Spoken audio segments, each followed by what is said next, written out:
Is he the perfect man? Or the perfect lie? This is Behind the Doctor's Smile.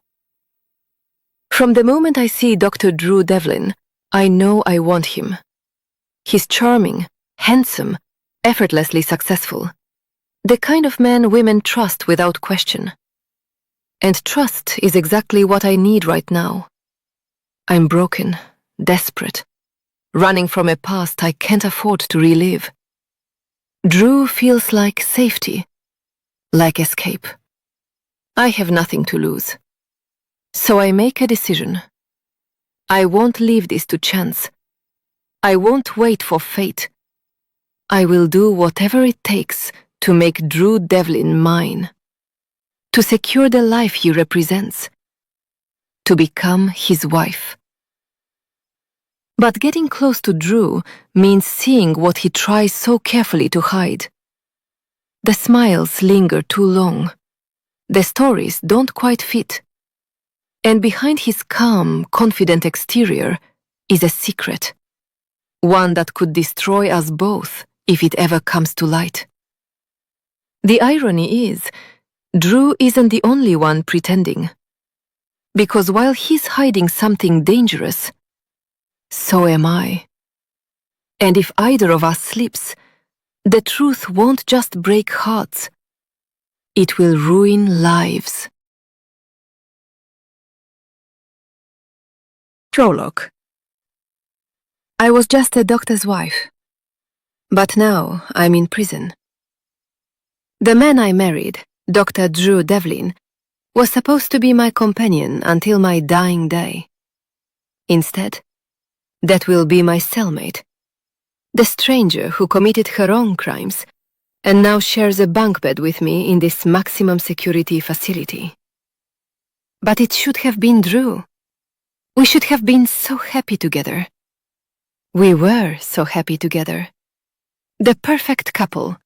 Him with his handsome features and upstanding career, and me with my good looks and social skills. There should have been no stopping us. We were the dream team. But these days, most people know us for other reasons.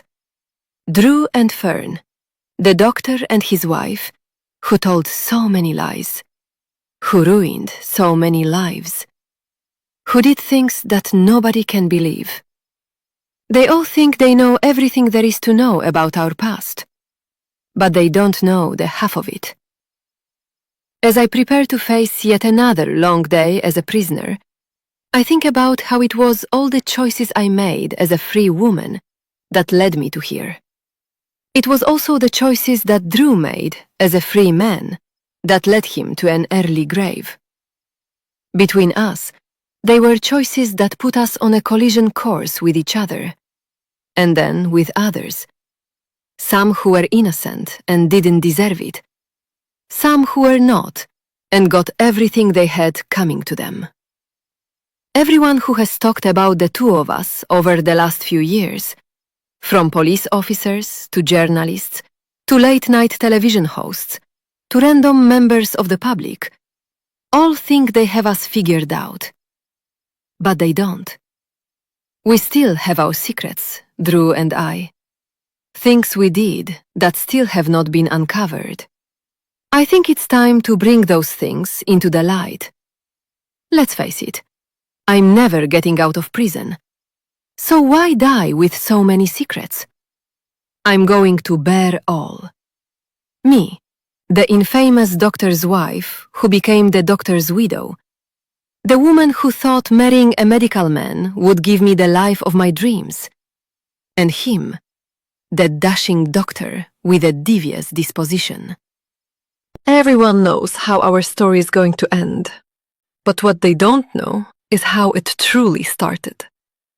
It all began with an appointment, and more specifically, a simple call from the receptionist while I was sitting in the waiting room. She uttered 6 short words that changed my life forever. The doctor will see you now. Chapter 1. Drew. Just one more day. You can do it. You were born to be a doctor.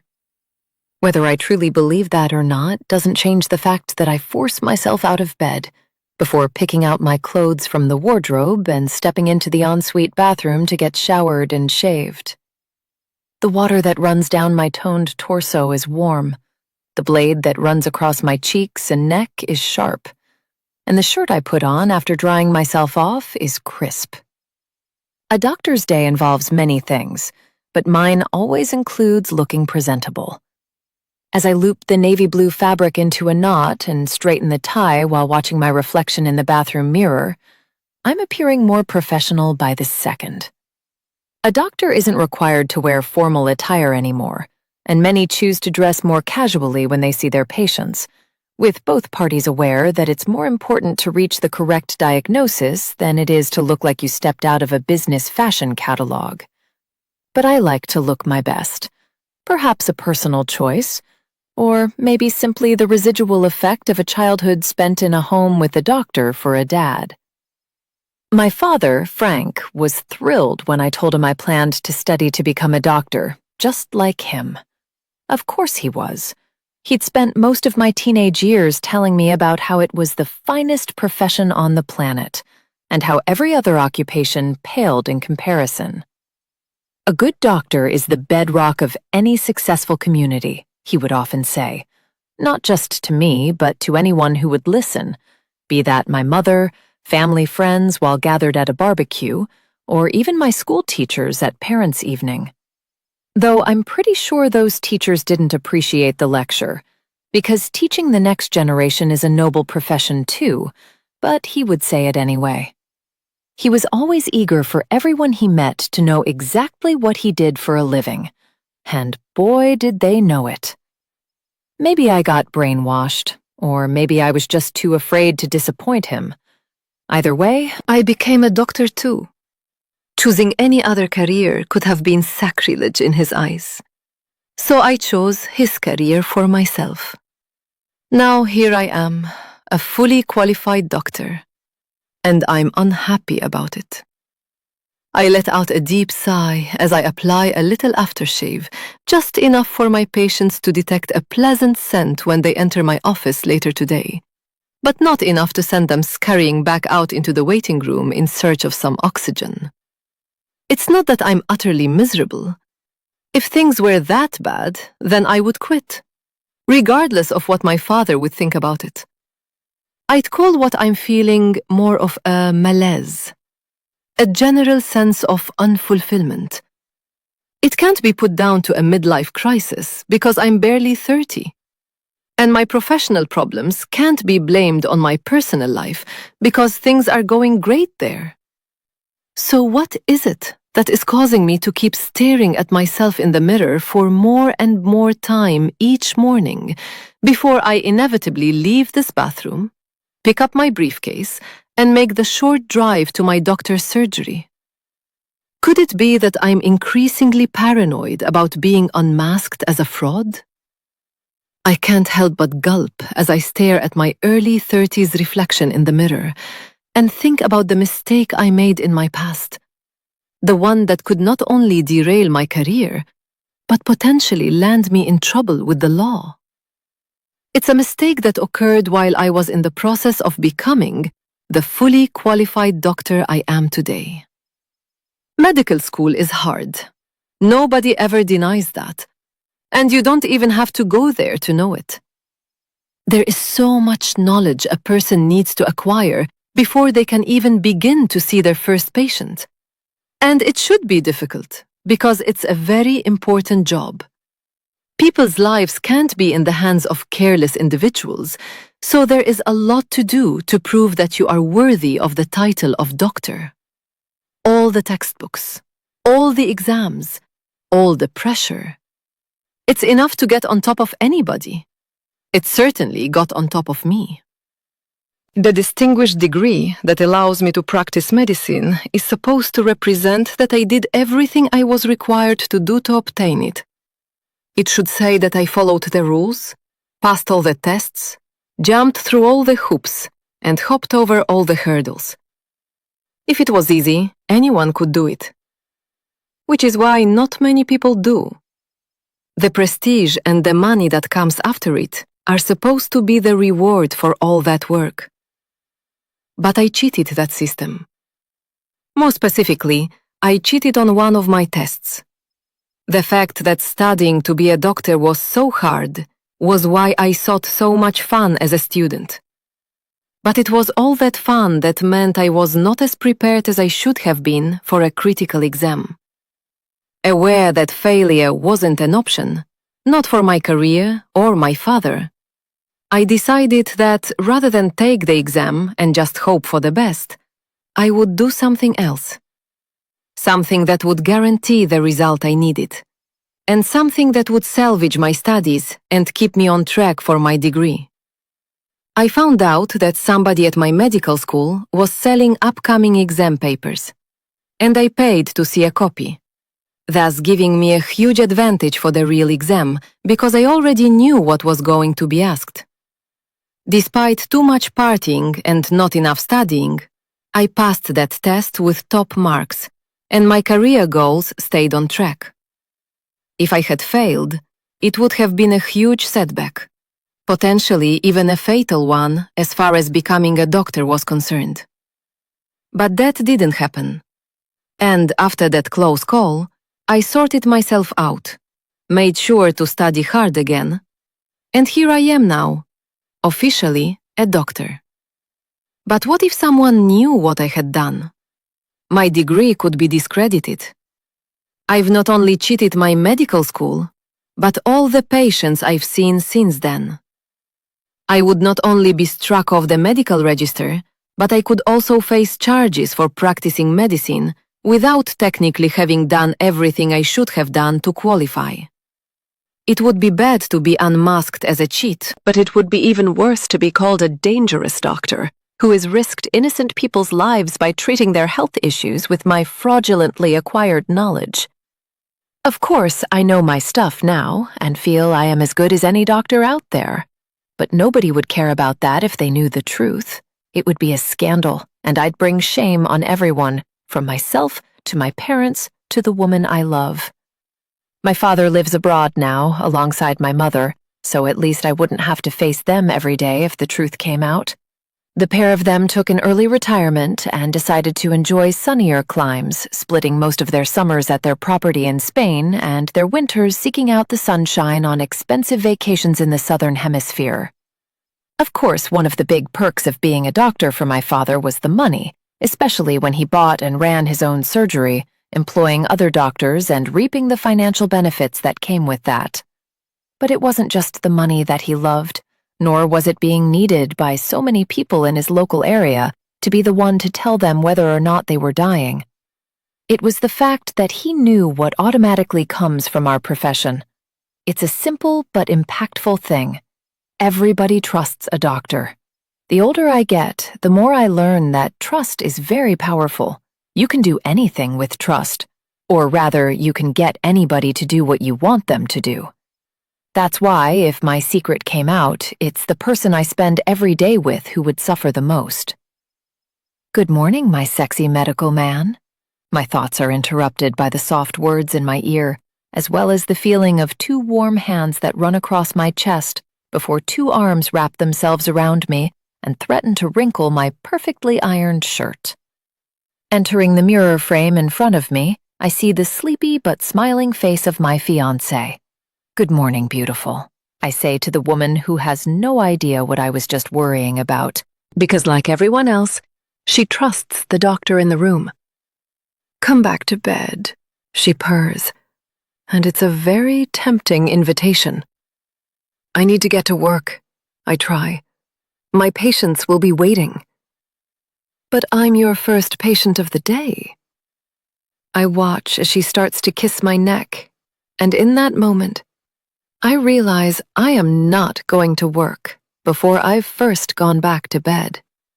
All the showering and shaving and dressing will be for nothing when I'm naked and sweating beneath the sheets in a few minutes' time. But it's okay. I can do it. I can get away with it because I always get away with things, don't I? As I follow my fiancé back into the bedroom, I hear her tell me that she loves me, I love you too, Rose, I say, smiling as I always do at how sweet my partner's name is, but also because I can't imagine ever being with anybody else after her. That's why I asked her to marry me. I don't need anybody else. The doctor has found his wife. Chapter 2. Fern. If you're going to cry, it's best to do it in the privacy of your own home, not on a busy bus, during the morning rush hour, in the middle of Manchester. I'm having a very vulnerable moment, so I'd prefer that I wasn't surrounded by so many people during it. But we can't always help when the tears flow, and for me, they are certainly flowing right now.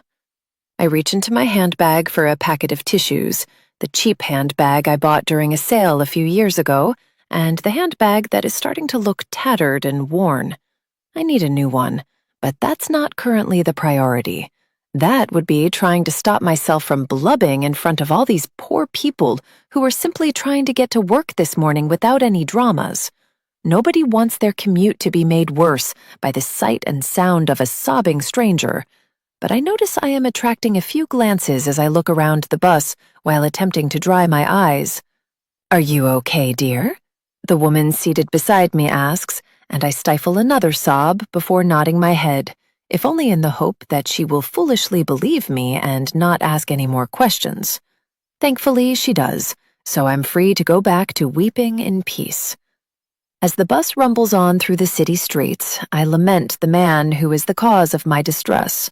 His name is George, and up until last night, he was my boyfriend.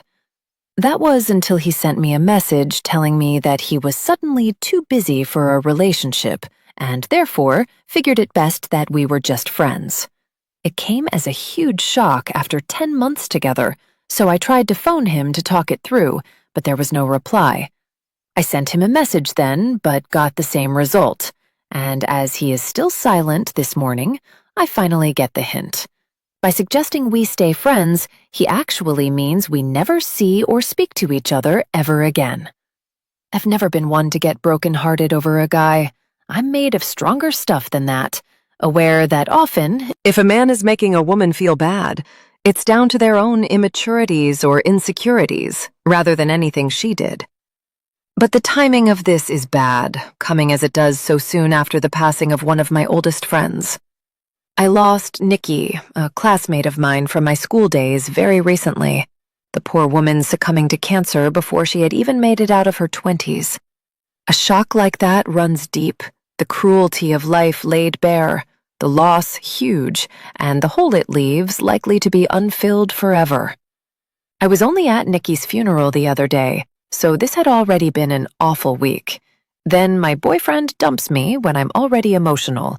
To top it all off, I'm on my way to do a job I hate while the rain pours outside, and I've only gone and forgotten my umbrella, too. It's no wonder I'm crying. The only wonder is that I even bothered to get out of bed at all this morning. But what else can I do other than try and carry on? After all, people have bad weeks all the time. People lose people, relationships end, and I'm sure almost everyone on this bus hates the workplace they are going to as much as I hate mine. As for the rain, it always rains in Manchester, so that's hardly worth contributing to my sadness today. Yet it is. I feel so down. I just want to do better. I want to make my parents proud of me. I don't want to feel like such a loser. Other people seem to have it all figured out. Married, with money, loving partners, kids, nice houses, holidays, something to show for the efforts of their adulthood. They're all progressing while I'm stagnating, or worse. It's obvious that I need something to cheer me up. My boyfriend should have stepped in and fulfilled that task. Instead, he ditched me, and I'm single, left by myself in this busy city, feeling lonelier than I ever have before. As the bus comes to a halt, my bad day is on the verge of getting worse when I realize that this is my stop and I need to get off quickly before I miss it. Getting up from my seat, I put my dreary handbag over one shoulder while the crumpled tissue is in my hand. And now I'm preparing to step out into the rain. What a brilliant morning. Any hopes that I might have had that the clouds could have parted for my walk to the office from the bus stop are extinguished when I feel the raindrops landing on my hair. Why not show up to work looking like a wet dog and make things even worse? I do my best to keep my head down as I walk, knowing my route from memory because I've been making the same trip 5 days a week ever since I took this job as a lowly paid admin assistant 3 years ago. With my head down, it feels like I can limit how badly the rain affects my hair while I'm exposed to the elements, as well as giving me a better chance of avoiding any puddles that could really make this day go from bad to worse. But, foolishly, without fully looking where I am going, the inevitable happens. I walk right into somebody. Ouch! The woman cries as we bump off each other. Then she gets angry. What's wrong with you? How could you not see me here? I look up to see a woman in her 40s clutching a very expensive handbag, wearing a very warm and well-made coat, and holding a very large umbrella. She's dry as a bone, or at least she was until our paths crossed and several droplets from her umbrella landed on her shoulders as it vibrated from the collision. Maybe it's the shock of walking into her. Maybe it's the tone of her voice as she looks at me with disdain.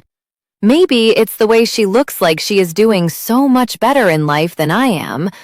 Whatever it is, it's the metaphorical straw that breaks the camel's back, and the tears return. Except this time, I cannot stop them. I'm crying my eyes out right here in the middle of this street, and it's so bad that it takes me a minute to realize that somebody has put their hand on my shoulder. When I eventually look up and clear my misty eyes, I see that the person trying to console me is the person I walked into. She's still here, only now she looks less angry and more concerned.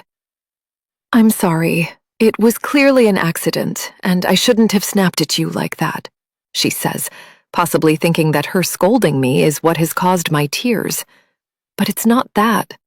It's everything else that has happened before it. It's not your fault, I say, before realizing I dropped my tissue when we bumped, and I look down at it lying on the wet concrete, soaked and dirty and unable to help me anymore. It's me. It's my life. It's just a mess, and I don't know what to do next. Let me guess. Man trouble? The woman says with one eyebrow raised. Amongst other things, I grumble. Where are you going now? I've got to get to work. I bet work is the cause of your stress too, am I right? I nod, and the kindly woman already knew it. Here, she says, handing me her umbrella, and as I take it instinctively, I wonder what she plans to do about the rain. Now follow me. I watch as the woman turns and walks away along the pavement before she enters a coffee shop. What is she doing? Why is she leading me in there? I have to get to work. I don't have time for this. I would just go, but I have her umbrella, and I can't walk off with someone else's property, so I have no choice but to do as she instructed and follow her inside. It's a relief to be out of the rain, and as I close the umbrella, I see the woman standing in line at the counter.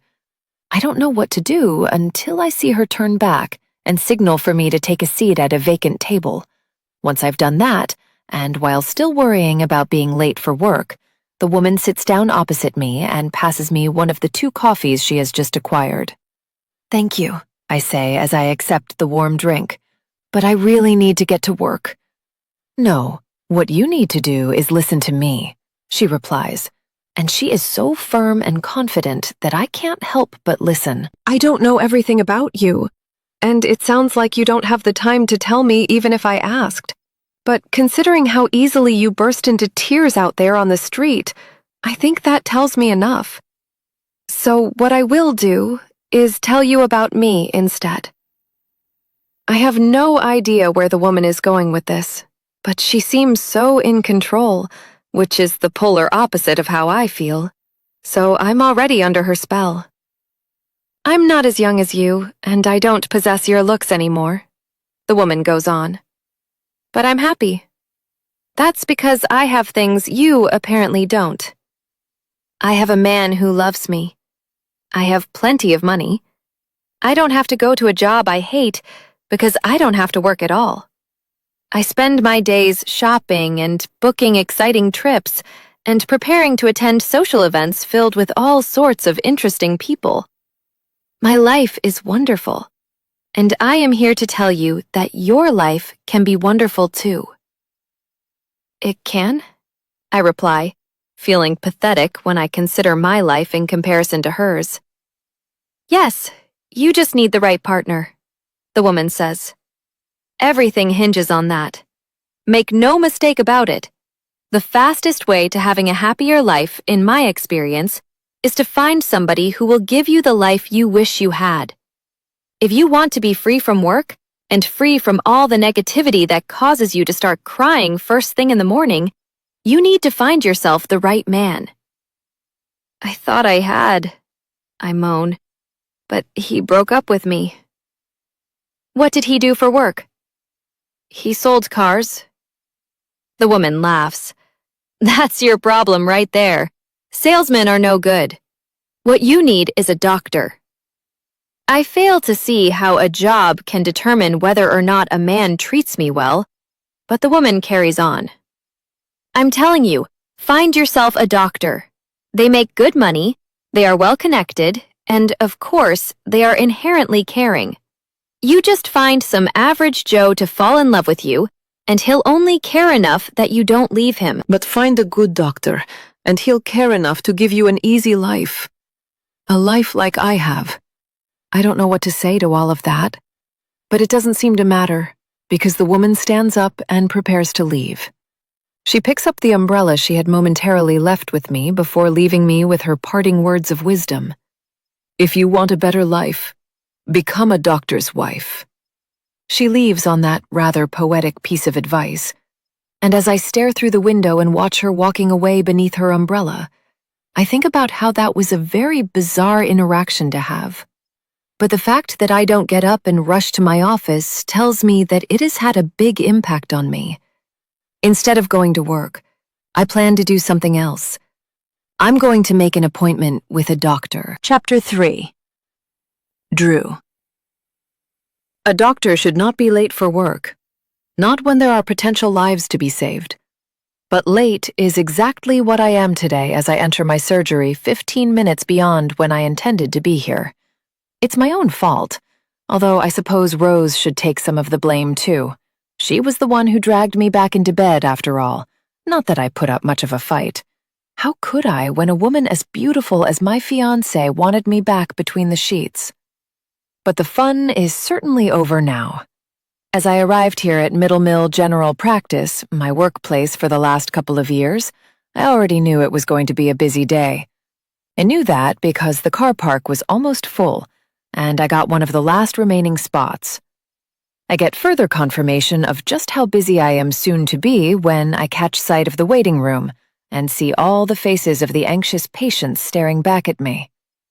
"Good morning, Dr. Devlin," my receptionist Pamela says, the usual smile plastered across her 55-year-old face.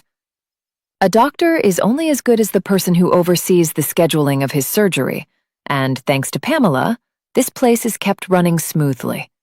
Or at least as smoothly as it can be when we're so inundated with patients. I'm not surprised by how many people are already crammed into here so early in the morning because it's always like this and only getting worse. We're in the middle of Manchester, so it will always be busy at the best of times. The curse of a city center GP. It's times like this that I envy those doctors who work in rural villages. They must have it so easy in comparison. As for me, I've never been so overworked, and add in the fact that the population is increasing, that means there will be even more patients to see in less time. Some friends joke to me that they have more chance of winning the lottery than seeing their doctor within the next month. And while I feign laughter, as they are mostly jesting, I actually know the odds are getting closer by the day. If you've ever felt like it's impossible to see your local doctor, you're not the only one. "Good morning, Pamela," I say, trying not to feel too deflated at the amount of work ahead of me today, but it's hard when I'm already feeling tired of days exactly like this one. As I make my way to my consulting room, I can hear Pamela answering a call before informing the person at the other end of the line that if they would like to see a doctor today, then they can come down here, but they will have a long wait. She's not lying about that, but at least they will get seen by a doctor today. That's because here we don't operate a typical appointment system. Anybody is free to come and wait to be seen by a doctor, and though it will take a while, we've found it is actually more efficient than a booking system. That way we don't need to deal with cancellations or no-shows. Instead, we have a morning intake and an afternoon intake. It seemed sensible to try and split it up. Not that there is anything sensible about the sheer number of people who need to see a doctor these days. Despite our best efforts to streamline the patient experience, we are always busy. But then I don't think there is a doctor's surgery anywhere in the UK that isn't oversubscribed these days. Better a busy doctor than a bored one was another of my father's sayings, but I'm not sure I agree with that either. Just before I can enter my room, I see the door next to mine opening and catch a glimpse of my colleague, Phil, sitting at his desk while an elderly male patient leaves his room. Phil spots me too and gives me a thumbs up, so I return the gesture, a quick signal between two friends that we are going to get through the day because we're professionals and work well as a team. All these patients will be split randomly between us, and together, by 6 o'clock this evening, The waiting room will be empty. The front door will be locked. And we'll acknowledge another day done. Then we'll come back tomorrow and do it all again. Okay, I'm ready, I say after getting set up at my desk, and then calling Pamela. And a moment later, my door opens, and I see my first patient. I recognize her as Judith Crystal, a woman I have seen at least 4 times before, and as she approaches the vacant chair beside my desk, I try to stifle a heavy sigh. Judith is what is known as a hypochondriac, a type of patient no doctor likes to see, but will have to deal with countless times through their career. Over the past few months, I've treated Judith for a mild headache that she thought was a brain tumor, a benign mole that she thought was skin cancer, and a temporary cough that she thought was something sinister, but was simply the result of her newfound liking for heavily scented candles. Oh, and how can I forget the time she told me she felt like she was losing the feeling in her legs, only to then admit she had started exercising with a personal trainer recently, and it was the first time she had been doing squats and lunges in decades. Ah, Judith. What will it be today? I think there's something seriously wrong with my thumbs, she tells me, before holding them both up as if I don't know what thumbs are. They are stiff and achy. Okay, let me take a quick look, I say, as I reach out for a closer inspection, careful not to cause her any further pain if there is actually something wrong, but also aware there is probably a much simpler explanation. There usually is with Judith. And a few moments later, we have it. Have you been using your thumbs or your hands more than usual? I ask. And Judith thinks about it for a moment before nodding. My daughter bought me a handheld games console recently. She said it was good for my mind. Brain training, they call it. It's quite addictive trying to beat my high score. I've been staying up late playing it. I think we have a diagnosis. After telling Judith to perhaps limit her game playing to no more than an hour a day instead of the 5 she is currently doing, she leaves my office, and I wonder if my medical knowledge will need to be put to sterner tests as the morning goes on. It turns out it does, as I see several patients, and not all of them are like Judith. Some have much more serious ailments, like a child with a very high temperature, and in the case of one poor patient, a potentially life-threatening issue. But I deal with them all with care and professionalism, though I can't say I'm not relieved when it's time for my short lunch break. I head into the staff kitchen to grab my sandwich from the fridge and see Phil just finishing his own lunch. "How's your morning been?" I ask him as he brushes a few crumbs off his shirt. He's the same age as me and has kept himself in good shape like I have too, which is not easy to do when we spend all day sitting in a chair. "Boring. I've not had one attractive patient yet," he says, before shaking his head as if there should be a steady stream of beautiful women surging into his office. "What about you?"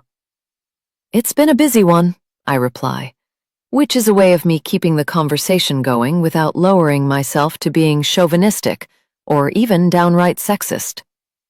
I like Phil. He's a good doctor, and we do have a laugh when we share a beer together. But I'm not fond of his penchant for ogling the opposite sex, particularly given the fact that he has a wife called Claire, and I have met her several times. Claire is also friends with Rose, thanks to a few double dates the four of us have been on. So to hear Phil speak so brazenly about wanting to meet attractive patients when he is already a married man is awkward, to say the least. For me, anyway. But Phil doesn't do awkward. What he does do is keep that side of himself hidden from Claire, saving it for me. Which is hardly a privilege, but it can't be argued with that he is a good doctor, and they can be hard to find these days. As Phil tells me about some movie he watched last night with a gorgeous lead actress in it, one he found boring until she appeared, I start chewing on my sandwich.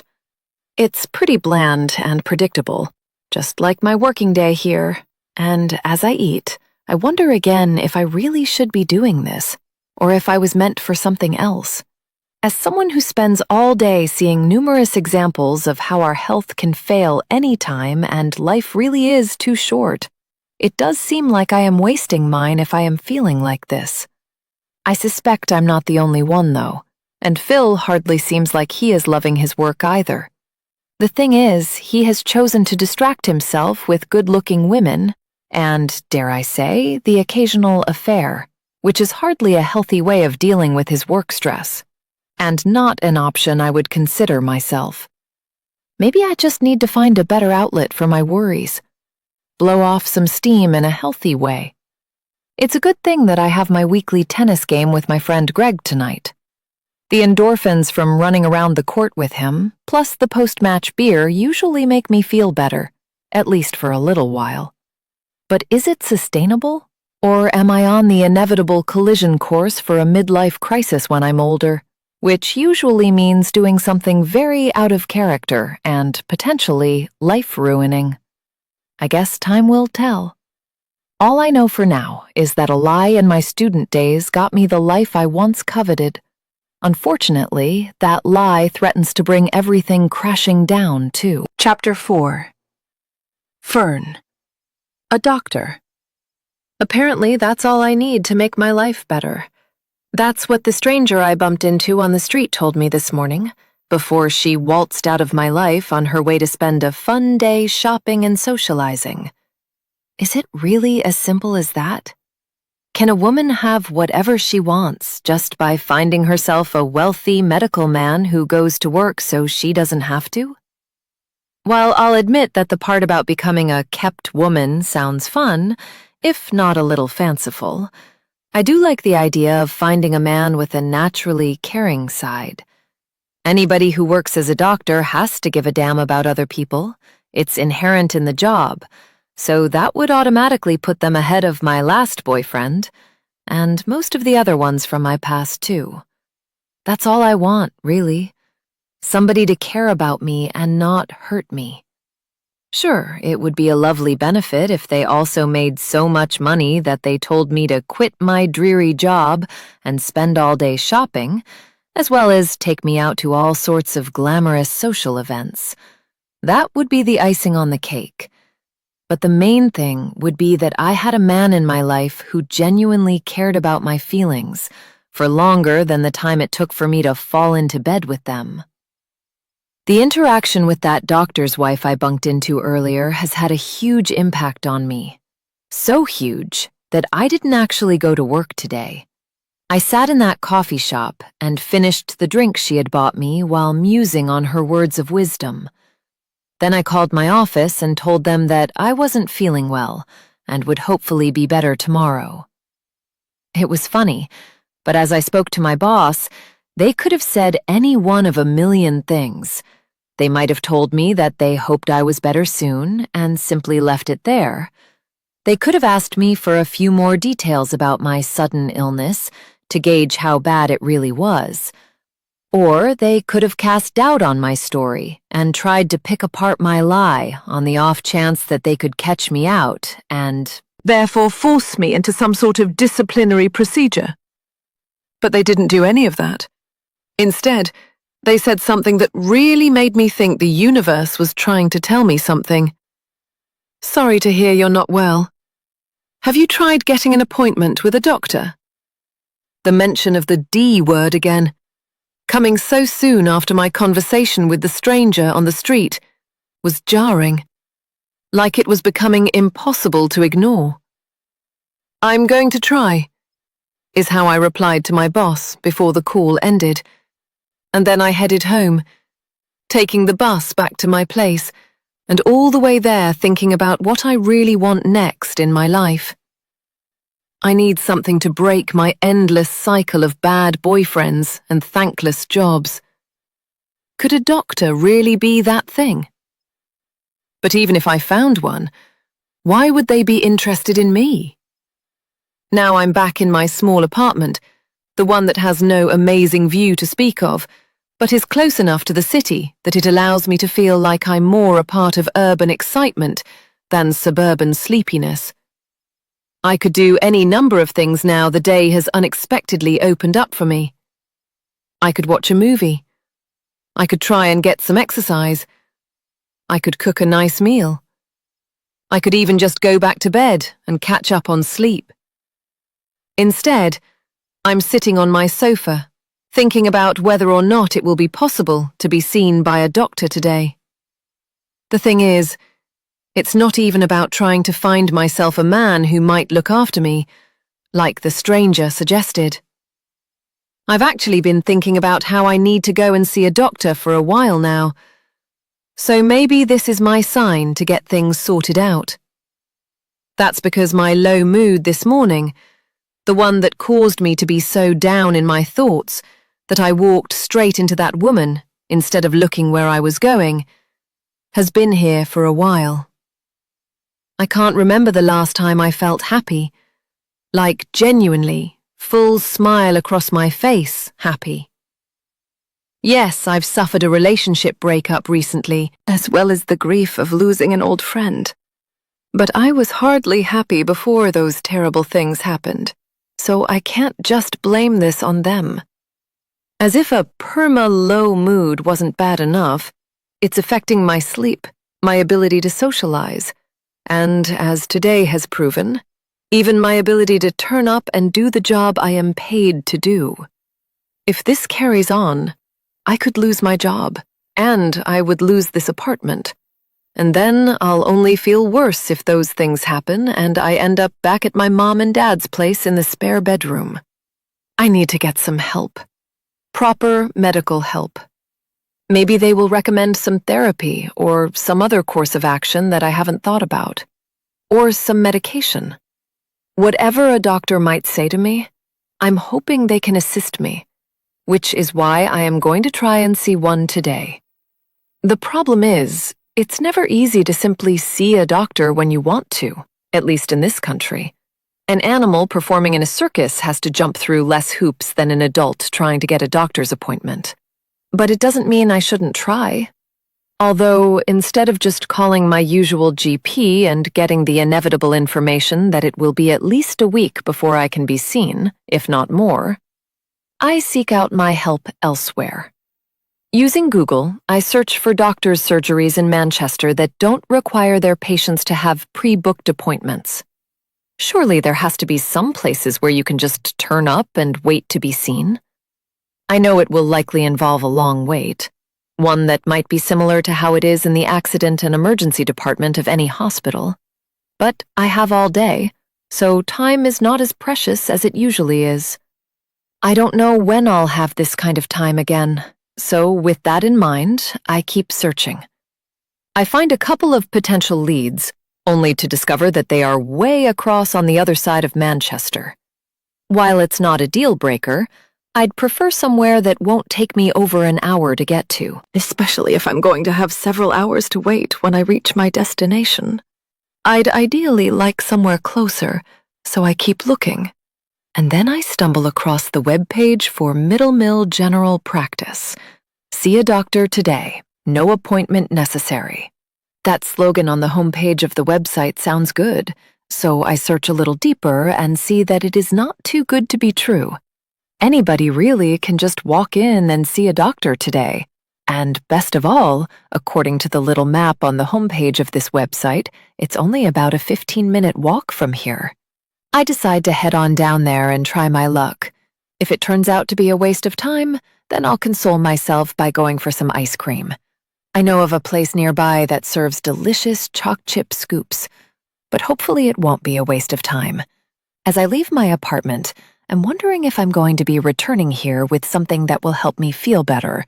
A prescribed packet of pills, a proper plan to produce results, even some simple words of encouragement. Any of that would be nice.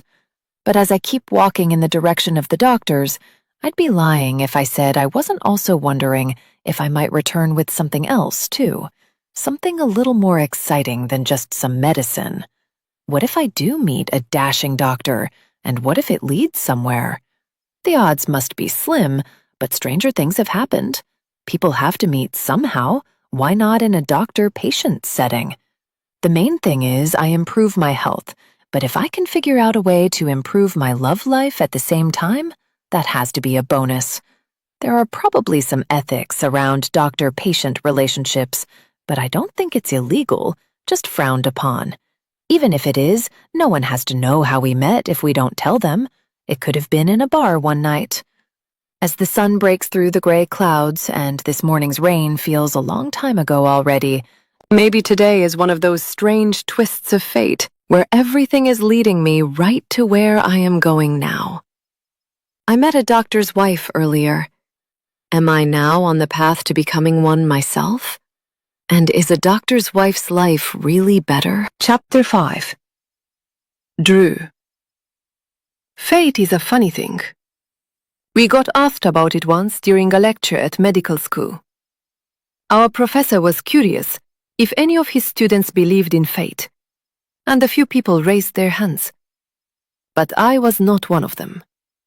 My hand stayed down, and I figured that would be the right response to the question. That's because I assumed that the professor, a former doctor turned teacher, would err more on the side of science than delusions of destiny. But I was wrong. After polling the class, he told us all that he believed in fate, and more specifically, that sometimes events in the world conspire to put us somewhere we never thought we'd end up, but were always intended to be. I didn't think much about it at the time, mainly because I was suffering from yet another hangover from late-night drinking in the student bar. But I'm thinking a lot more about it now. I always thought it was my personal choices that led to me sitting here in this office, treating my own patients as a fully qualified doctor. I chose my career path. I chose to study for it. And I chose to work here. What's fate got to do with that? But perhaps this deeply unsettling feeling I've been battling for some time, the one I thought was just down to an unhappiness in my job, is something else. What if fate is working away in the background and I'm just a puppet on a string, not anywhere near as in control as I thought I was? It's not a pleasant thought. To think that we aren't actually dictating our own lives, which is why I try to push it away. Except it keeps coming to me, just like the patients keep coming to me through my office door. Patients are told that an apple a day keeps the doctor away. But what can doctors use to keep patients away? A banana? A bowl of blueberries? Or a baseball bat? It feels like I could do with one of those, after seeing yet another illness-inclined hypochondriac, one who leaves my office with a smile, but will no doubt be back the next time they read about some disease online and decide that they have spontaneously contracted the exact same thing too. This wasn't quite what I imagined I'd be dealing with all day when I envisioned being a doctor. I was imagining constantly saving lives, from little children to the older generation, every appointment being a chance to do good. No wasted time, just being productive, using my expertise, making a real difference in the world. That's the problem with fantasies. They differ greatly from reality. I take a deep breath. The baseball bat returns to my thoughts. Then I realize that if I'm imagining using a weapon on my most irritating patients, that's a sure sign it's time for a break. I leave my office and pass through the busy waiting room without making eye contact with any of the prospective patients in there, if only because I don't want to feel guilty about how long some of them have been waiting here. I make it into the sanctuary of the kitchen, where I prepare myself a cup of tea and grab a granola bar from the stash I keep in the cupboard before turning back. I walk through the waiting room again, only this time is different, because I do brave a look at a few of the patients in here. I see an elderly woman with a walking aid, a middle-aged man with a sizable beer belly, and a child sitting with their mother, neither of them looking like they got any sleep last night. Then I see her, the attractive brunette sitting on the blue plastic chair in the corner. It's hard not to notice her because she is very pretty. Not that she seems like she is trying to be. She hasn't spotted me yet and is looking down at her phone, and I detect a sadness about her. Perhaps that's why she's here. It's not uncommon for me to give a diagnosis of depression these days, because mental health problems seem to be on the rise, no doubt coinciding with a cost of living crisis and the advent of social media to make us all compare and feel worse about ourselves. Perhaps this woman will be just another sad statistic to add to that. But she is more than a statistic. Everybody is. Each person is their own unique tapestry of tales. So if I do end up having to treat her shortly, I will be sure to put stats to one side and focus on the human element instead. I return to my desk and quickly chomp down my granola bar. And I've just had time to give my mouth a quick wipe when I hear a knock at the door. That tells me they are a polite patient, because they're not all reserved enough to knock. Some just barge in as if they own the place, so eager to get seen that they forget their manners on the way. But this one has already gotten off to a good start. "Come in," I call out, wondering who is next. Will it be the elderly woman with the walking stick? The mother and child, perhaps? Or what about the attractive woman with the downbeat disposition? It's none of them. Instead, it's a man who looks to be my age, and, strangely, he's smiling as he enters. I note it as strange because most people are a little nervous when they go to see the doctor, so a smile is the last thing on their faces. Those who do manage it only achieve a false smile, the kind that is so obviously there to be polite, but really doesn't reflect what is going on behind their eyes. But this guy actually looks like he is happy. If that's the case, what is he doing here? "Hi, how can I help you?" I ask, as I gesture to the empty chair beside me for the man to take a seat. "You're already helping me, just by being here," the man replies, rather bizarrely, while neglecting to take the seat I just offered him. I'm perturbed as much by his answer as I am by the fact that he is still standing up. But still, he chooses not to sit. Instead, even more strangely, he walks over to where my medical degree hangs in a frame on the wall. I keep the cherished certificate in here. Not really for the benefit of my patients, but for me, to remind myself what it took for me to get this job. I need that reminder on the harder days when I'm exhausted and the patients are most problematic. It's also better than having it hanging up at home. I don't need a constant reminder of work when I'm not at work. That's about it. I never actually thought anybody would pay particular attention to it when they came in here to see me. That's because they'd be far too preoccupied with themselves and their medical history, rather than me and mine. But this man is doing the total opposite. He seems very interested in me, which makes me think he's not here to talk about himself at all. Then he proves it. A fully qualified doctor. Wow, what an achievement, he says, tapping the glass of the frame that covers my celebrated certificate. I imagine it took a lot of work to gain this, a lot of studying, difficult exams to pass, that kind of thing. Am I right? I'm sorry, what's your name? I ask, scrambling for the notes on my desk. Pamela always prints out a list of the next 5 patients to come through my door, and I can usually figure out who is who pretty quickly by the gender and age listings. Before I can find the piece of paper that might tell me who this man is and why he is not behaving like any of my usual patients, he goes ahead and tells me. My name is Jimmy, and while you don't seem to remember me at the moment, I'm sure you'll recall who I am when I tell you that I was the one who sold you that exam paper you used to cheat on your test with. The test you definitely would have failed if it hadn't been for me. And you wouldn't be a doctor now if you had failed that. I stare at this stranger and try to see if it is true. Is this really Jimmy from medical school? What was his surname again?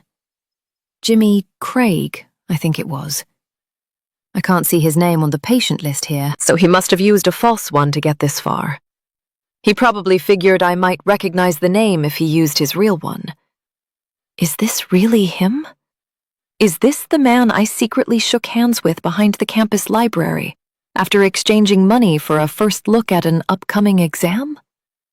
If so, I never thought I'd see him again. I didn't want to. But apparently, here he is.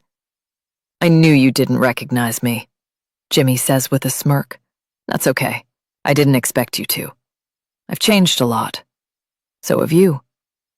Neither of us are in our early 20s anymore, and thankfully, I don't have the long hair I used to have back then. I've also got a lot more piercings and tattoos than I did in those days. We've aged. Annoying having to age, isn't it? Although perhaps not for you. I imagine most of the problems you deal with are caused by aging, so in your case, aging keeps you in a job.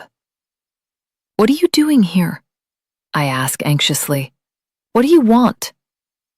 While it was obvious what I wanted when I met Jimmy to obtain the exam paper back at medical school, it's not clear what I can do for him now. That's one of the reasons I'm extremely nervous as I wait to hear his answer. I'm also nervous because I'm imagining him opening my door and announcing to everybody out in the waiting room that I am a fraud and do not deserve to call myself a doctor. I want what you have, Jimmy replies, still smirking. I want money. Money? Yes. You've clearly done well for yourself since becoming a doctor, judging by the house I've seen you living in and the car I've seen you driving. The way I see it, you owe it to me for all of that. If I hadn't helped you, who knows where you would be now? So it's time to help me. Give me everything you and your pretty partner have in your savings accounts, and I promise not to tell anybody about what you did to get this certificate right here. Jimmy taps the frame again for emphasis. I'm instantly wondering how he knows about my partner. Has he been following us? Has he been watching Rose?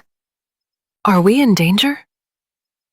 We don't have any savings, I try, hoping to get him to lose interest in us quickly. But it's a lame lie, and Jimmy easily sees through it. You mean to tell me that you live in a big house like yours and don't have any money?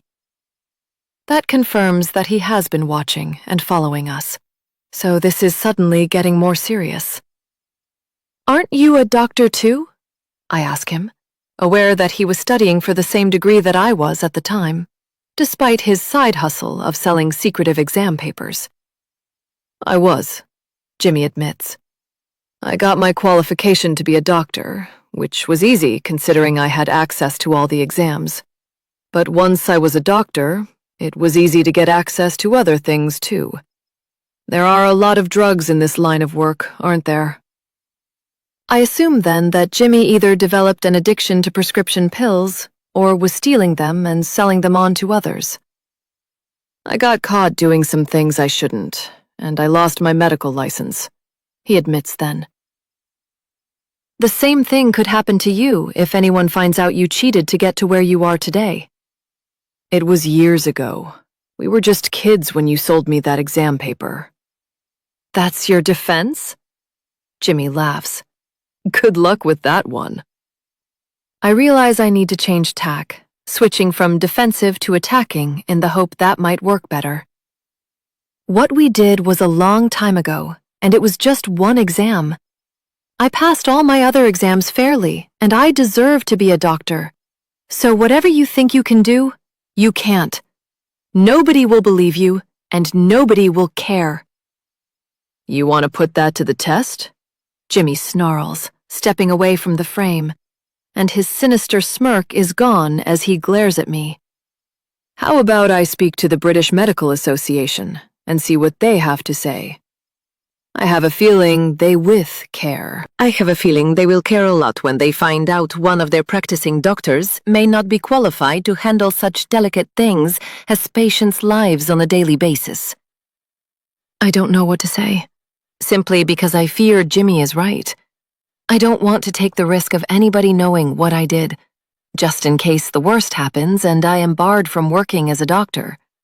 Regardless of its outcome, my reputation would be in tatters after such a thing, so it has to remain a secret. Apparently, it can be that way. I just have to empty my savings account to make it happen. I'm getting married. All the money I have is going towards the wedding. I try. But I should have known a man like Jimmy wouldn't care about such a thing as love. Correction. All the money you have is going into my hands, and it will do so within the next 24 hours.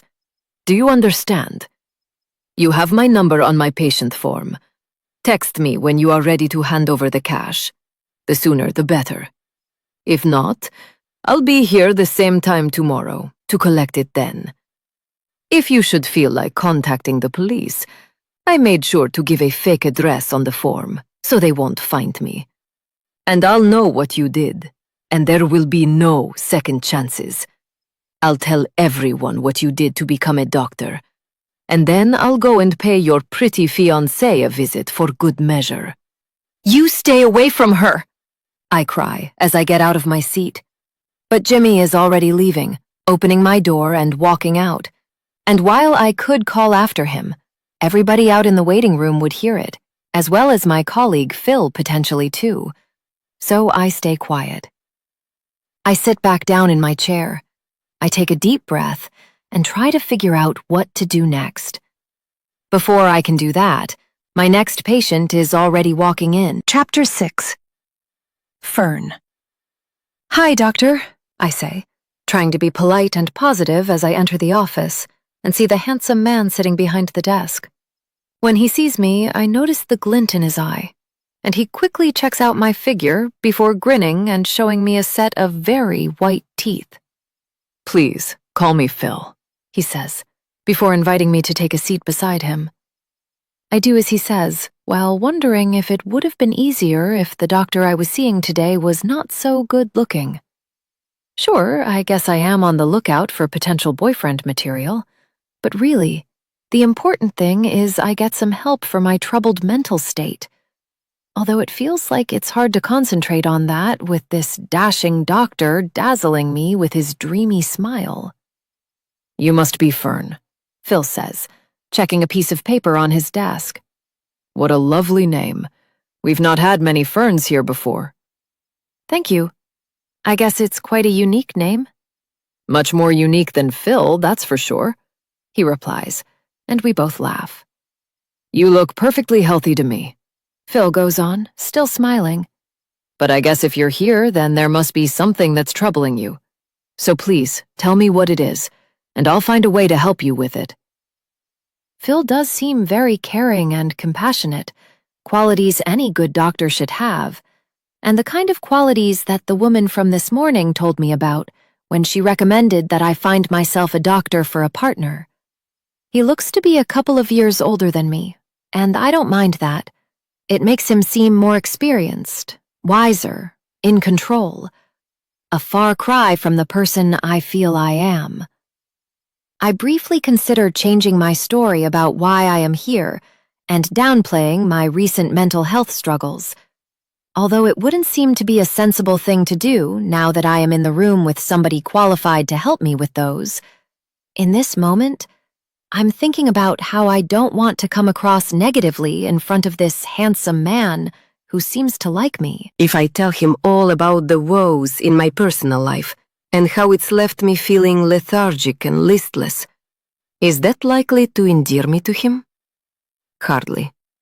If anything, I'll seem less appealing, and he'd surely be more interested in a fun, lively woman than one who is dwelling down in the doldrums. I say, feeling the momentary silence between us as I figure out what to say. But Phil must take my hesitation as a sign of nervousness, based on what he does next. He reaches out and takes my hand. It's okay. You can tell me whatever it is. Then I will help you make it better. As he speaks, I look at his left hand holding mine and notice that there is no wedding ring. Maybe I would have noticed something like that naturally, or maybe I only noticed it because I was specifically checking. Either way, it's been logged in my brain as if it's important information that I absolutely needed to know before proceeding.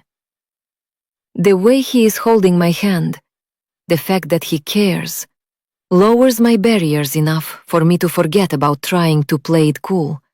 And instead, as tears well up in my eyes, I decide to tell the truth. Everything has just gotten on top of me lately. I begin. It's okay. Take your time, Phil says before reaching for the box of tissues on his desk with his spare hand. As he passes me one, it feels nice that he has done so while continuing to hold my hand. I lost one of my best friends recently, I admit, wiping my eyes. She passed away, and it was a big shock. She was my age. It's far too young. I'm sorry. That must have been hard. Sadly, grief is just a natural part of life's process, Phil says, and I nod. Then my boyfriend broke up with me. Of all the weeks to do it, he chose this one, when I've just been to my friend's funeral. How heartless can someone be? That's terrible, Phil agrees. It sounds like you're better off without him. What you deserve is a man, and he sounds like a boy. That comment makes me smile briefly as I continue to dab at my tears.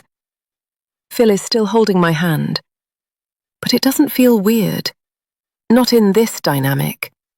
His job is to help every person who comes into his office. And right now, he is helping me. He's helping me a lot. I don't know what I need, I confess. Some sleeping tablets, perhaps? Or maybe something to lift my mood in the day. I guess just enough for me to get on with my life. I need to go to work. I don't want to feel like this for too long and risk losing my job. I can't afford to do that. I look at Phil, expecting him to have the perfect answer for me. I anticipate him giving me the name of some very long and confusing medication that is exactly what I need.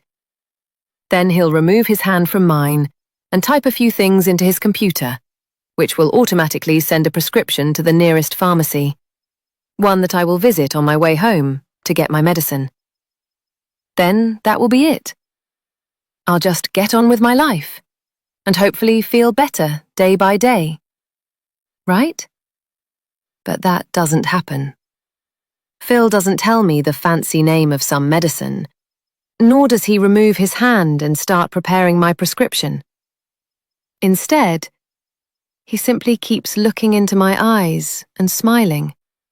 I could give you some pills, and they might work, but I'd prefer it if you tried something else first. Something much healthier, more natural, just to see if your mood could be lifted that way. What do you think? Would you be willing to give it a try? If it doesn't work, I'll happily prescribe you something at a later date. But what about trying this first? What have you got in mind? I ask, not feeling nervous at all now, because Phil's expression is so soothing. It sounds to me like what you need is a good night out, he says, surprising me so much that I laugh. I beg your pardon? A good night out. Let your hair down. Have one too many drinks, Phil says, smiling enthusiastically. Dance, let loose. Forget about the past or the future and be in the present. Live in the moment. Live for today. I believe it's what your dearly departed friend would have wanted. And I also think it would be the best way for you to forget about your ex-boyfriend. What do you think? Does it sound good? Of course, the idea of just shedding all my sadness and living in the moment sounds fantastic in theory. But is it as easy as that? I don't know, I reply. I do. I know that it is absolutely the best thing for you. You deserve to have fun, to be wined and dined, to have one cocktail too many and find yourself laughing in the middle of a dance floor on a weekday night without the slightest care in the world. You deserve that, so make it happen. It does sound good, but there's just one problem. I don't have anyone to wine and dine me, I admit. My friends are all busy with their relationships, and, like I said, I have no partner anymore. Phil removes his hand from mine then, and I wonder if something I said has caused him to do that. Maybe he thinks I'm too negative and he has lost interest in trying to help me. Why couldn't I have just accepted his suggestion and made myself seem more fun? There's a really nice bar around the corner from here, he says then. It's called July, which I like because it always makes me think of summer, even when I'm in there having a drink in the middle of winter. Anyway, I sometimes go in there for a drink after a long day at work. Today has been a long day, so I'll be in there this evening, shortly after 6 o'clock. Phil looks at me, and I get the hint. He's telling me that if I'm in that same bar at the same time, we might just end up sharing a drink together. Again, I think about how I'm sure there are some rules around patient-doctor relationships, but he's not explicitly asking me on a date. He's simply telling me where he likes to go for a drink after work. It's totally up to me if I decide to go there too and randomly bump into him at the bar. He also tells me that he'll make mention in the patient notes that I have been under a lot of pressure in my personal life lately. And counseling, or therapy, might be an option to consider if things don't improve. That way, it looks like all we discussed was my health. It's not too illegal to do that, although I presume he could be risking being struck off the medical register if anyone was to find out. But the fact he is interested in me enough to take a few chances with his career only makes me more eager to spend some time with this man outside of his surgery. July sounds nice, I reply. I think I'll have to give it a try this evening, shortly after 6 o'clock. Phil beams at that response, and I get the impression that I should leave now, rather than linger and risk him apologizing and saying that was a mistake. I stand up to go. Thank you so much. You've been a big help, I tell him as I head for the door. No problem at all, Phil replies as I reach out for the handle. But just before I can open the door, you know, there was only a 50% chance of you seeing me today, Phil tells me. You could have just as easily been assigned to my colleague, Drew, and if so, we never would have got to meet. That would have been a shame, I reply as I look back at him. I think it would have been a shame too, he says with a smile. Then I leave the doctor at his desk and walk through the waiting room, passing numerous patients as I go. All of them look sad or worried, anxious ahead of their own date with the doctor. But I'm neither. I'm happy and excited. That's because I have another date with the doctor too. But that one promises to be a lot more fun. Chapter 7. Drew. Being a busy city center doctor is hard at the best of times, but try doing it after being blackmailed by a dangerous person from your past. I haven't been able to stop thinking about Jimmy since he came to visit me and told me that he wanted all my savings, or else he would reveal that I cheated to gain my medical degree. How can I think about anything else? How could checking a child's temperature or prescribing an old man another batch of Viagra distract me from the fact that this time tomorrow, my entire career could be in jeopardy unless I do what Jimmy wants me to? With it being just after 6 p.m. and having seen my last patient of the day, I should be in a good mood now. Free to go and meet my mate, Greg, for our weekly game of tennis. After that, I would go home to my fiancée and enjoy a lovely evening meal while hearing all about her day.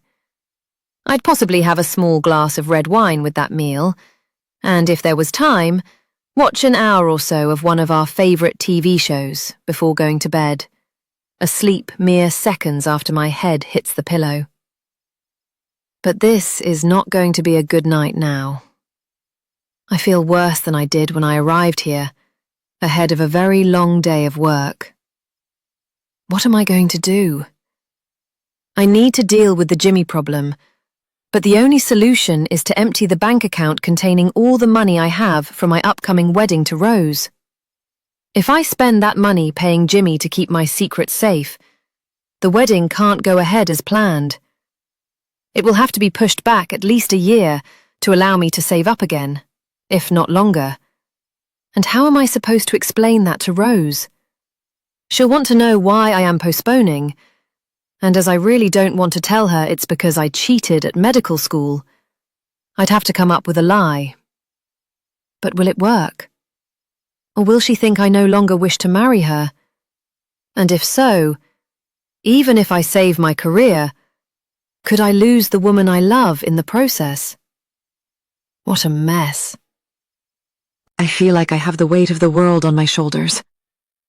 As I leave my workplace and make my way to my car, I see someone who looks like the total opposite. "What a good day that turned out to be," says Phil, my grinning colleague, as I spot him approaching his own car. I can hardly agree, but neither am I going to tell my fellow doctor what trouble I'm in, so I say nothing as I take out my car key. Not that Phil needs me to speak to carry on the conversation. "My wish came true," he tells me. "The one where I hoped my female patients would be more attractive during the afternoon than they had been in the morning. Well, it happened. I was visited by a very lovely lady called Fern, and now I'm on my way to meet her for a drink." I pause and look at Phil, my friend, but also a married man. And I wish he either didn't have to cheat, or at least didn't have to let me in on that secret as well. I have noticed in the past how he would sometimes not be wearing his wedding ring at work, and as I glance at his left hand now, I see it is missing today, too. "Are you sure that's a good idea?" I try, already knowing it's futile. Despite telling him several times before that he is playing with fire by cheating on his partner, Claire, with various women he meets along the way, he never listens. "I'll tell you if it was a good idea tomorrow morning," Phil replies with a wink and a laugh. I don't laugh, and he notices. "What's wrong?" "I thought you'd be happy for me," Phil says. "You know how much I love the thrill of the chase." "Yeah, I do know that," I say. "But I also know how your wife texts my fiancé sometimes and asks her if the two of us are out late together when you haven't come home." That makes it very awkward for me when I have to lie for you and say that you are working late or attending some last-minute medical talk when really I know you are out with another woman somewhere. Come on, buddy, don't be like that, Phil says, looking disappointed in me. As if I'm the one in the wrong. You know I appreciate everything you do for me. That's why we're good mates. We cover each other's backs, right?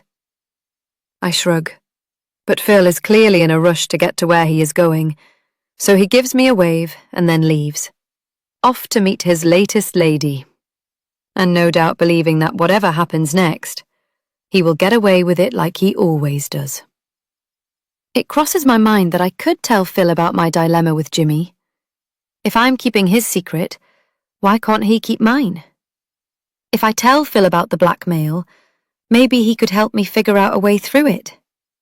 He did just say we cover each other's backs, so maybe it's time he helped cover mine for a change. But can I do it? Can I share such a serious secret?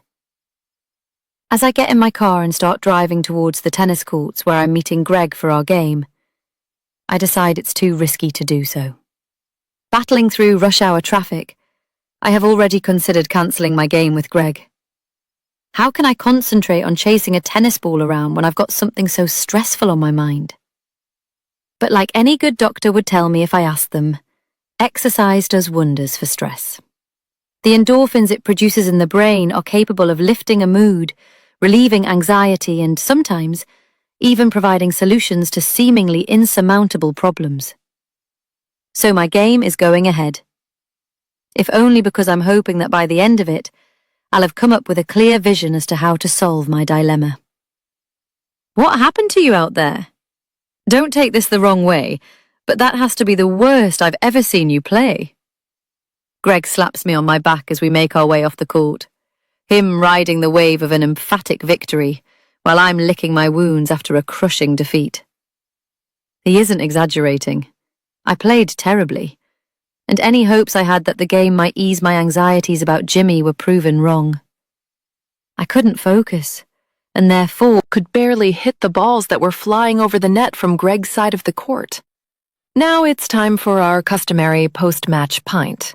But really, all I want to do is get in my car and be by myself. I might head home, I suggest, much to Greg's dismay, because that's an unusual break from our routine of walking into the bar beside the court. Oh no, you don't get out of it that easily, he says, putting an arm around my sweat-soaked shoulders and leading me into the bar.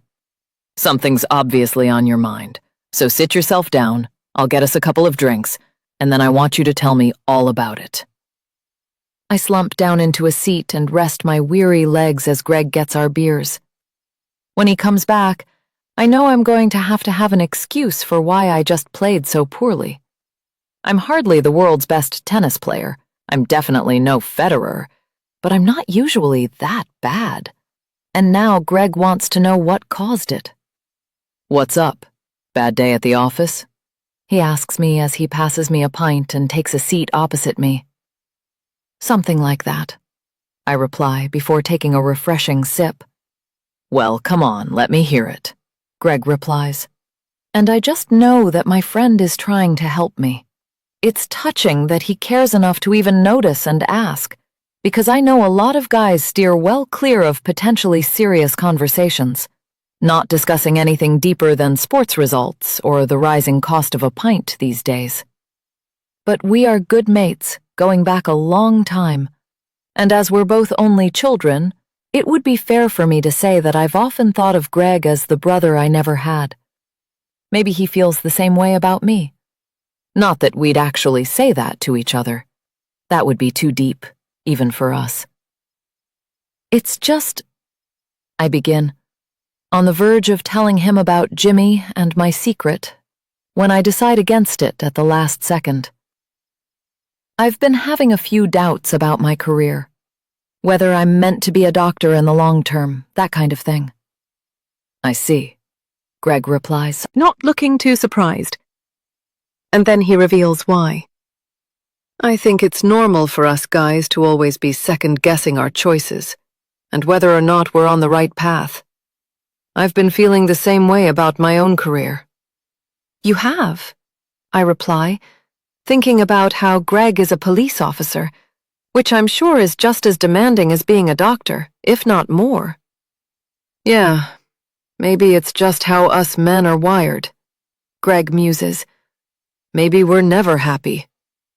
Or maybe we should listen to our gut and make a change. Who knows? I suddenly realize that with Greg's experience in the police, he might have some idea about the best way to handle a blackmailer. I just have to be careful not to let on that I'm the person being blackmailed, of course. I had this patient today, I begin, trying my luck. He came to me and told me he was very stressed. I could see he hadn't been sleeping well, and he was very fidgety. Then he told me what the issue was. He said he was being blackmailed for money by somebody, and he didn't know what to do. He wanted my advice. He wanted to know if he should just pay them or ignore them and take the risk. And what did you tell him? Greg asks me, seemingly buying my falsified story. I wasn't sure. I mean, I'm a doctor. I can advise him on medical issues, but blackmail is a little out of my league. So I said the only suggestion I had was to go to the police. But I was wondering, as a police officer, was that the right advice? I look at Greg then, hoping I'm about to get some amazing advice that will show me how to solve my problem. Blackmail is tough, Greg replies, shaking his head. I mean, sure, he should go to the police, but I know from experience that it can be difficult to prove anything in these cases, especially if the blackmailer has not left any evidence behind. If it was a verbal threat without any kind of paper trail, it would just be his word against theirs. I realize I would have exactly that same problem if I went to the police about Jimmy. No evidence. Not yet, anyway. Then there is the fact that if someone is being blackmailed, they presumably have a secret they don't want getting out. Otherwise, there wouldn't be much to threaten them with. So if they go to the police, they'll have to tell them what that secret is, which can lead to problems for them, as well as the blackmailer. Greg goes on. That doesn't sound good either. Of course, things could be even worse if they ignore the blackmail, Greg says. So, like I said, it's a tough one. As I feared, Greg has been no help at all. And I figure I better change the subject before he guesses we are talking about me here, and not some fictitious patient. We sip our beers and watch another couple of guys take to the tennis court we just vacated. And I think about Phil, and wonder how his night is going. He was meeting a female patient for a drink, which will possibly lead to so much more. How does he do it? How does he take such risks and still get away with them? Yet here I am at risk of losing everything from my one mistake that happened years ago. It doesn't seem fair. But then, every doctor knows that in life there is no such thing as fair. Chapter 8. Fern. Cocktails and charm. What more does a girl need? I'm being inundated with both as I sit opposite the doctor I met today and listen to him telling me a story about how he saved the life of a patient who collapsed in his surgery once. There's a margarita on the table in front of me, which is my third one, but who's counting? In between his stories about his selfless acts, Phil has been complimenting me on various things, from my eyes to my lipstick, and even the way my laughter sounds. That woman I met this morning was right. Doctors really are a step up from the other men out there. Wow, I can't believe you had to give mouth to that poor guy, I say once Phil has finished his story about the middle-aged man who had a suspected heart attack in his surgery during a routine checkup. What was it like? What do you mean? You know, having to put your lips on another man's? Phil laughs, as do I, but I had to ask the obvious question. I guess I didn't really think about it at the time. My training just kicked in, and I went into autopilot. Yeah, but you must have thought about it afterwards, I say. Did it feel weird? No. I mean, would I choose to go around kissing a man normally? I can't say I would. But if somebody is dying right in front of me, I'll do anything I can to save them. That sounds incredibly heroic, and I like the idea of being with a man who has the ability to save a life. If someone dropped to the floor in front of me and stopped breathing, I wouldn't have the slightest clue about how to resuscitate them. Sure, I've seen the movies and know that there's a lot of chest compressions and mouth-to-mouth stuff, but I'm pretty sure that it's a bit more technical than that. There's a skill to it, a skill I don't possess. But Phil has it. He could save a life. He could save mine. Maybe he already has. How about we finish these drinks and go for something to eat? Phil suggests then, before picking up his own cocktail, a Manhattan, and taking a sip while staring into my eyes. He holds the eye contact until he puts his drink back down on the table. There's a great restaurant just around the corner from here. Do you like Asian food? I love it, I reply, my taste buds watering at the thought. Perfect, Phil says. May tonight be the first of many fun evenings we share together. I'm happy to drink to that, as all around us, several other couples sit at their own tables and enjoy their own drinks and conversations in this secluded section of the city, where pedestrians rush around on the pavement outside, while the world seems to be slowed down inside here. I wonder how many of these couples are on a first date too, because I guess that's what this is, a date. What else could it be? Okay, so we didn't meet in a typical way people often meet these days, not on any dating app, or because Phil and I randomly saw one another in line for a coffee a few days ago and he asked me for my number. We met because I went to see a doctor today and he just so happened to be that doctor. But so what? A first date is a first date no matter how it comes about. As far as first dates go, this might just be the best one I have ever been on. Phil is polite, he's a good conversationalist, he seems very at home in this trendy setting, and of course he is devilishly handsome, a fact I noticed as soon as I entered his consulting room. Those are all ingredients for what should become the setup for a second date. But this one isn't over yet, and it sounds like we're going for food soon. Will it end after that? Or will there be even more to come? I certainly hope it's the latter, and Phil has already hinted that he'd like us to spend more evenings together. I would be foolish to get too far ahead of myself and pin all my hopes on this being something that could be long-lasting. But maybe this is the man I have been waiting for, and now I have found him. Who knows what exciting places it could lead us both to? Tell me, why did you meet me here? Phil asks, snapping me out of my daydreams of the future. What do you mean? You didn't have to come here when I suggested it. You could have just gone home. You could be doing anything else tonight. But you chose to be here with me. Why? Like I said at my appointment, I don't have anything else. So you're just here because of a lack of a better option? Phil asks, and I cringe at my response. No, I didn't mean it like that. I'm glad I'm here. I'd want to be here even if I had other plans. But why?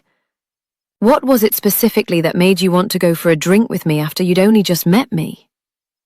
It feels like Phil is fishing for a compliment, and maybe he is. I realize then that he has complimented me a lot so far, but I am yet to really give him any positive feedback, other than laughing at his jokes and smiling at his stories. So I decide to give him what he wants. I admire your profession, I say. I like the fact that you're a doctor. Perhaps I wouldn't be here now if you did something else for work. But a doctor? Yeah, I like that. How much do you like it? Phil asks me suggestively. I like it a lot, I reply mischievously. Would you say my job turns you on? Phil pries further. And now it's obvious what he wants me to say. But that's okay, because I have no problem saying it. It wouldn't be a lie, after all. Yes, I would. I say, as Phil beams widely, possibly deciding in that moment that his extensive medical training was all worth it, not just to save lives, but to attract a woman simply with his job title. I have another suggestion, Phil says then, leaning in a little closer to me across the table, which instinctively makes me lean in closer too. How about we skip the restaurant and go to a hotel room? We could always order takeaway to be delivered there if we're hungry. Though I have a feeling our appetites might be satisfied without food, if you know what I mean. I know exactly what he means, and now I'm not thinking about Asian food at all. I'm thinking about seeing this handsome doctor without his shirt on. I'm thinking about him seeing me in a totally different way to how he saw me in his office. I'm thinking about him giving me a very thorough examination. You know of a good hotel around here? I inquire, and Phil nods. We could be in the room in 15 minutes, he replies, and we can continue our conversation there. We still have so much to discuss, of course. I'd love to get to know you even better than I already have. The feeling is mutual, and it's sweet of him to let me know that he's not just interested in one thing if and when we get inside that hotel room.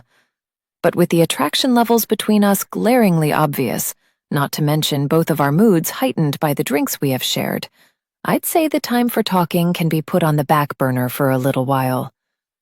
As we finish our drinks quickly, I'm not worrying about how this all feels a little fast or too good to be true.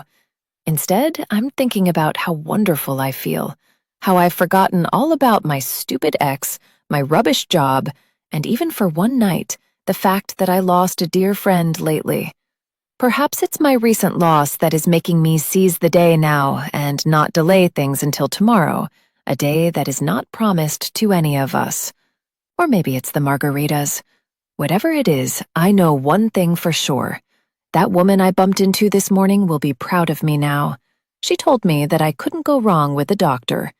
I have a feeling she is right. As I leave the bar with Phil, the handsome doctor, I wonder if this is the moment I am transported into a whole other life, a better life than I had before, a life of luxury, of highbrow social events and exotic vacations, of fine dining, of big properties, fancy cars, the freedom to be frivolous. All of that would be amazing. Who wouldn't want to experience it all? To be in a relationship with this man and get to experience and enjoy all the things we could share together is a tantalizing prospect. But forget all the finer things in life that could come with it. I just want to be appreciated, acknowledged. Eventually, I want to be loved. As I walk alongside the doctor, there is only one thing I really care about. I want to be looked after. Fortunately, it feels like I'm in safe hands. Chapter 9. Drew. Will I be able to get into bed tonight without lying to my fiancé? As I walk through my front door and set down my tennis racket and gym bag, I already know the answer to that question. I'm expecting Rose will ask me how my day was when I walk into our lounge and see her shortly. I know she'll be in there because I caught a glimpse of her through our Venetian blinds as I parked the car on the drive and made my way to the door. I saw her sitting on the sofa, watching what looked like another episode of that medical mystery series she enjoys. And I also spotted a glass of red wine in her hand, too. I'm glad that she seems settled, though I have told her before that I'd prefer her to close the blinds when the sun goes down to stop a total stranger seeing. If she's home alone, better to be less visible to any potential intruders. This is a safe neighborhood. That's why I bought this house here, but still, no need to be making it so easy for people outside to see into your home and note how big your TV is and who is currently watching it. And now there is the fact that I know Jimmy has been watching us. I hate the idea of him prying on my wife while she is home alone. I walk in and see Rose on the sofa, so I go straight to the blinds to close them. As I do, I look through the window and wonder if Jimmy is out there. It's dark, so I can't see him if he is, but the fact that he could be makes me close the blinds even quicker. "Hi, love, how was your day?" Rose asks me as she hits the pause button on her TV show. Here it is, the first test of whether I can avoid telling a lie or not. It was good, I reply, falling at the first hurdle. Busy as always, the usual. Oh no, you do look tired. Would you like a glass of wine? There's a bottle open in the kitchen. Wine does sound good, but alcohol might mess with my sleep, and I already had that one beer after tennis with Greg. I'm fine, I reply. Tell me about your day, Rose says then, moving a cushion on the sofa so I can sit down next to her. I look at the TV and see how it is frozen on a scene featuring 2 doctors standing beside a patient's bed in a hospital. Without actually watching the scene unfold, I can already guess that it will be full of the classic cliches that litter these types of shows. The kind of cliches that make me roll my eyes and think about how real-life doctoring is nothing like what these shows make it out to be. But people seem to love them, Rose included. Though because I hate them, she always watches them when I'm out. You just ruin it with your moaning, she said to me once, after I complained about how a doctor was talking to a patient in one episode of this show, before laughing at me. We both laughed.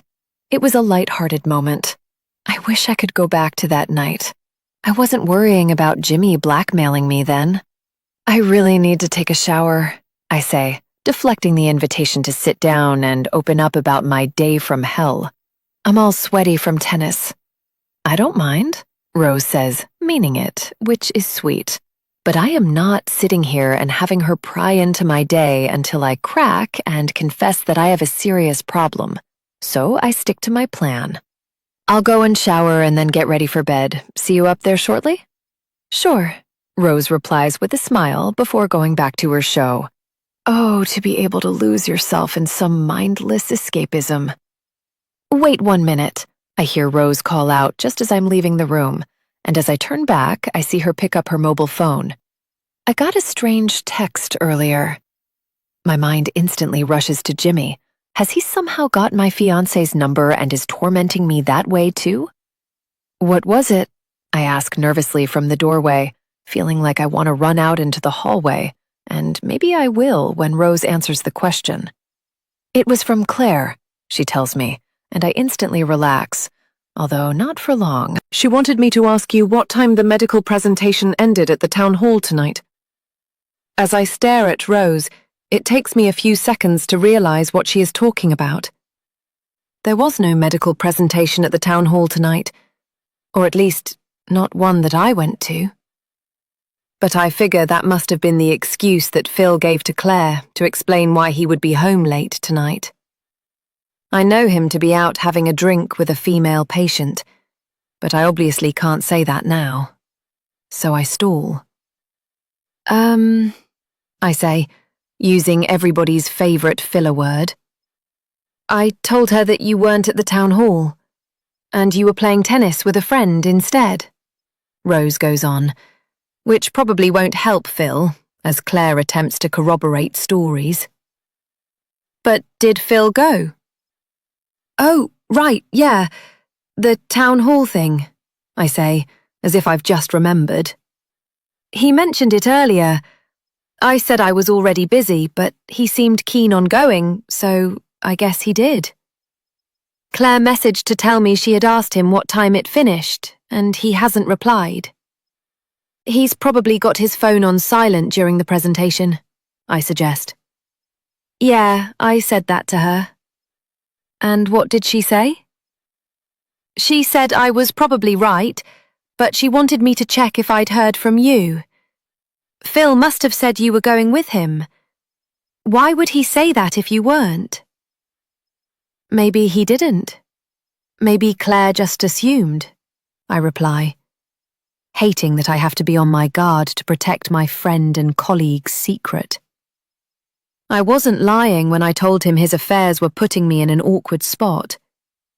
This is just one example of the kind of thing I have to do for him every now and again, and I hate it. Although I'm hardly going to drop him in it, because that'll mean going to work every day with a doctor who hates me, and I'd like to retain workplace harmony if I can, without causing any drama between the staff. The patients are bad enough. Yeah, perhaps, Rose replies. I'm sure he'll be home soon. It's getting late. Yeah, I'm sure he will, I reply before making a swift exit and heading up the stairs before I have to navigate any more uncomfortable conversations. If Phil has got any sense, then he will be home soon, because, like Rose said, it is getting late, and he has a wife waiting for him. He can't just stay out all night doing whatever he wants to do with that patient. He's playing with fire enough. No need to throw a load more fuel onto those flames. Although, as I get into the shower, I have no idea what he will do for the rest of the evening. As the hot water runs over my body, I wonder what Phil sees in the affairs he has. I expect it's the thrill and excitement of it. Maybe he likes the power of having multiple women on the go at once. Perhaps it's purely just the sex and nothing else. Whatever it is, it seems to be how he keeps himself entertained in this life. Like Greg said after our tennis game, us men seem to be wired to never be happy with what we've got. The thing is, barring my thoughts about being a doctor and if it is really for me forever, I am happy. I love my life outside of work. I have Rose, I have this house, I am soon to be married, or at least I was until I was told to hand over all my savings to Jimmy. It suddenly occurs to me that I could call Jimmy's bluff. Tell him I'm not paying and then let him do whatever he wants to do. If the worst happens and I lose my ability to be a doctor, I'll have to do something else, thus ending my career concerns about whether I'm on the right path. Could this actually be a blessing in disguise? I try to pretend like it might be as I finish my shower. But as I step out of it and wrap myself in a towel, I know I'm being foolish. There's no world in which blackmail is a good thing, just like there's no world in which Phil's affairs are a good thing either. I disappoint my father, bring shame on our family, and potentially lose Rose too, along with the comfortable lifestyle my occupation affords us. If the truth ever comes out, it will likely spell disaster for all involved. So I better keep my secret for as long as I can. Chapter 10. Fern. Life can give you incredible highs as well as lows.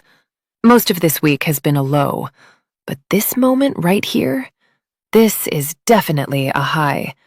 I'm resting my head on Phil's bare chest as the pair of us lounge in this spacious double bed in the hotel room that the doctor paid for. The hotel wasn't far from the bar we had been drinking in, as Phil told me it wasn't, and I was impressed when I saw it. The lobby was huge and full of marble, while the staff on the reception desk wore smart uniforms and greeted us super politely, although all we wanted to do was get to the room, and now we're in bed together. We're very comfortable in this position, although we haven't been in it for long. We have spent a lot of time in other positions, though.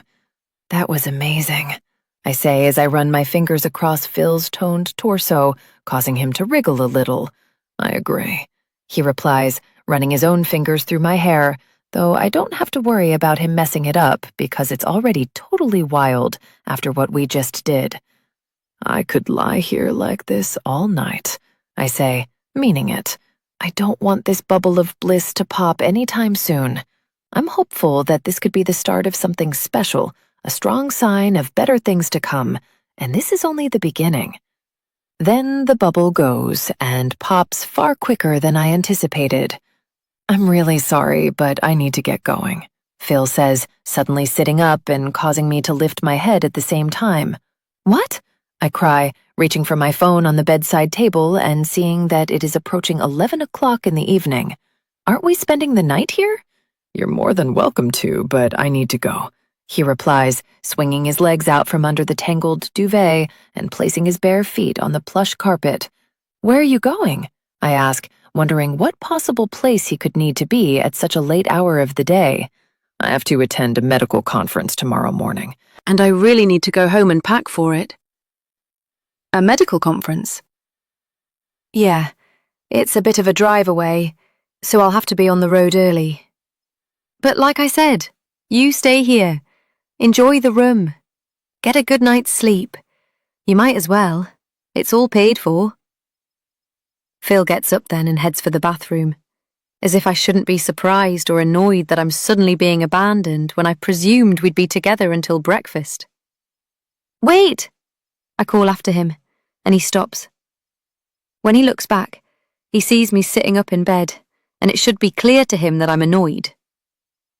I'm sorry. I should have mentioned it earlier, he says. What is this? I ask. You just wanted to get me back here so you could sleep with me and then you leave. Is that how this works? No, of course not, Phil replies, stepping back to the bed. I had a great night with you, and I wish I could stay until the morning. Trust me, I really do. But I have to go. I say nothing, so Phil sits down on the bed beside me. I've had an amazing time with you, and I'd love to do it again, he tells me. I bet you would, I reply, rolling my eyes. I don't just mean the sex. I mean our drinks, our conversation. You are great company. How about we do this again sometime, on a night when I don't have work in the morning? That way we could spend a full evening together with nothing to get in the way. How does that sound? I think about it before Phil leans in for a kiss. It sounds good, I say, just before our lips meet. After our kiss, Phil is on his way to the bathroom again, and I don't call him back this time. I just lie back on my pillow and stare up at the ceiling as I hear the shower turn on. As the doctor whistles beneath the water, it suddenly hits me. What if he is lying to me? What if the reason he has to get home tonight isn't because of some medical conference? What if it's because there is somebody waiting for him at home? Okay, so I didn't see a wedding ring on his finger when I first met him in his office. But that doesn't mean he doesn't have a girlfriend. Why didn't I consider that? I just assumed he was single, especially when he invited me out for a drink. I certainly wasn't imagining him having a partner when he suggested we find a hotel room nearby. Maybe I'm being paranoid. Or maybe I really need to ask him. As I listen to Phil still whistling in the shower, I know that even if he does have a partner at home, he could simply deny it if I ask him. Why would he tell me the truth? If there is something to catch him out on, I need to uncover it myself, not rely on him to be honest, especially if he has a reason to lie. I look around the room and wonder what I could do. Only a few moments ago, I was thinking about how this could be the start of something special. But now I'm trying to get confirmation that I haven't just behaved like a homewrecker. Then I see Phil's suit jacket hanging on the back of the armchair in the corner, the one he slipped off just before we started kissing and fell onto the bed together. I was glad to see that jacket come off him at the time. But now I'm planning to search through its pockets to see what it might reveal about its owner. The shower is still running, but it could be switched off at any second, so I move quickly, getting out of bed and approaching the armchair. I don't have to worry about making noise because Phil won't hear me with the hot water rushing around his ears. But I do have to worry about what he might say or do if he catches me snooping through his belongings. So I keep moving fast. The first inside pocket I try is empty, but I find something in the second. It's his wallet, so I take it out and open it. I see credit cards, as well as the edge of a £50 note sticking out the top. But those aren't the things I focus on. Rather, it's the small photo of Phil with another woman, the pair of them smiling into the camera like one of those cutesy images loved-up couples get in a cheap photo booth somewhere. Who is this woman? Is she the person he is now rushing home to be with? I hear the shower turn off, so I quickly close the wallet and drop it back into the suit pocket. But as I do, I feel something else in there. It's small and cold, and as I take it out, I feel that it is circular in shape. I already know what it is before I see it. It's a wedding ring. So that's why the doctor didn't have anything on his left hand when I first met him. He'd already taken it off and hidden it. As I step away from the jacket and return to the bed, I think about how I've been lied to. I also think about how I should confront Phil when he emerges from the steamy bathroom, dripping wet from his shower with a towel around his waist. He'll be planning on getting dressed and then getting out of here, going home to his pretty partner, giving her a kiss, and acting as if everything is perfectly all right. That poor woman won't have a clue what her husband has been doing with me in here. She probably thinks he's been working late or at a medical conference. I bet he uses that as an excuse all the time. It's certainly the excuse he gave me. But now I know he is lying to me. So what am I going to do about it? Chapter 11. Drew. I turn off my alarm before it sounds, the least I can do for my sleeping fiancé beside me, because I was already awake. With that potential noise prevented, I have the time to lie on my back and stare up at the ceiling and make a final decision on the matter that has kept me restless all night. Over the last 8 hours in this dark room, all I have seen when I closed my eyes was either Jimmy's smirking face or my medical degree being taken from me before I marched out of my workplace, past all my worried patients. It's little wonder I kept opening my eyes to banish those images, though of course doing that meant I found it impossible to sleep. At least it's time to get out of bed now and start my day, although it's not a day I would have wished to face. Not when it's supposed to end with me paying the money Jimmy is asking for. After giving it countless hours of thought, ever since that man came to my office and blackmailed me, I have finally come to a decision. I am going to give him the money he is asking for. That solves 2 problems. It gets rid of him, and it also ensures I get to continue being a doctor without anybody looking into my student days to uncover the extent of my cheating. My career will remain intact, so I can recover from anything else. Money can always be earned back, but a damaged reputation takes a lot longer to remedy, if it can be remedied at all. I'd rather not try and find out, so I'll take what feels like the easier option and visit the bank on my way to work and withdraw the money in my savings account before being on my way to get this whole sorry mess over with. As simple as that. I wish. I have thought about only taking some of my savings out and leaving enough in there to at least pay for a small, cheaper wedding. But I need to guarantee Jimmy leaves me alone after today, so by giving him as much as I can, it should ensure he does. If he thinks I'm trying to shortchange him, then it could only make things worse for me, and they're already bad enough. I look over at the sleeping face beside me, and when I do, a terrible pang of guilt hits me. It's the guilt of knowing that the money I am preparing to give to Jimmy was money that Rose and I were supposed to spend on our dream wedding. As the higher earner out of the 2 of us, most of the money in the account came from me. But that's not the point. We're a couple, and we share things. What's mine is hers and vice versa. That means if I take this money and spend it on something that Rose would not approve of, I am essentially breaking our financial bond. Or maybe it's not just guilt I feel. Maybe it's fear as well. I know that I'm going to have to tell Rose that we can't afford certain things for that wedding now, not unless we delay it another year or more, and that surely won't go down well. I don't have a valid excuse yet, but I'll need to think of one soon. Whatever it is, she's not going to like it.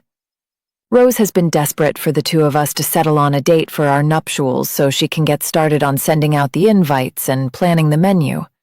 How will she react to the idea of doing the exact opposite? I know it'll be bad, which is why I am considering not telling her for as long as I can. Instead, I'm going to take what feels like the coward's way out and sneak from this bed and get dressed before leaving the house and not having to talk to Rose about it until the money is already gone. At least that way I can't change my mind and leave the money in the bank, thus incurring the consequences of Jimmy's threats. I peel back the duvet as carefully as I can before getting out of bed, glancing at Rose as I go to check she is still fast asleep. Then I stand up and start putting on my clothes, finding an ironed shirt in the wardrobe and picking out a smart crimson tie for today's duties. I add trousers, my belt, and my socks to complete my look before heading for the bedroom door, deciding that I'll get washed in the bathroom down the hall this morning rather than the ensuite bathroom, where any noises I make will be louder. "Where are you going?" I freeze at the sound of the voice behind me, and don't need to turn around to know that it is my fiancé, which must mean she is awake after all. "I'm just going to work. Sorry, I was trying not to wake you." "And leave without giving me a good morning kiss? That's not very gentlemanly of you." I have to smile, or else Rose will suspect something is troubling me. So that's exactly what I do as I approach the bed and lean down to give her that kiss she wants. There he is, my future husband," Rose says as we break off, a comment that only adds to my sense of unease. "I better go. Another busy day of patients ahead," I say. But before I can, Rose takes hold of my hand. "Can we talk about the wedding tonight?" "The wedding?" "Yeah. You have remembered that you proposed to me, haven't you?" I force a laugh. "Of course. It's just, what is there to talk about?" "I don't know. Maybe the fact that we don't have a date for the wedding yet, and all my family and friends keep asking for one?" Damn her family and friends. Though to be fair, my family and friends keep asking me too. "We really need to try and set a date," Rose goes on. "Once we've done that, we can start moving forward with everything else." "I know," I reply, before realizing that maybe I should just broach the subject of delaying the wedding now, while we're already talking about it. Rose is sleepy, but she seems in a good mood, so it might be a better time to do it rather than wait until tonight, when she's fully awake, caffeinated from coffee or tipsy from a glass of wine, which could act as fuel for any potential argument. "I was wondering," I begin nervously, "how about we set the wedding for 2 summers from now? That will give us lots more time to plan it." Rose suddenly lets go of my hand. 2 summers? Are you kidding? I'm not waiting another 2 years to get married. I then realize there was no good time to do this, but it's too late now. I want it to be absolutely perfect, so the more time we give ourselves, the more we can plan and prepare and ensure that we have everything we definitely want. The best venue, the best band, the best suits and the best dress for you. I want it to be incredible. So how about we hold off and don't rush things? That sounds plausible in my head, but not to the woman staring back at me. "I'm not having this. You are not delaying my dream day. No way. We're getting married next summer and that's the end of it. It's next summer or nothing." "Whoa, hang on a minute. Let's talk about this." "No, I've made myself perfectly clear. We marry next year or we don't marry at all." Great. Yesterday it was Jimmy giving me ultimatums, and today it's my fiancé. "Hey, don't be like that," I try, reaching for Rose's hand, but she keeps it away from me. "You are not doing this to me. You are not stringing me along for several years, leaving me hanging before you change your mind and say you don't want to get married at all." "That's not what I'm doing," I protest. "Isn't it? Men do this sort of thing all the time. They put a ring on their partner's finger just to keep them happy, but they have no intention of actually marrying them. They just think it buys them time. But no way are you doing that here. I'm not being treated like that." "Hey, why are you talking like this to me?" I cry, realizing this has already gone disastrously. But it's not just about the way she is shooting down my idea of delaying the wedding. It's the way she is assuming I'm some guy stringing her along, rather than a man she loves and wants to be with forever. Is this what she really thinks of me? Just go to work, Rose shouts before she gets out of bed and stomps into the bathroom, slamming and then locking the door behind her. I stare at that door and consider knocking on it to try and resolve this argument, but decide against it and instead leave the bedroom. As I go downstairs, I know that was not good. I'd heard about how sometimes wedding planning can send a woman crazy and make her act out of character. Bridezilla, I think the term is. The problem is, Rose has been prone to these temper outbursts at other times too. And when this happens, the way she talks to me is downright awful. That was just one example, but there have been other times in the past. It's never been enough for me to seriously reconsider our relationship, as she is incredibly sweet most of the time. When it does happen, it always leaves me feeling terrible, like I'm being controlled in some way. I might be being harsh on her. Or maybe this argument about the wedding could be a wake-up call and show me how Rose has her imperfections, like I do. I'm not just the bad guy here. She can have her moments too. And what's worse? Me doing something bad because I'm totally forced into it, or her talking to me in a negative way out of choice? I've always disliked this side of Rose, this side of her that rears its ugly head from time to time when she loses her temper and her words fly out of her mouth in a far more careless manner than they usually do.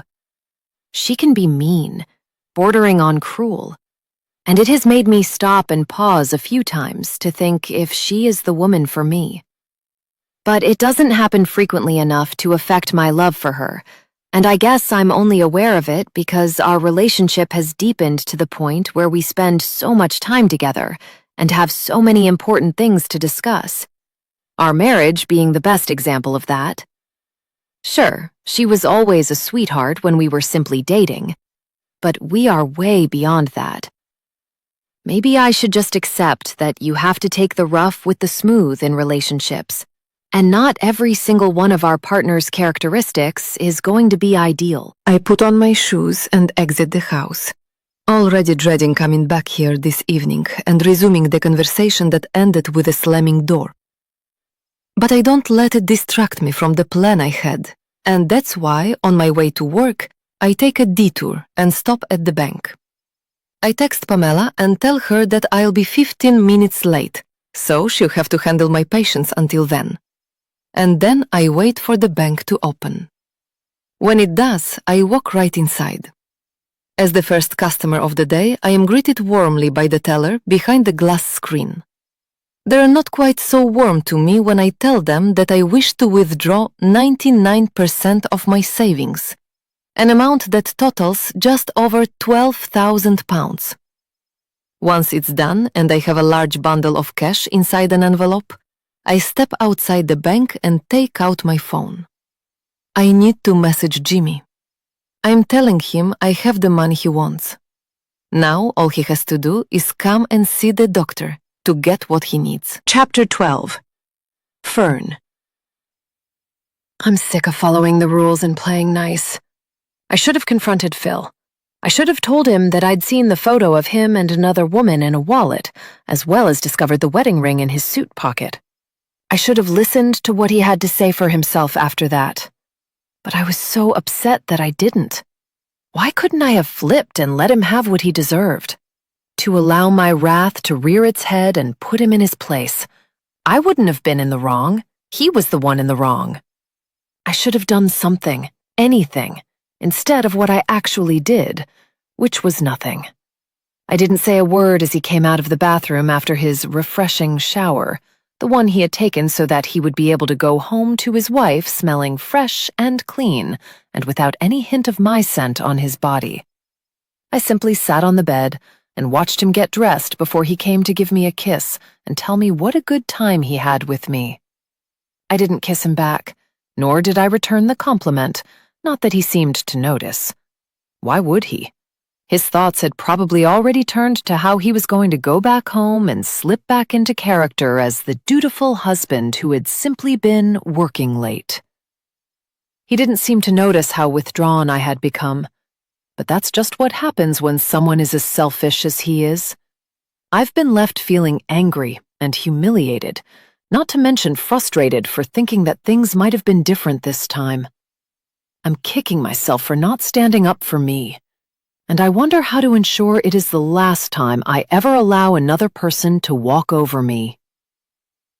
"I can't wait to do this again sometime," Phil said just before he left, holding out his phone for me to take. "Put your number in here and I can text you." I didn't take his phone, and not just because I was trying to suppress the varied range of emotions that were bubbling away beneath the surface. Ultimately, I was left feeling numb, so my hand didn't reach out for his mobile, prompting Phil to speak again. "Unless you'd prefer to just see me in my office again and play doctor and patient," he said then, a glint in his eye as if he thought that I would actually prefer this. I decided to let him keep thinking that, and forced a smile on my face, so he at least put his phone away. That saved him the trouble of having to save my number in his phone under an alias, so his wife would never notice it if she went snooping. I wonder what he would have used for my contact name. A man's name, perhaps, just so his wife wouldn't get suspicious.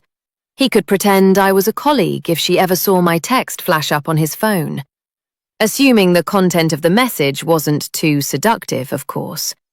Or maybe he would save me under something really banal, like the name for a local takeaway, or something as silly as that. Whatever cheaters do to cover their tracks. I'm sure Phil would be willing to try it all. He's obviously good at this kind of thing. But he won't be getting any more practice with me. I watched him leave the hotel room, under the false assumption that I was going to spend the entire night relaxing in this hotel room that he had paid for. But no sooner had he gone than I got dressed myself before checking out, wanting to get as far away from the suddenly seedy hotel as I could. I took a taxi home and then got into my own bed, though not before taking a shower too. Just like the doctor I'd been with, I felt like I had a few sins to wash away. Once I was in bed, it took me a while to sleep. My insomnia caused by both rolling waves of guilt about whoever Phil's poor wife might be, as well as crashing waves of anger as I thought about how Phil had so easily deceived me into thinking he was a good guy. By the time dawn came, I was exhausted, and therefore even angrier at that man. But there wasn't much I could do. The deed had already been done. I would simply have to live with the knowledge of it, just like he would. Somehow I had a feeling he'd live with it a lot easier than me, but I don't have to live like this forever. I can make a decision, one that says this is the last time I ever allow this to happen to me. Never again will I allow a man to hurt, anger, or shame me like Phil did. I can't control what other men do, but I can control what I do. And this is the turning point, my line in the sand. When I decide that going forward, I am going to do whatever I have to do to ensure that I am the one who comes out on top in all future scenarios. I'm back on the bus now, making my usual early morning commute to work, managing to feel even worse than I did the last time I did this. I'm wondering if I'll bump into that woman from yesterday again when I get off. I'm hoping I do, because if so, it will give me the chance to tell her that she was wrong about how doctors are the best guys to be with. I could vent my fury at her for leading me into the arms of yet another lying, uncaring man. I could even go as far as to tell her that while she thinks her amazing doctor husband is out there saving lives when he's not with her, in reality, he could be sneaking around in wine bars and hotel rooms, just like Phil was sneaking around with me. I don't know for sure if her partner is a cheat, but it would be nice to at least put the thought in her head and make her have a sleepless night. She sure caused me to have one when she told me to find myself a doctor who could make my life better. But after getting off at my usual bus stop, and despite keeping my head up and looking around for that woman, I see no sign of her on my way to work. I even look through the window of that coffee shop we went to yesterday to see if she is standing in line waiting to order another hot drink. But she is not. Maybe she's having a lie-in while her doctor husband goes out to work. She could be shopping in another part of the city. Or perhaps she has been whisked away on a last-minute adventure by her medical man. The two of them boarding a flight now to enjoy a long weekend somewhere sunny, like the south of France or the Spanish mainland. Wherever she is and whatever she is doing, she's having a better time than I am. That much must be for sure. As I make it to work and slump down into the seat at my desk, I'm feeling incredibly foolish for falling into Phil's arms too easily. I should have taken my time with him, asked more questions, prod enough to realize there was more to him than met the eye. But more than that, I'm feeling foolish for pursuing a doctor based on that stranger's advice. It's clear now she was talking nonsense, and a man's career choice has no bearing on whether or not they are a good person. I shouldn't care about what any guy does for a job, be it a doctor, a dentist, or a DJ. Okay, maybe I would draw the line at drug dealer, but that's about it. I just want someone who treats me right, treats other people right, doesn't tell lies, values honesty over fancy things. Is that so hard to find in a city as big as this one? Apparently so. But I'll keep looking. What other choice do I have? I don't want to be alone forever. I want to be in love. I want to be loved. I want what so many happy couples have. My dalliance with a doctor was a disaster. But I can't let it put me off men forever. I'll meet a good man soon enough. Surely it's just a matter of time. When I do, I won't even ask what they do for a living. I'll simply stare into their eyes and try to tell if they are decent. That's all that matters. What if there aren't any decent men left? What if the world is just full of liars and cheats and scoundrels? It would mean I have to stop trying to find perfection and just focus on finding what can give me the best life. I want it all, and I may have to go to great lengths to get it, but I'm willing to do anything at this point. There's someone for me out there, somewhere. I just have to find him. Chapter 13. Drew. I feel dirty, dishonest, downright deceitful. But I'm still going to go ahead and do this. I'm still going to hand this money over to my blackmailer and keep my secrets hidden, even if it costs me what I have with Rose. Call it selfish, but I call it self-preservation. As any good doctor knows, in an emergency, you treat yourself first before trying to treat others. That way, you're still capable of being of some use, rather than succumbing to the problem yourself before administering aid to anyone else. So I'm looking after number one. I'll deal with everything else afterwards. Another knock at the door. Another patient. Every time they enter, my heart skips a beat because I'm expecting to see Jimmy and his smug grin, as well as his hand extended out in preparation to take my hard-earned money. But it's not him. Not this time. He'll be coming, though. Of course he'll be here. He probably thought he was making easy money selling exam papers back in our student days, but he's clearly graduated onto another way of earning. Perhaps this is easier.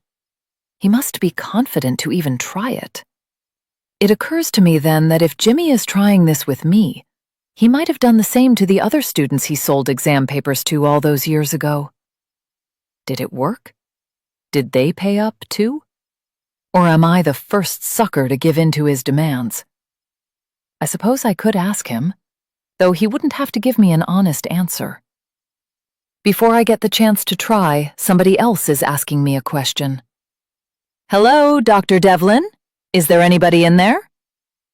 I notice the male patient who just entered my office is now waving their hands in front of my face as if to get my attention, and I realize that I've been so lost in my worries that I've failed to acknowledge their arrival.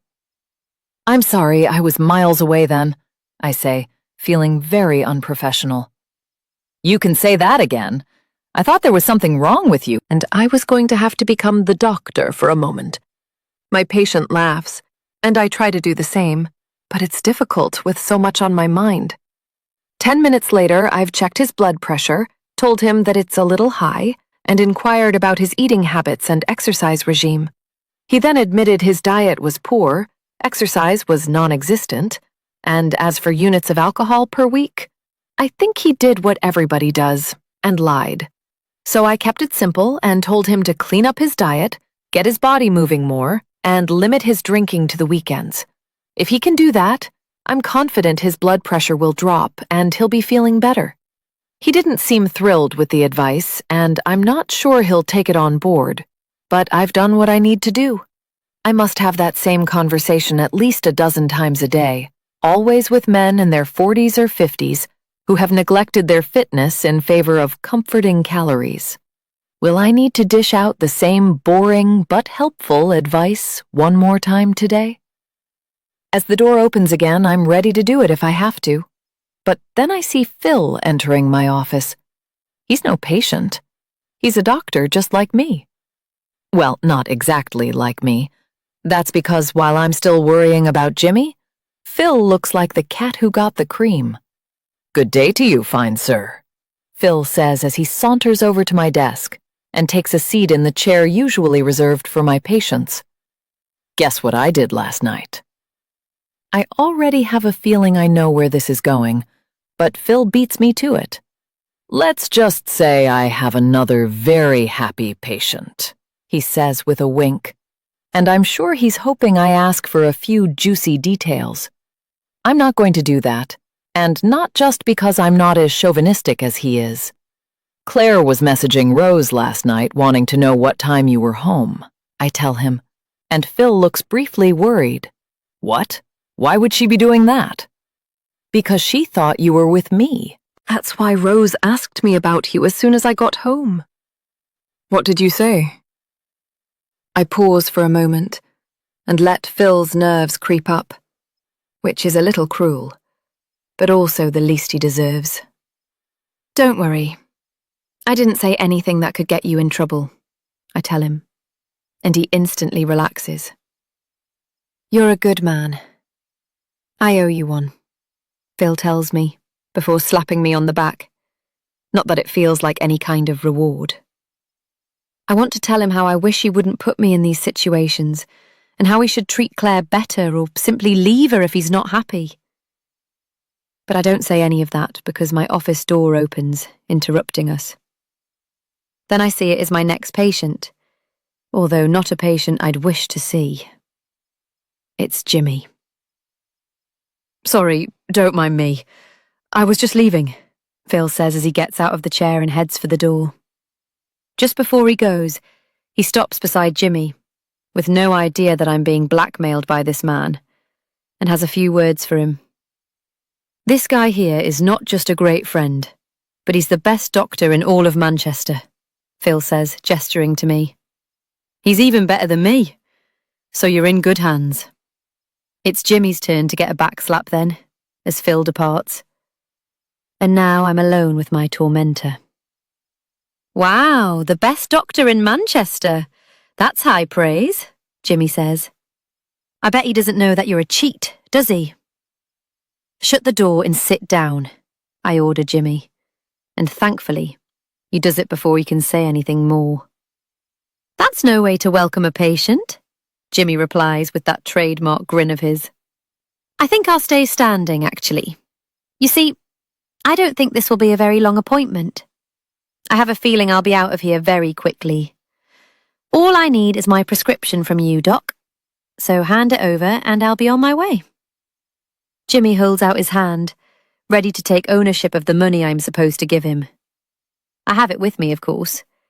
It's currently inside an envelope in my desk drawer, where it has been out of sight of everybody else who has been in here today. Now it's time to take it back out, and once I have given it to the man standing in front of me, this will all be over. Except a strange thing happens. In this moment, I've changed my mind. "No, I reply, glaring at Jimmy. Excuse me? You heard me. I said no. Perhaps you didn't hear me when I said I will ruin your career and your reputation if you don't give me the money. Jimmy reminds me, but I don't back down. I heard you perfectly. Now it's time for you to hear me.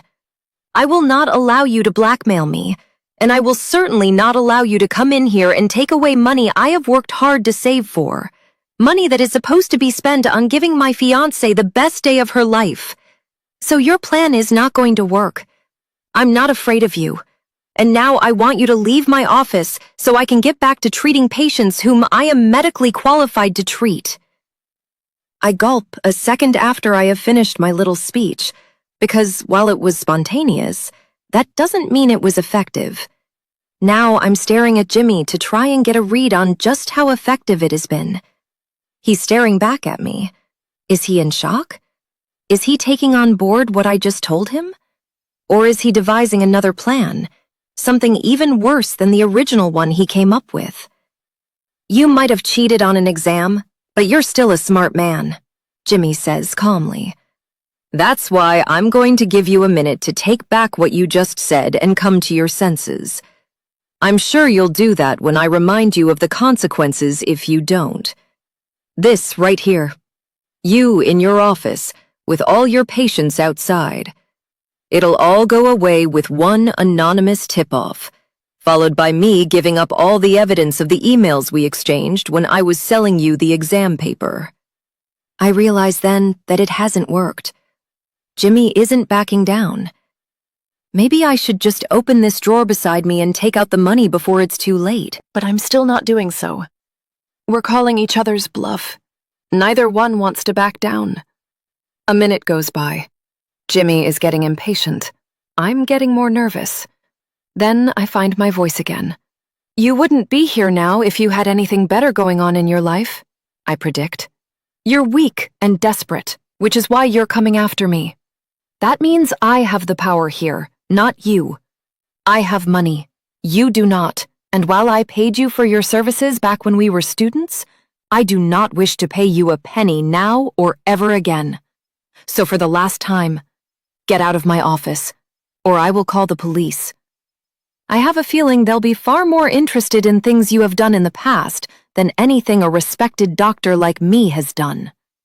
I'm just one doctor, but you're the guy who helped several doctors to cheat. You'll get in more trouble than me. I can't believe I'm really doing this. I'm feigning confidence to try and avoid losing all my money. Then I see Jimmy step back towards the door. He opens it. He's actually leaving. I wish he would just go silently so I could revel in my victory and tell myself that this matter is now over. But then he has to go and say something to spoil it all. I'm not finished with you, Jimmy tells me menacingly. You're going to regret this. Then he walks away, leaving the door wide open, and I watch him go, seeing several patients sitting in the waiting room ready for their turn to come in here and tell me their symptoms. But I will barely hear any of them. That's because I'll be thinking about the man who just left. More specifically, I'll be thinking about whether I just made a very big mistake in not paying him. Chapter 14. Fern. Is there a worse time to be single than Christmas? That time when loved ones get together and cozy up with a cup of mulled wine or steal a kiss underneath the mistletoe, exchanging gifts that were bought with affection and carry meaning, and basking in the glow of the Yuletide season while looking forward to another year ahead with the person you love. There'll be none of that for me this year, not with my single status. But then again, it's not quite Christmas yet.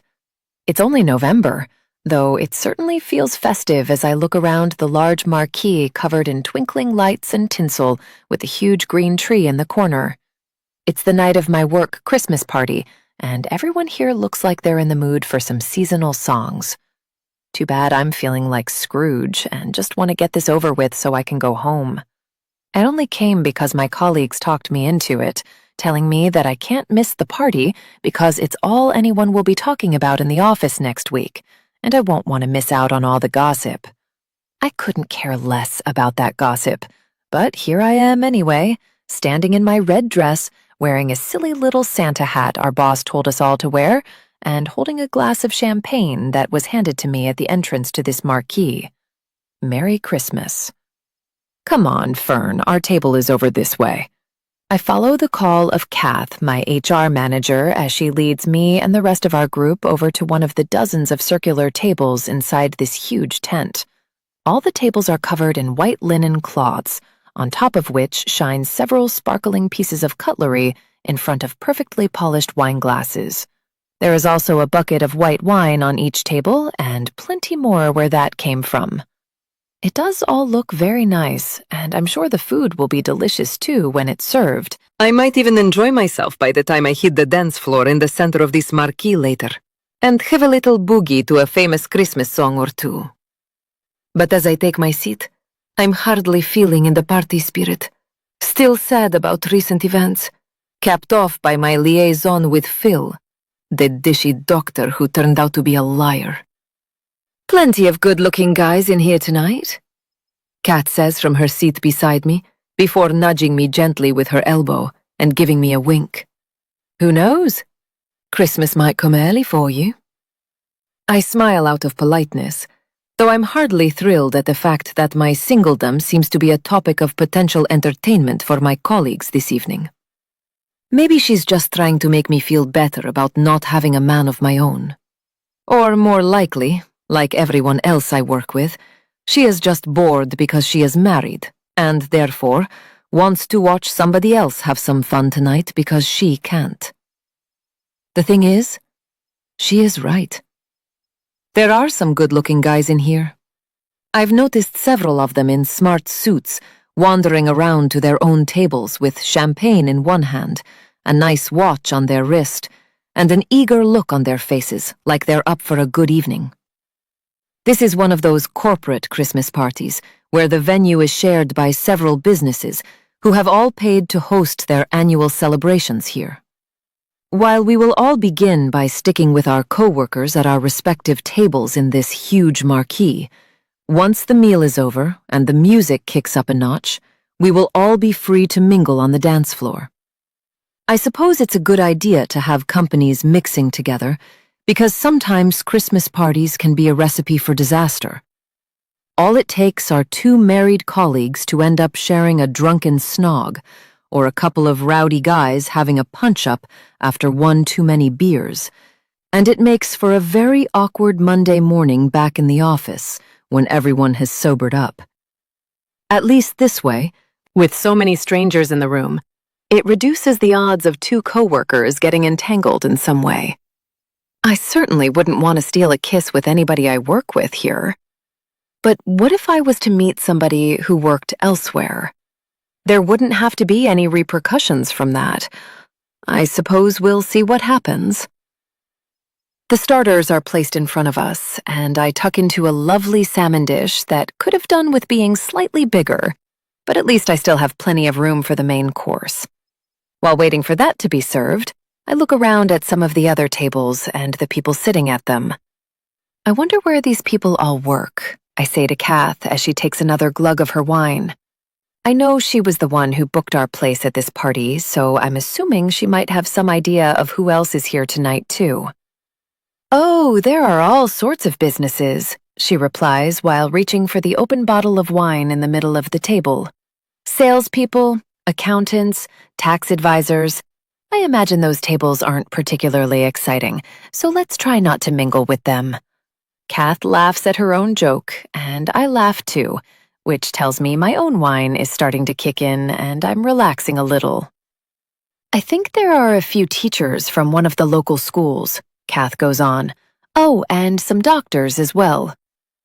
I pause when I hear the D word, still scarred from my brief fling with Phil, while remembering the stranger on the street who sent me down the path of looking for a doctor in the first place.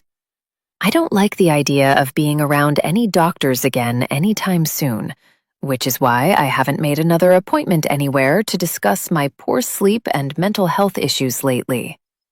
I guess I'll just have to hope I don't bump into any doctors on the dance floor. If I do, I'm liable to wipe the smug grin off their face and tell them that they're not as impressive as they think they are. The main course comes and goes, and it's just as tasty as what was served up before it. I opted for the turkey dinner, a familiar festive feast, and it was good, though not quite as good as the turkey dinner my mom will cook on Christmas Day itself. Feeling full, I politely decline dessert and decide to have a break from the table, getting up to stretch my legs and find the restrooms in this huge place. As I walk around, I pass some of the other tables and hear lots of excitable chatter amongst the songs playing in the background. Everyone seems to be having a good time, and I notice several people venturing onto the dance floor, clearly ready to kick this party up a gear or two. I imagine I'll be on the dance floor soon enough. But I visit the ladies' room before that because I have had rather a lot of wine with my meal. On the way back to my table, I see Kath and a couple of colleagues have indeed found themselves a spot on the increasingly busy dance floor, so I wander over to join them. Before I can get there, I freeze. That's because I see somebody I recognize, a man I didn't wish to see again, as I discovered he was already taken.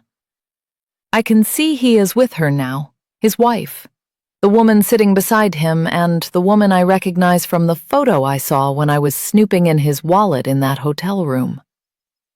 Phil is here, as is the woman he cheated on when he fell into bed with me. I guess Kath was right. There are doctors here this evening. And I've just seen the last one I wanted to meet. Chapter 15. Drew. I wish I could relax as easily as Phil does. I'm sitting beside my fellow doctor and listening to him laughing and joking about something with his wife, Claire. He's had a lot to drink tonight, as well as a lot to eat, and he looks like he's loving life. Not bad for a man who has extramarital affairs and somehow keeps them all covered up. As for me, while I've not had any affairs, I did have a brush with a blackmailer. Though it's been a couple of weeks since I told Jimmy that I wasn't going to give him any money, I'm still worrying about it now. I haven't heard anything from Jimmy since, and I'm hoping he's just moved on to a new target. But what if he hasn't? What if he's still out there plotting his revenge? That's the reason I can't relax like Phil and just get into the Christmas spirit as effortlessly as he does. There's another reason I'm feeling a little blue this evening. It's because things with Rose have not been great ever since I floated the idea of postponing the wedding. She took it worse than I thought she would. And even though I have since gone back on the idea and told her that we should proceed as originally planned, she has now got it into her head that I don't want to marry her and that I don't really love her. We've been arguing a lot since, constantly bickering over silly things, before she inevitably raises the point of the wedding postponement and how it is proof that I am not fully committed to our relationship. Things got so bad last night that I almost had to go and stay in a hotel because it felt like we couldn't be under the same roof as one another. In the end, I settled for the spare bedroom, but things weren't any better this morning, which is why the seat to my right is now unoccupied. Rose should have been here with me, just like Phil's partner is here with him, but she told me she wasn't going to come, as she wasn't in the mood to play happy couples when we clearly weren't happy. What a mess. I'm feeling lonely, and as Claire excuses herself from the table, Phil leans in and smiles. Look at the dance floor. Some real beauties over there. Classic Phil. No sooner has his wife turned her back than he is ogling the nearest available women. I follow his gaze and see the crowded dance floor and watch all the people who seem to be having such a good time. You should go and join them, Phil tells me. It might cheer you up. I'm fine. No, you're not. You've hardly said 2 words all evening. You're thinking about Rose, aren't you? Did you two have an argument? No, she just wasn't feeling well, like I said. That was the lie I fed Phil and Claire to excuse my fiancé's absence, but he's obviously seen it for what it is. Go and have an innocent flirt with a few women, he suggests. It'll make you feel better. Besides, you're not missing much here. Unless you want to sit with me and Claire all night, and that can't be fun for you. I decide to leave the table, if only so I don't have to think about how bad it is that Phil is acting like the loving partner to his poor wife, who is a lovely woman who clearly has absolutely no idea what her husband gets up to behind her back. Every time I see that poor woman, a big part of me wants to just tell her the truth about her partner. I almost feel like it would be doing him a favor, too. He'd be free to be himself then, instead of living this lie. The lie I'm forced to go along with. I walk over and get myself a beer from the bar before standing on the periphery of the dance floor, not feeling like I want to immerse myself in the crowd of moving bodies, happy to simply linger back and watch from here. It's obvious that some people are very drunk and are going to be embarrassed when they show up at their workplaces on Monday and are told about all the things they did on this dance floor. But for now, everyone is free to relax and all of them seem happy. Except one woman. I see also standing on the edge of the dance floor. Unlike those around her, she isn't laughing or smiling or throwing her arms in the air to the next song. She looks angry. And she seems to be staring at somebody. I feel like I vaguely recognize her from somewhere. But I can't place her. It's only when I realize who she is staring at that it comes to me. She's staring at Phil. I realize then that she is the woman I saw in our waiting room that day he told me he was meeting an attractive patient. Which means she's the woman he slept with that night. It dawns on me that it could be a disaster. If this woman was to confront Phil here, right in front of his wife, at this party. So I feel like I need to intervene somehow. But what can I do? What can I say? Maybe it would be better to not get involved. Maybe this is the day when the truth about Phil's lies comes to light.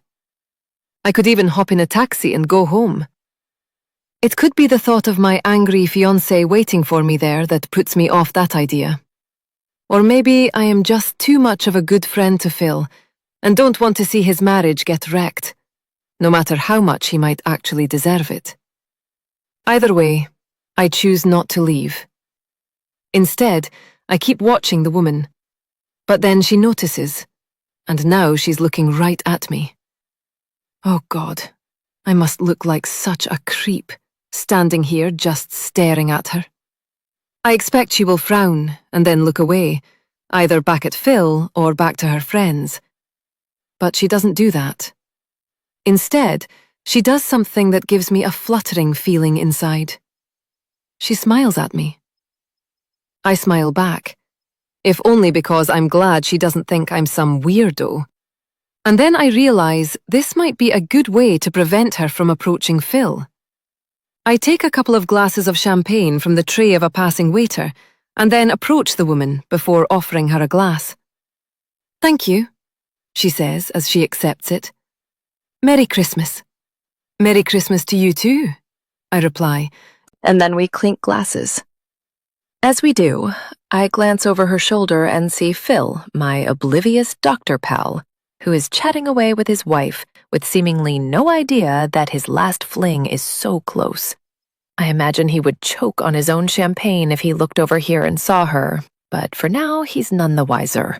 I aim to keep it that way, so I better come up with some interesting conversation before this woman gets bored and turns her attentions back to him. "Are you having a good night?" I ask, which immediately feels like a lame pickup line, horrifying me for two reasons. One, it's not a very interesting conversation starter, and two, I am most certainly not trying to pick this woman up. I am a taken man, so I'd hate for her to get the wrong idea. "I was until I saw somebody I don't like," she replies. I already know who she is referring to, not that she knows. "Oh, that's a shame. Well, try not to let it ruin your enjoyment of this party. Whatever they have done, I'm sure it's not that bad. Besides, Christmas is a time for forgiveness, right?" I laugh nervously, but the woman doesn't laugh. She looks curious. Which company are you here with? She inquires then. I'm a doctor, I reply, not thinking an answer like that is anything special, but no sooner have I said it than this woman is frowning again. A doctor, she repeats. That's right. Are you here with him? She asks me before pointing to Phil, and the act of her raising her arm must draw my friend's attention, as Phil glances over and sees who I am talking to.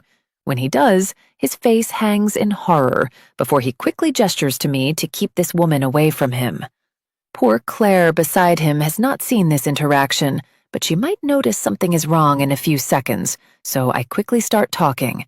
Yes, I know him, and yes, I have a feeling I know why you are mad at him, I tell her, but please don't ruin his marriage, not here, not tonight.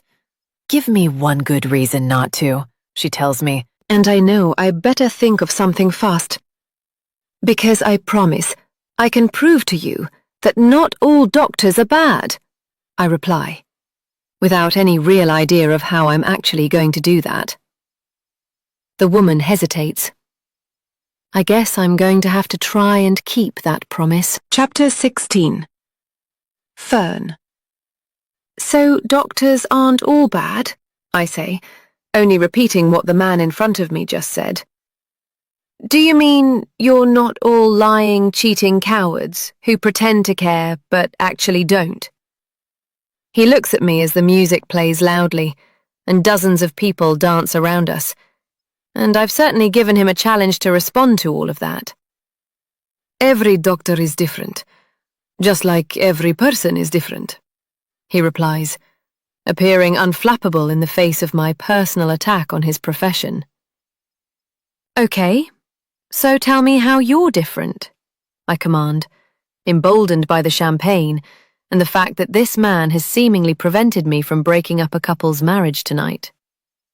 Phil might not have treated you well, he begins, before I interrupt him. Or treated his wife well. Or his wife, he concedes. But please don't tar us all with the same brush. You'll need a doctor at some point in your life. Several times, probably. So whether you like it or not, you have to be nice to us. Annoyingly, I can't really argue with that.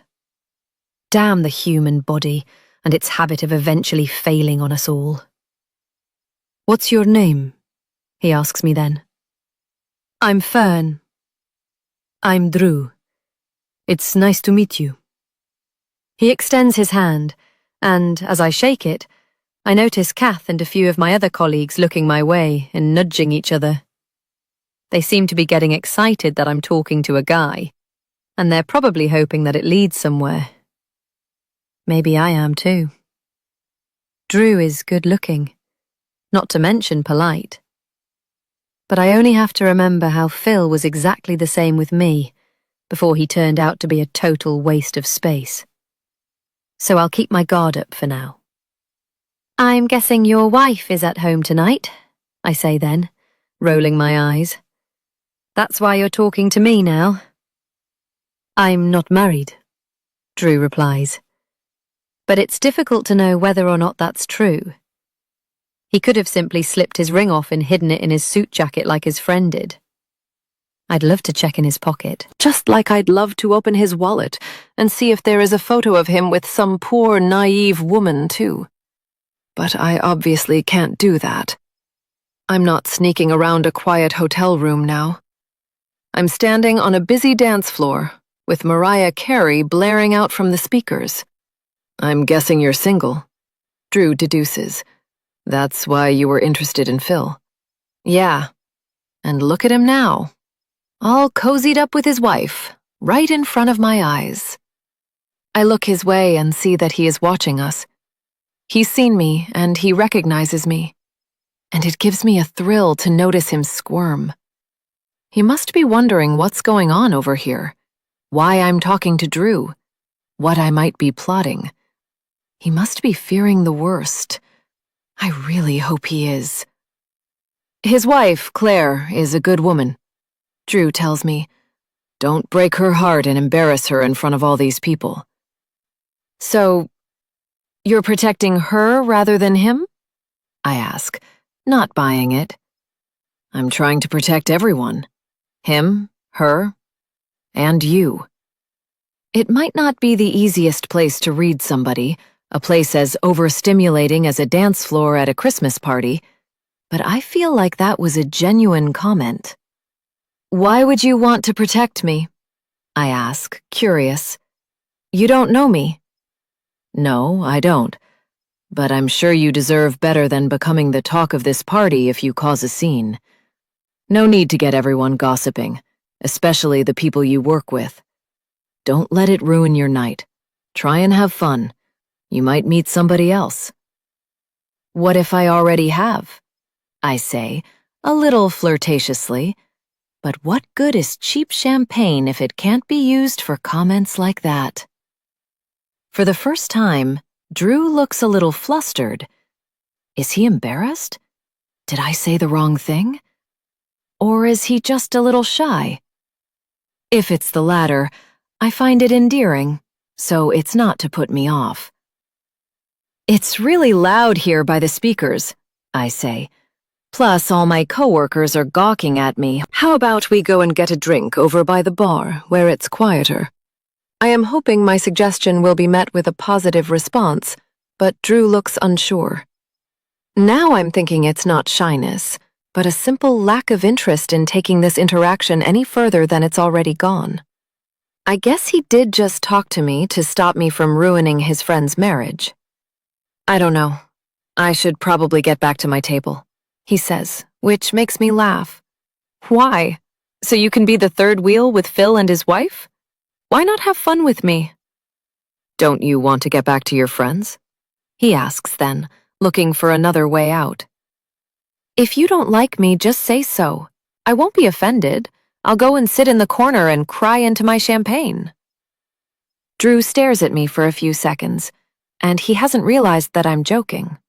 I'm kidding. Don't worry about it, I say cheerfully, which I'm hoping is doing the job of disguising how disappointed I actually am. Okay, let's have one drink. Drew concedes. Are you saying yes out of pity now? I ask, to which Drew vigorously shakes his head. No, not at all. He seems genuine when he says this. I'm kidding again, I reply, chuckling. You're really easy to fool. I'm liking this guy more and more by the minute, but as we leave the dance floor and head to the bar, I'm telling myself not to get carried away and make all the same kind of mistakes I've made with men in the past. Beware of the doctor, I silently say, and I only have to look over at Phil to remind myself of that.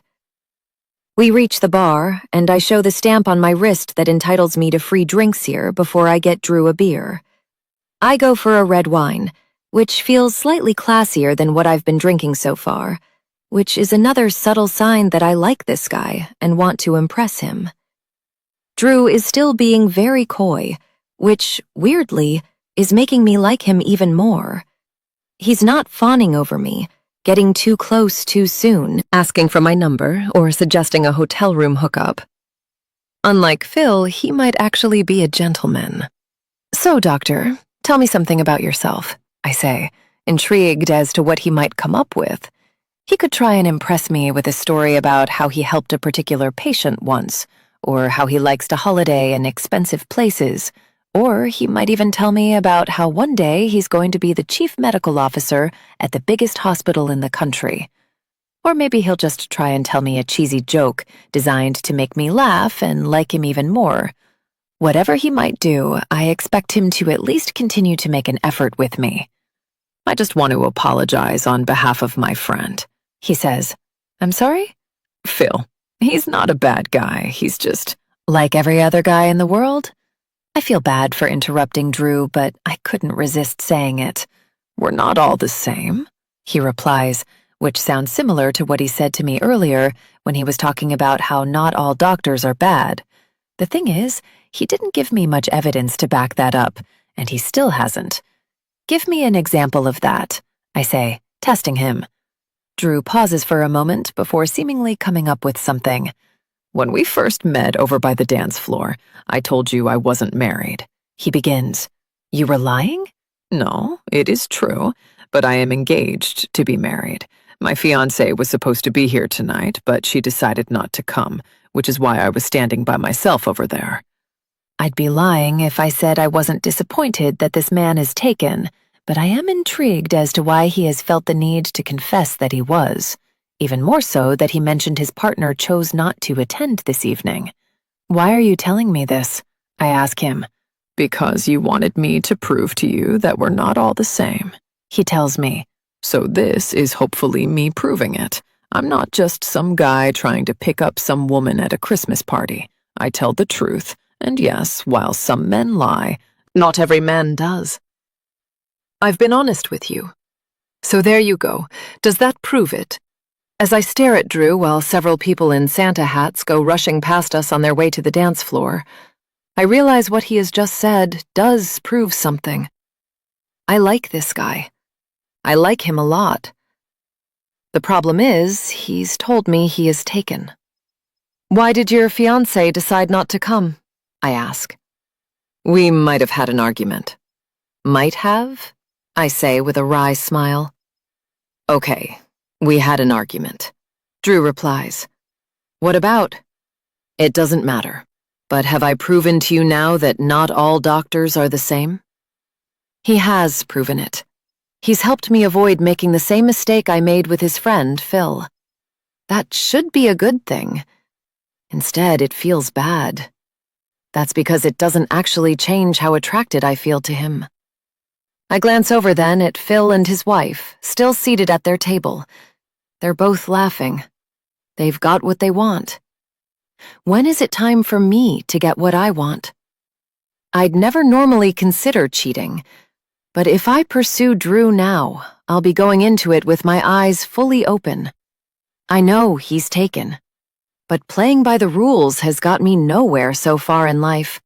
So maybe this is the moment I change that.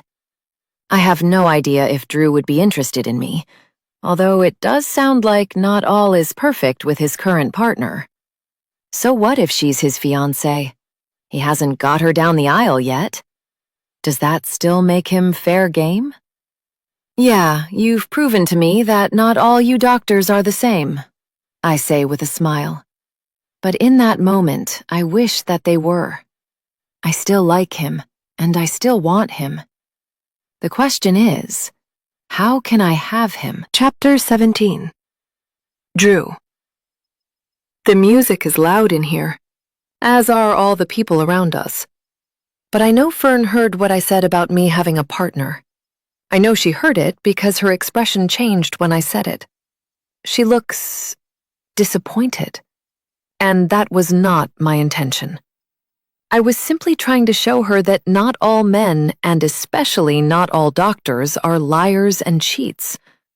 I thought I would do that by letting her know that I am engaged, rather than flirting with her for the entire evening, and allowing her to think that I was acting like a single man.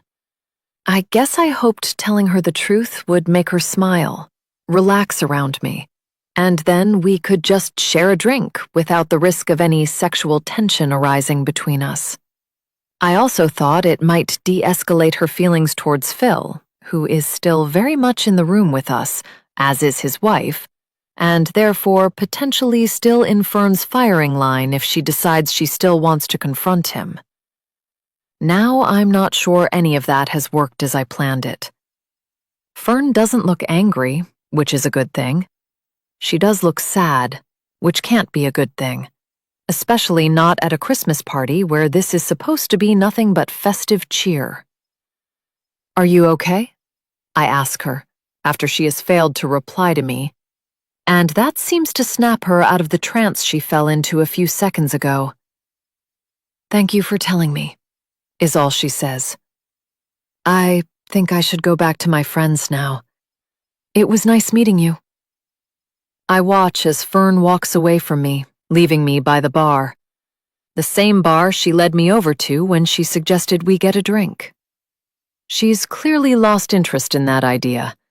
I guess because she knows it can't lead anywhere. But I was only doing what she tested me to do. I was being honest. I keep watching her, expecting to see her walk back to the dance floor and start talking to a few people over there who must be her work colleagues. But she doesn't do that. Instead, she heads for the exit, and a moment later, she leaves the marquee. Is she going home? Or is she just getting some fresh air? I don't know, and I suppose I could follow her to check if she's all right, but that seems unnecessary. I barely know her. And besides, I haven't mistreated her in any way. I'm sure she's fine. Even if she's not, she isn't my responsibility. I think about Rose then, and take out my phone to see if she has texted me. She hasn't, but that doesn't stop me sending her a message, and I tell her that I wish she was here. But it's not nice to see she hasn't made an attempt to reconcile with me. And thinking of her temper again makes me think I shouldn't keep ignoring a red flag. What if we get married and the arguing only gets worse? What if she talks down to me more often? What if I end up regretting making her my wife? I grab another drink then, the one I was supposed to share with Fern, before returning to my table, where I see Phil and Claire. But they don't look like they'll be here for long. Everything okay? I ask Phil when I notice he is putting on his suit jacket and seemingly preparing to leave. When he sees me, he looks pale, and somehow I don't think it has anything to do with how much he might have drunk or anything dodgy he might have eaten at tonight's meal. I bet it's because he's still spooked from seeing his mistress in the same room as his wife. And I feel that way even more when I notice his eyes looking past me and scanning the room for any sign of her. Yeah, all good. We're just going to head home, Phil says. We're both feeling pretty tired. Excuse me, you're the one who is tired, Claire corrects her husband. I'm happy to stay and party, but I guess somebody is getting a little too old for that. She pats her man on the back teasingly. And it's now even more obvious that it is Phil's idea to leave this party early. But who can blame him? He knows he'd be playing with fire by hanging around here any longer, when there's a ticking time bomb in the room. Who was that lovely lady you were talking to over by the dance floor? Claire asks me then, and I assume she must be talking about my interaction with Fern. It's a question that causes Phil to turn an even paler shade of white. Oh, I say, unsure if I should even dare say her name in case it causes Phil to break out into some kind of rash or have a panic attack. Just somebody I got talking to about the party. I don't know her. You looked like you were getting on well, Claire replies. Don't forget that you have a beautiful fiancé waiting for you at home, mister. Claire winks at me, and I realize she is only jesting with me, albeit in the way that she is simultaneously looking out for her absent friend, too. Come on, let's go, Phil says to her then, clearly having heard enough. Have a good night, Drew. Don't drink too much, he says to me before I give Claire a hug. Then Phil gives me a handshake. But just before he lets go, he pulls me in a little closer and says something to me that his wife won't be able to hear over the loud music. Thanks a lot for keeping her away from me, mate. I owe you one. From his words and the look in his eyes, I know that my friend is eternally grateful for what I have done for him this evening. He should be, because I literally helped save his marriage. Whether he deserved such a positive result or not is the question. But as he walks away hand in hand with his wife, he has certainly dodged a bullet that could have ripped through his entire life. Maybe he will have learned his lesson now and will stop his cheating ways. Then I realize he might be about to walk right back into that bullet. Having seen Fern leave via the exit only a few moments ago, the same exit that Phil and Claire are leaving via now, I suddenly worry that she might still be lingering outside. And if she sees the happy couple on their way out, she still might say something. I decide to follow, just to make sure that the doctor and his wife leave without any drama. And as I step outside behind them, I am relieved to see that they are still leaving without any fuss. I can't see Fern out here, so she must have already left. Good news for Phil. And for me, I suppose. But not particularly good news for her, because nobody leaves a Christmas party early unless they aren't having a good time. I feel sorry for Fern, wherever she is now, but I also have enough other problems on my plate. I watch as Phil and Claire get into the back of a taxi, and once they're definitely gone, I feel like I can return to the party again. Before I do, I check my phone to see if Rose has replied. Still nothing from her, which tells me everything I need to know about how she feels towards me at present. But there is a message from someone else. Have you decided what you're going to do yet? I know it's from Jimmy. He has my number because I messaged him when I told him I was ready to hand over the money, a fact I went back on when he came to collect it. So much for hoping that he would just vanish back under whatever rock he crawled out from. He's clearly not ready to give up yet, which is a huge problem, because I'm still not ready to give him what he wants, and I don't think I will ever be. Perhaps it's all the alcohol in my system that I've consumed tonight. Or maybe it's just the fact that I already put out one potential fire between Phil and Fern and feel like I can do it again. Whatever it is, I replied to Jimmy in a confident tone. Come to my workplace tomorrow once it's closed, and I will see you there. Let's sort this out once and for all.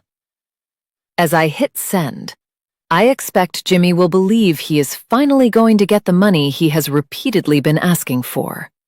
Except I'm not planning to do that at all. I do mean what I said in my message, though. I am going to finish this, once and for all. Chapter 18. Fern. Dreamy doctors. Or deceitful doctors. Which one is worse? I would have thought the answer to that one would have been easy, but now I'm not so sure. Not after meeting Drew, the man I can't stop thinking about. He wasn't deceitful. He was nothing but truthful. Weirdly, that only makes it worse. I chose to walk away from him, simply because I couldn't decide what to do about the feelings I had for him. I know it would have been wrong for me to try and make a move on him when I know of his fiancé's existence, but I can't help liking him all the same. That's why he's still very much on my mind. I'm at home, lying on my bed, still dressed in the clothes I wore to tonight's Christmas party, but I don't feel like changing. I don't feel like doing much of anything, unless it involves finding out more about him. I'm fighting the urge to go online and try and learn more about Drew. Social media is handy for that. I'm sure I could potentially find details about him on the website of the doctor's surgery where he works too. It might seem stalkerish, but why have things like that on the internet if people aren't supposed to look at them? So far, I have resisted the urge to do some snooping, but it feels like I'm fighting a losing battle. Damn it, I can't get Drew off my mind. Maybe I'll forget about him by the morning, when I've slept and sobered up. Or perhaps I'll be thinking about him even more when I wake. I let out a heavy sigh, the kind that comes from a place of deep frustration mixed in with a lot of self-pity, as if I'm still wondering why the stars can't align and something good can happen to me for the first time in a long time. As I do that, I think about my decision to leave the party. After Drew told me he had a fiancé, I excused myself and went outside the marquee to get some fresh air. I was planning to go back inside, simply to rejoin my colleagues and try and have some fun, but while standing out there in the shadows of the large tent, I saw Phil leaving the party with his wife. The two of them were heading for the nearest waiting taxi, and, for a split second, I was about to call out to Phil and ruin things for him. It felt unnecessary, but I was feeling angry, and as most people know, an unhappy person tries to make others feel unhappy too. But just before I could alert Phil, and more importantly his wife, to my presence, I saw Drew coming out of the marquee behind them. I stayed silent as I watched him watch the couple get into the taxi and leave, meaning I'd missed my chance to confront Phil over our affair. I wondered then if Drew had come outside to make sure that I wasn't still out here and threatening to cause a scene. And maybe he did, but he didn't see me from where he was standing. I could see him, though, and I kept watching him. I almost called out to him, but felt it wasn't worth the effort. What good could come of it? So I was willing to let him return to the party. Then I saw him looking at his phone, and he seemed unhappy with what he saw there. I don't know if somebody had messaged him, his fiancée perhaps, or maybe somebody else. I don't know. I don't have any right to know either. It was a private message, and once he had seemingly replied to it, he went back into the marquee.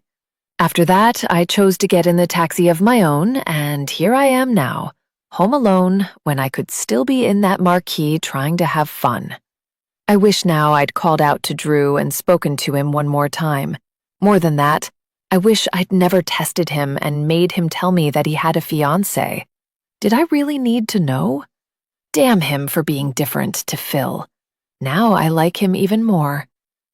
Rolling over on the bed, I reach out for my laptop that is charging on the floor before opening it up and deciding to get online. I hear my phone bleep and see that I have a message from Kath asking me where I am and if I have left the party with that handsome guy I was talking to. I decide not to reply right now, though I will do soon, because I don't want her worrying about me. But I also quite like the idea that she and the rest of my workmates might be gossiping about me, under the illusion that I am somewhere else having a lot of fun, rather than the reality, which is that I'm by myself already in bed. I type in the name of the doctor's surgery where I met Phil, aware that Drew works there too, and in seconds I'm on the About Us page. I see Phil's photo and brief bio first, but I quickly scroll down past him until I get to the other doctor who works with him. Drew Devlin. I like the sound of that name. Alliteration always rolls off the tongue. I see his photo next. He's smiling, in a shirt and tie, looking very smart, professional, a real keeper. I need to stop doing this. What is the point of me looking at him? He's taken. Despite that knowledge, I read his bio, the one that tells me where he obtained his medical degree and further qualifications that now entitle him to practice medicine for a living. He must be so smart to have passed all those exams, and his head must be full of an incredible amount of knowledge that he has to use on a daily basis with his patients. I'm in awe of that, because I know I wouldn't be capable of learning and retaining all that information. That's why he's the one with the fancy job and I'm the one without it. I wonder what his fiancée does. Stop it, Fern. Just close the laptop and go to sleep. I don't do that. Instead, I find myself on Facebook, typing Drew's full name into the little search bar at the top until I find the profile that matches his photo. Then I see her, the smiling woman by his side, the woman he must be preparing to marry. She looks attractive. Why wouldn't she be? A doctor like Drew wouldn't get with just anyone, would he? He'd pick the best of the available women who were interested in him, and there must have been a lot of them. I look at a few more photos of Drew, most of them smiling ones he has taken either in nice restaurants, parks, or on holidays, before I decide to have a closer look at the woman in his life. She is tagged in some of these photos, so it's easy to do, and I see her name is Rose. What a pretty name. I bet Drew liked that when she told him. But I feel like I have a pretty name, too. Too bad she got there first. What am I doing? I realize how silly this is when I notice the time in the corner of my laptop screen and see that it is way later than I thought it was. How long have I been snooping at Drew and Rose's profiles? Way too long is the answer, so I decide that enough is enough and close the browser tabs and then close my laptop. I put it on the floor before remembering that I need to reply to Kat's text and let her know that I'm okay, so I tell her that I'm home, I'm fine, and will tell her the story when I see her at work next time. That way she can keep thinking that I might have had a fun night rather than the rather pathetic one I've actually had. When it comes time to tell the story, I'll obviously omit the part where I came home early and spent ages stalking two people online. I'll just say that I flirted with that guy for a while and it was fun, but it ultimately didn't lead anywhere and I was okay with that. A lie. I'm not okay. I wish I was. More specifically, I wish I was Rose. I bet her life is amazing. just like that woman I bumped into on the street. They found good doctors, while I found a bad one, and look at how different things are for us all because of that. Enough now, Fern. Time to go to sleep and forget all about Drew. Forget all about doctors altogether, ideally. But it's only when I start dreaming that my mind makes it clear that it's easier said than done. That's because in my dream, I'm in need of help, and only one person is coming to offer it. It's Drew. Chapter 19. Drew. Fuzzy head, dry throat, bleary eyes. I don't need to be a doctor to know I am suffering from the effects of a hangover after last night's Christmas party. I also don't need to be a doctor to know that I have no one to blame but myself for overindulging on the free drinks. But I do have to be a doctor to get paid today. I'm due at work very soon, and I'm not even dressed yet. So I haul myself out of bed and make a start on getting ready. I slept in the spare bedroom last night, and I wish I could just say it was because I was being considerate to my partner and not wanting to wake her up when I came in late after the party. But it's not just that. The other reason I slept in here is because Rose made it clear before I left for the party that she was still mad at me and, therefore, didn't want me in our shared bed. Now I'm creeping towards our bedroom in the hopes that when I see my fiancé, she might be in a better mood. The door is closed, so I knock gently before opening it and looking in. The room is dark as the curtains are closed, so I suspect Rose is still asleep. I just need to sneak in and grab my work clothes from the wardrobe, and then I can be on my way again. So I tiptoe further into the room. It seems silly to be creeping around my own bedroom, like I'm trespassing and shouldn't be here. But I suppose that's what happens when a couple have said a few cross words. I'm more than ready for us to make up, but maybe I'll have to wait a little longer for that to happen. I won't wake her now, as that will hardly help my cause. So I grab what I need to and turn back for the door. Then I manage to accidentally go and stand on the one squeaky floorboard in this room. I hear movement in the bed behind me and fear I have woken Rose. And when I turn around, I see her stirring. She opens her eyes and sees me loitering at the end of the bed, and all I can do is offer a sorry expression. "Hey," I whisper, not wanting to startle her any more than I already have. "Sorry, I was just getting my things for work. I'm leaving now." "Wait," Rose says, and I do as I'm told, hopeful that this might be a promising development. "I think we need to talk when you're home tonight." "Okay, we can do that. Great," I say, smiling because it feels like that would help us on our way to reconciling. But Rose doesn't smile. "We need to talk about why you don't want to marry me." That's obviously not a good development. "What? Of course I want to marry you. Don't start all this again," I plead. But I already know it's going to be tough, which is why I decide to give Rose some better news. I take a seat on the edge of the bed before I do that. "I'm sorry about suggesting that we postpone the wedding, and I've been thinking about it. I think we should do the opposite. We should bring it forward."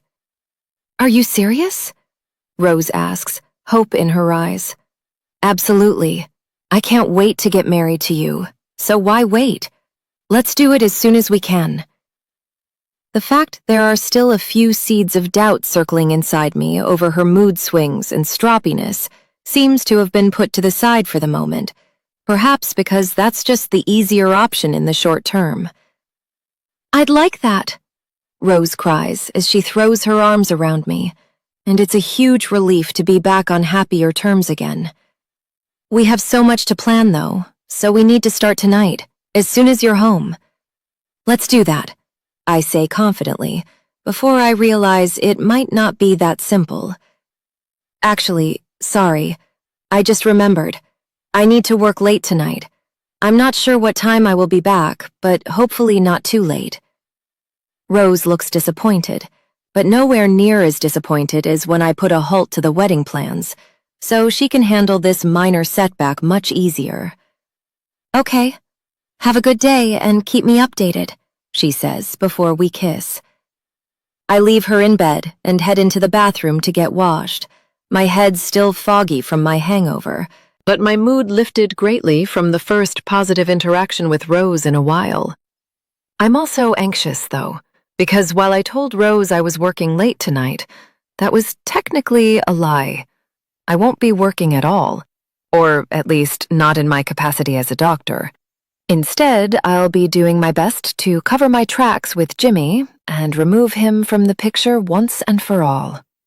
He's coming to meet me at my office after closing hours, and it is then that I will tell him to leave me alone for good, hopefully bringing an end to his attempts to blackmail me.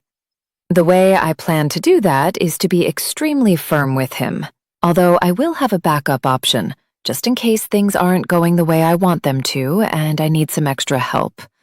I've enlisted my friend Greg to be there with me, although he'll initially be hiding out of sight and will only reveal himself if things are taking a turn for the worse. I haven't told Greg exactly what the situation is with Jimmy, just that I have a patient who has been harassing me and I want to put a stop to it. Of course, being a police officer, Greg told me to speak to the police and handle this through the proper channels, but I told him that I wanted to give this patient one more chance to leave me alone and hoped it could be resolved without the need for the police to get involved. It's a gamble, but bullies usually back down when stood up to, so between me and Greg, I'm sure we can spook Jimmy enough into never wanting to see me again. I finish getting ready and leave the bathroom, and I hear Rose's soft snores coming from the bed, which makes me smile. She's at peace, which means she must be feeling happy. Sleeping soundly is a good sign that a person is content, so I know she's much happier now I've demonstrated to her that I can't wait for us to marry. All I need to do now is remove Jimmy from the picture. Although, as I leave the house and get into my car, there is an unsettled feeling in my stomach. It's a feeling that I can't just put down to being nauseous from last night's drinks, or hunger due to not having eaten any breakfast yet this morning. No, it's the unsettled feeling of nervousness, the well-known butterflies that come when there is a potential risk ahead. It's the body's way of demonstrating its fight or flight response, and I have clearly chosen to fight Jimmy rather than run from him. Whether or not that is the right decision remains to be seen. But as I start the engine and drive away from my house, I'm conflicted about how I should be feeling.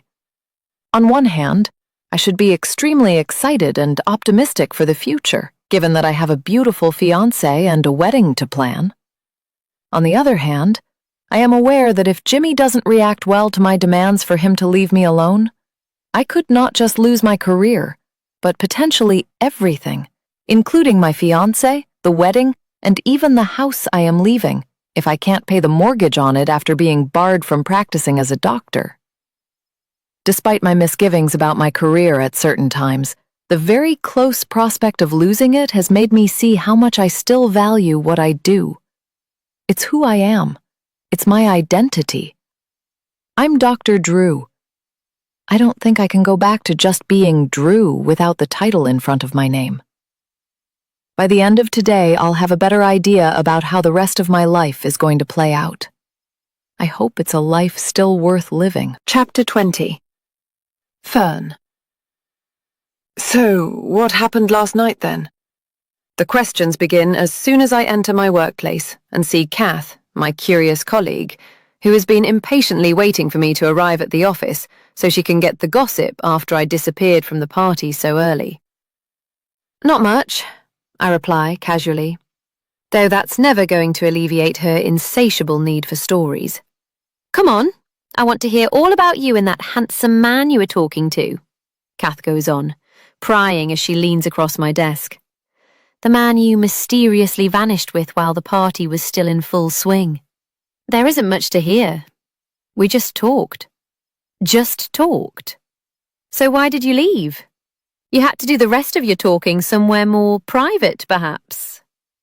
Now Kath is winking at me. I know she means well and is hopeful that I might be about to have some luck in my love life, but this is the last thing I need after what really happened. But how can I tell her the sad truth? The one about Drew already being taken. So I just went home by myself. stalked him and his fiancée online for far too long, and then fell asleep before I dreamt about that dishy doctor until I woke up and realised I was still alone. If I was to tell Kath that, she'd probably stop smiling and start crying. I was tired, so I went home early. Sorry, I should have said goodbye, but I had a bit of a headache too, so I just left. That's the best answer I can give her. But Kath buys it, and now she stops seeking some sordid story and looks sympathetic. Oh, so nothing happened between you? She asks me, and I shake my head. I'm sorry, I just assumed. Nothing happened, I confirm, hoping I'll be left alone to get on with my work now. That's a shame. You two did seem like you were getting on well, and he was ever so good looking. He would have made a fine catch. Yeah, too bad, I reply quietly, and mercifully, Kath leaves it there. I try to focus on the task at hand over the next few hours, typing away on my keyboard and fulfilling several monotonous tasks. But Drew keeps flitting into my thoughts, flashing through my memory as regularly as the cursor is blinking on my computer screen. That's why I need to get away from my desk at lunchtime and get outside for some fresh air. I leave the office and walk towards the busy street filled with cafes, shops, and restaurants. Not that I'm planning on frequenting any of them. I'm trying to save money so there will be no dining out for lunch, nor will there be any browsing in any of these stores and treating myself to something off the shelf. That kind of weekday frivolity is reserved for those in society who are flush with finances and freedom, two things that are distinctly lacking in my life.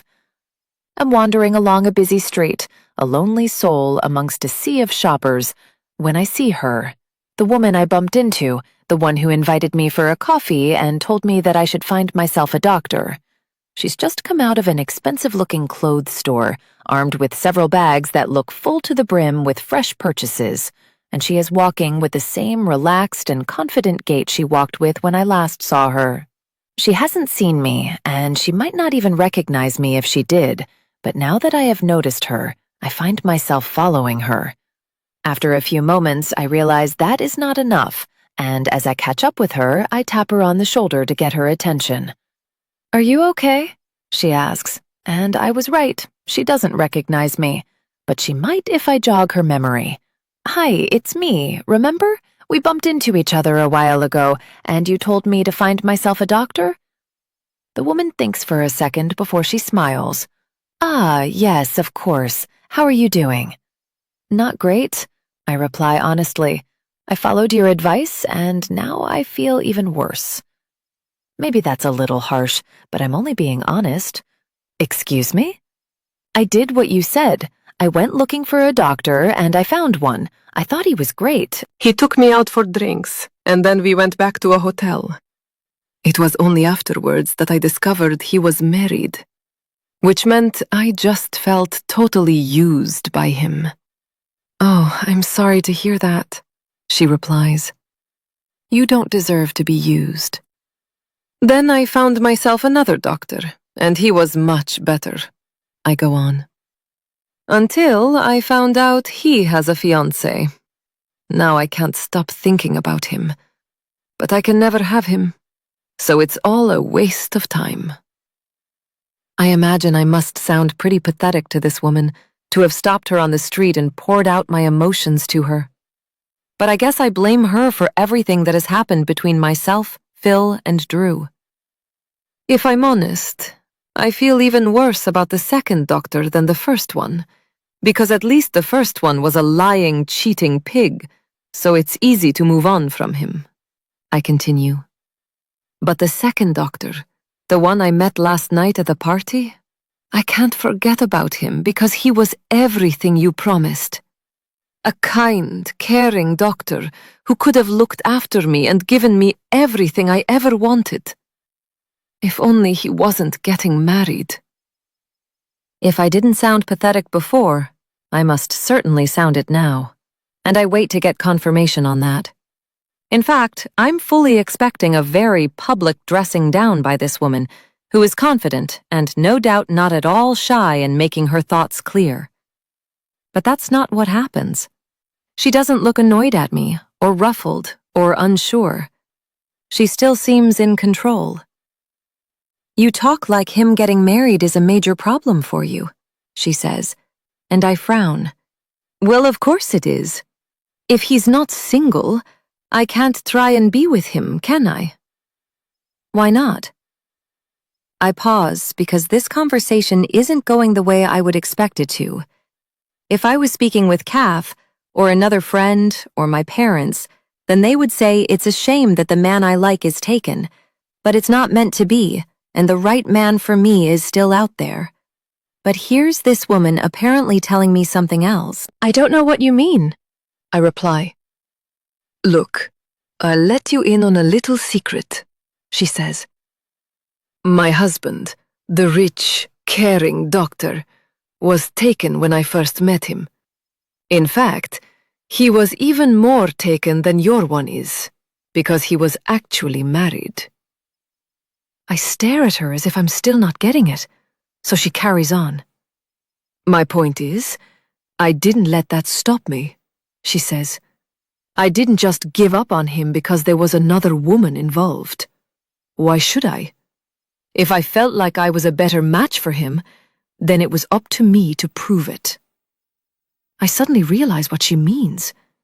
She's telling me to forget about Drew's fiancé and just go for him myself if that's what I want. As if it's as easy as that. Maybe it was for her, but I'm not her. I felt sick knowing Phil had duped me into sleeping with him when he was married. I'm not capable of wrecking another woman's relationship. Right?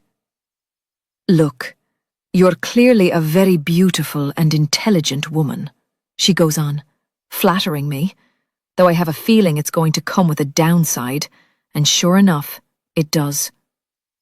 "But you're not using those traits to your advantage. You're letting life happen to you, rather than making it happen. You can't be so passive. You control your destiny, nobody else. Do you understand?" I do understand. It doesn't mean it's not daunting, though. "I don't want anybody to get hurt," I say, which is true, but it has little impact on this particular debate, judging by the shake of the head the woman gives me. "Are you hurt at the moment?" she asks me. "Are you hurt that the first doctor lied to you?" I nod my head. "And are you hurt that you met a second doctor last night, a great guy who you liked, only for him to go home to someone else while you went home alone, feeling miserable?" Again, I have to nod. "So somebody always has to end up hurt in life," she says. "Why should it be you every time?" That's quite a strong statement to close on, but it's what she has chosen because she turns to leave. Before she goes, she has one last thing to say. "I come shopping here several times a week, so you'll see me again if you look for me. But I only want to talk to you again if you've done what I've said. If not, I don't want to waste my time." With that, she leaves, sauntering away with her shopping bags swinging away beside her waist, and I watch her go until she disappears on the busy street. I have a choice now. I could go back to work and carry on with my life, which would also mean I carry on hurting. Or I could go to the doctor's this afternoon. I know where Drew works. I know I could see him again. I know he likes me based on how he looked at me when we spoke at the party. And while I know he has a fiancée, I don't know if he's totally happy with her or if there is room for him to change his mind. I also know one other thing. I do want to see this woman again on this street in the future. When I do, I want to give her some good news. News that will show her I have managed to turn my life around for the better. So that decides it. I'm going to the doctor's today. Chapter 21. Drew. Prescriptions, patience, and paranoia. Just another day at the office for me. But unfortunately, the paranoia is all mine today, because unlike the people who are coming to see me with health concerns, no one is around to put my mind at ease. I can't relax until I've seen Jimmy, and I can't see him until we have closed and everyone else has gone home. Are you sure you still want to do this? That was the message I got from Greg earlier, my friend checking in with me to see if I was still requiring him to come to my workplace and stay close while I have my meeting with Jimmy. He was obviously hoping that I'd changed my mind and would call the whole thing off. But I had to disappoint him. Yes, be here just before 6. Thanks, mate. I'm not deviating from the plan now, and to remind myself just how important it is that I tell Jimmy to leave me alone, and actually have him do that, I only have to look at the photo of Rose that is saved as the background on my phone's lock screen. I am marrying her, and I am not delaying it for anybody, least of all a rotten man like Jimmy. I see several more patients, each one signifying the passing of time and meaning I am getting closer to what feels like my date with destiny. Of course, I've considered the worst-case scenario. What if Jimmy doesn't back down and tells me this isn't over? If that happens, I will call for Greg to appear, and when he does, I will reveal that a police officer has witnessed his threats, and therefore he'd be stupid to proceed with anything now, because it will only result in his arrest. No one would believe Jimmy over a respected officer of the law like Greg. But hopefully I won't need to use Greg. I'd prefer to keep him out of this if possible. I'm hoping I can scare off Jimmy all on my own. After seeing another patient, I'm preparing for the next one when Phil enters my office. I haven't seen him since he left the Christmas party early with his wife, and that's not just because I've been busy working. I chose to take my lunch hour at my desk rather than venture into the staff room, and I did that because I am not in the mood for my colleague today. He caused enough drama last night when his mistress was at the party, and I had to keep her away from him. And considering I already have enough drama in my life, I'm annoyed that he added to my stress levels. But I can't avoid him now as he takes a seat beside my desk. "Hey, mate. Just checking you're okay after last night," he says. "I'm fine," I reply, not even looking away from my computer screen as I type up my notes on my previous patient. "I just wanted to say thank you again for what you did. I really appreciate it. And if there's anything I can do for you, just say the word." I pause then, because I'm wondering if I might be able to deploy this favor that Phil clearly owes me sooner than he thinks. What if I was to ask Phil to stay later tonight and help me deal with Jimmy? Another witness couldn't hurt my cause, surely. I doubt Phil would say no to whatever I asked him to do, considering I saved his marriage less than 24 hours ago. Then I think about how this man tends to make my life more difficult, not easier. So I change my mind and think of something better that he can do for me instead. "Here's what you can do to repay me, mate," I say, turning to him to show he now has my full attention. "We're friends as well as co-workers, but if you continue to cheat on Claire and act as if it's perfectly okay, then I'm sorry, but our friendship will have to end. We'll still work together, but that's as far as our relationship will go, because the truth is, I don't approve of how you are behaving. I didn't keep Fern away last night to help you. I did it for Claire. She doesn't deserve to be humiliated. I've had enough of watching and listening to you flaunting your infidelity, and if it's not going to stop, then our friendship will." Phil looks stunned by my outburst, but I'm not finished. "As you know, I'm getting married to Rose, and I respect the concept of marriage and how important it is to be faithful. Therefore, I'm sure you can appreciate how seeing you so openly flaunt that institution in my face is making me want to spend as little time with you as possible. Get it?" I think Phil gets it. "I'm so sorry, mate," he says, shaking his head. Now it's his turn to look away from me while we're talking. Except he's not doing it out of disgust like I was. He's doing it out of shame on his part. You're absolutely right. I've been behaving abhorrently, and it has to stop. I love Claire, I do. I'm just weak. But I can get help. I can fix it. I can stop. I do hope Phil is right. But I've also heard from plenty of my patients with various addictions of their own, and less than 50% of them were successful in giving up their particular vices. I don't say that though, and not just because Phil knows those odds as well as I do. I don't say it because I'm simply ready to get back to work and want to focus on my impending meeting with Jimmy rather than deal with my colleague's adulterous adventures. Phil shuffles out of my office, and I'm able to get back to work. The quicker I see my patients, the quicker the waiting room is empty, and this place is closed, meaning Greg and then Jimmy can enter. It seems to take forever, but by the time the clock hits 6, the waiting room is clear, barring Phil and Pamela, the doctor and receptionist heading home, but turning back to wait for me before they lock up. I've just got a few notes to write up, so I'll be a little later. You guys go on without me. Have a good night, I say, giving them both a wave and hoping they leave quickly. Thankfully, they do, and once they're gone, I go over to the window and watch their cars leaving.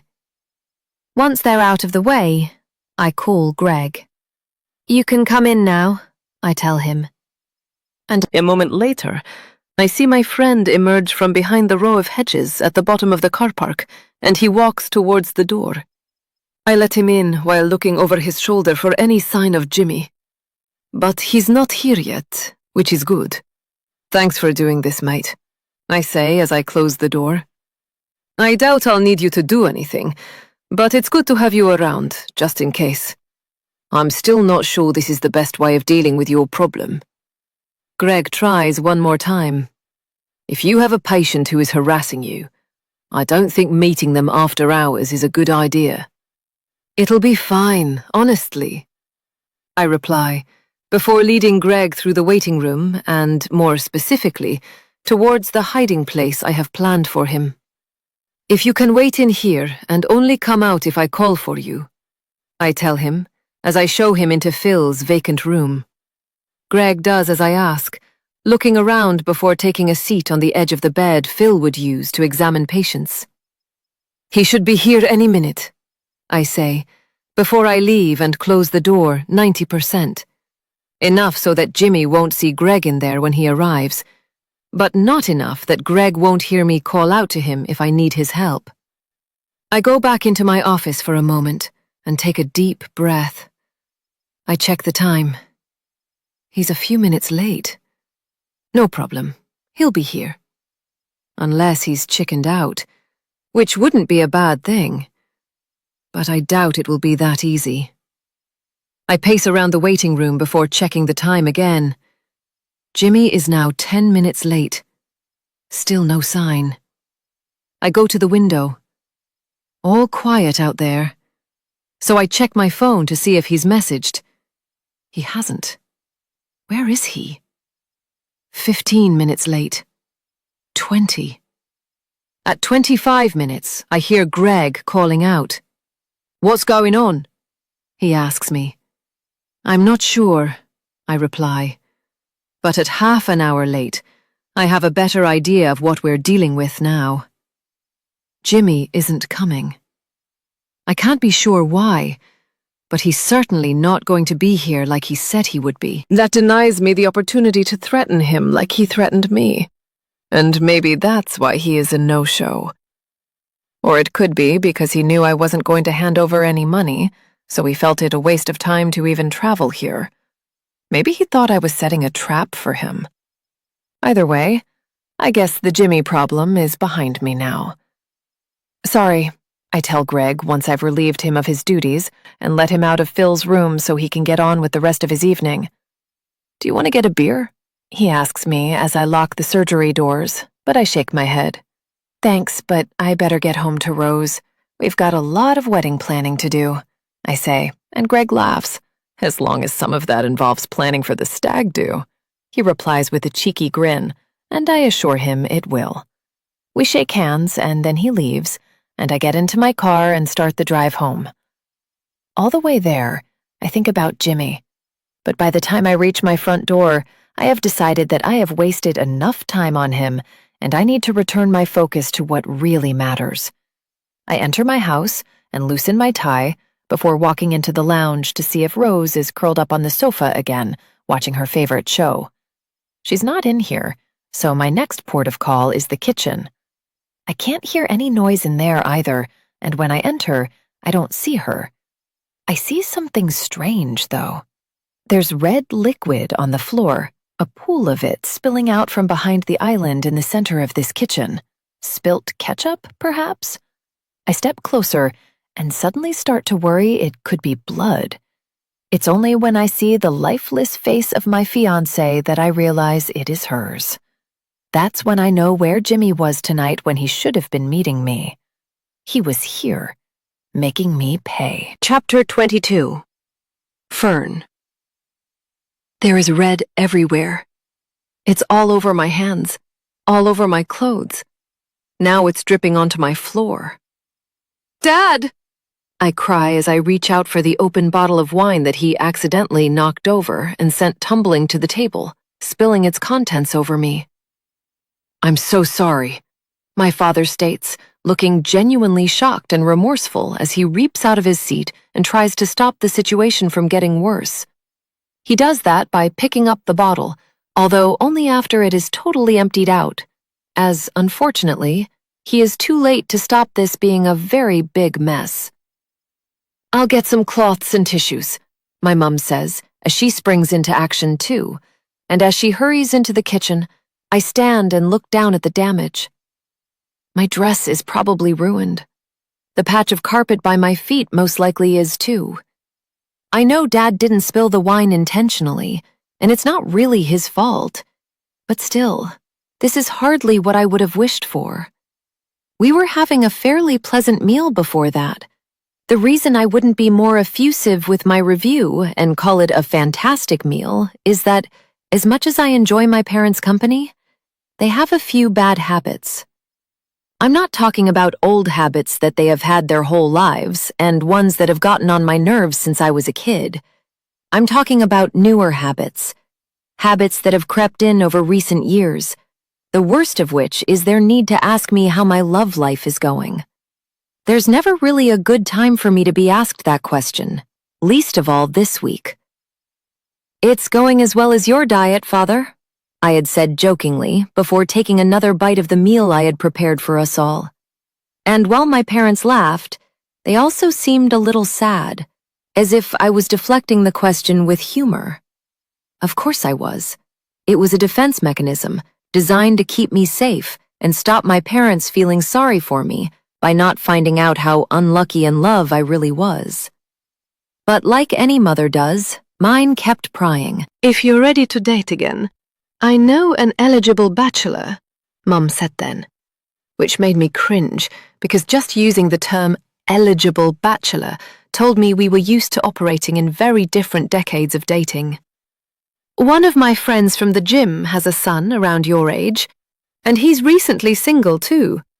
He's a dentist, so he has a good job. He has good teeth too, I imagine, I replied sarcastically, hoping that showed I wasn't interested in being set up with some random person. A dentist is a fine profession, Dad had said, and I had agreed. Yep, so is being a doctor. So you're looking for a doctor? Mum had asked, and I could almost tell she was mentally scanning through everybody she knew to see if she had a connection to a single doctor anywhere. It must not have been the case, because she didn't suggest anybody. No, what I'm saying is, I don't think it's best to base the potential for boyfriend material on what they do for work, I had told them. A job is just a job. It's not that important. I might have been simplifying things somewhat with that comment, and my parents were quick to call me out on it. I'd say what your next potential future boyfriend does for a job is very important, my dad had said. Not for how much he earns or prestige or anything like that, but you can tell a lot about a person by the career they chose. So it is certainly relevant to know what they do for a living. Really? I had replied, feeling frustrated by the conversation, so I decided that I might as well try and have a little fun. Tell me then, what does somebody working as a dentist tell you about them? Dad had set his knife and fork down and thought about it. Well, it tells me that they are smart and capable of setting their mind to learning new skills. It also tells me that they are okay with repetitive tasks. I'd suggest this would help if they became a father and had to do many of the repetitive tasks that come with having a baby. Like looking inside their mouth to see what they have put in there. I should have known my father would have an answer for me, because he usually has an answer for everything. I decided not to ask him any more questions after that, as he'd only keep on proving me right. It still took a while to get the conversation to segue onto something other than my love life, though. And I just wish I didn't feel this extra pressure from my parents to find the right man. They seemed disappointed that I had no news, but it was either that or tell them about Drew and how I was yearning for a man it was unlikely I'd ever have.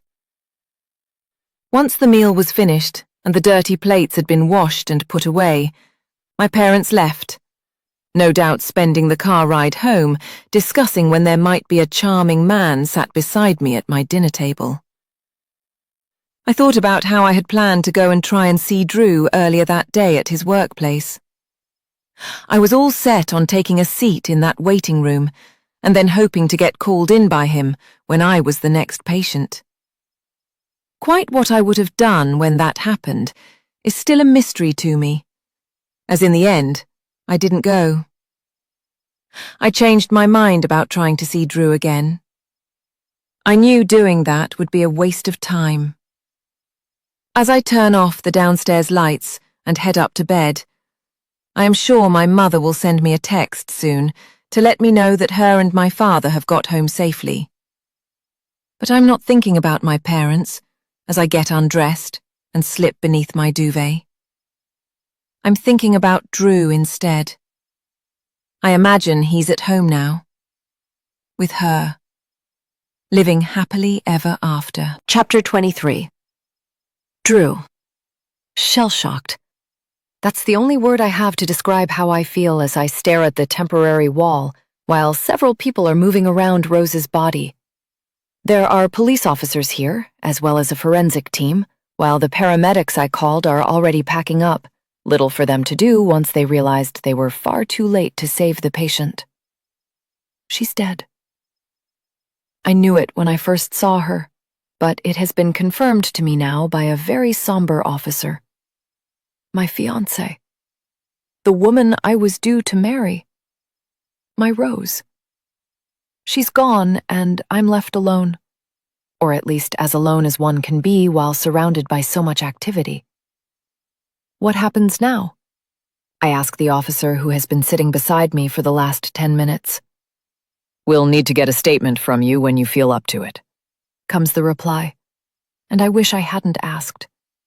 I'd like to think that he is keeping me company because of the traumatic experience I have just endured, but I'm not too devastated or distraught to realize that there is another reason he is keeping an eye on me. It's because in a house where two people live, if one of them ends up unexpectedly dead, the other one will automatically be a suspect. Nobody has come out and accused me of being one yet, though, but they don't need to. As I was in a serious relationship with the deceased, and I was also the person who made the call to the emergency services, I'm going to have a lot of questions to answer. Questions like, what happened? How was your relationship? Maybe even the obvious one, did you do this? I'm innocent, so I have nothing to hide. But that doesn't mean I have nothing to worry about. Currently, though, being accused of a terrible crime is the least of my worries. I'm trying to figure out how I am going to live with my broken heart after seeing the woman I love lying murdered on my kitchen floor. How could this happen? Why? Where's the justice in the world? Those questions are far more existential than the ones any detective might be throwing at me shortly. But all I can do is rack my brains as to how something so terrible can happen to a person I cared about so much. This can't be happening to us. No, it has to be another couple. A couple we read about on the news and feel terribly sorry for. A sad story that somebody might talk about at work or I might hear about on the radio during my drive home. The kind of incident that would make me give Rose an extra kiss on the cheek as we got into bed, before I'd fall asleep feeling grateful that I still had my beloved partner, while some other poor soul was dealing with losing theirs.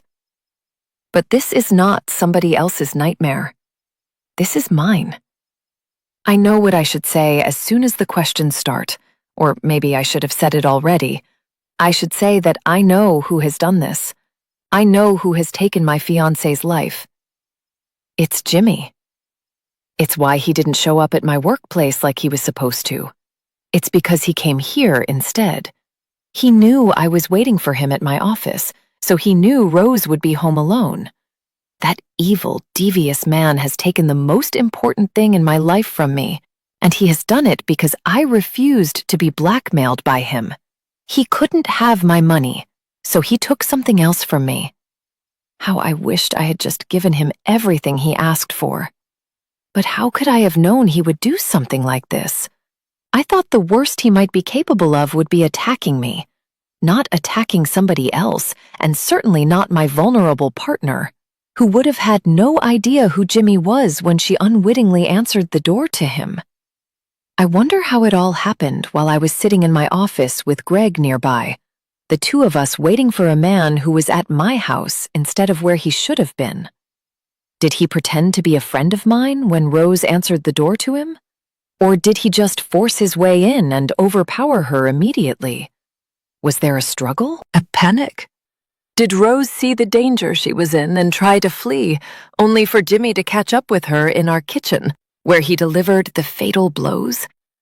Rose has been stabbed several times, and in the kind of places where she stood little chance of survival, even if the paramedics had been able to get to her quicker. I wonder if Jimmy stood over her and watched her take her last breath, making sure she was going to die so she wouldn't be able to tell the police who did this to her.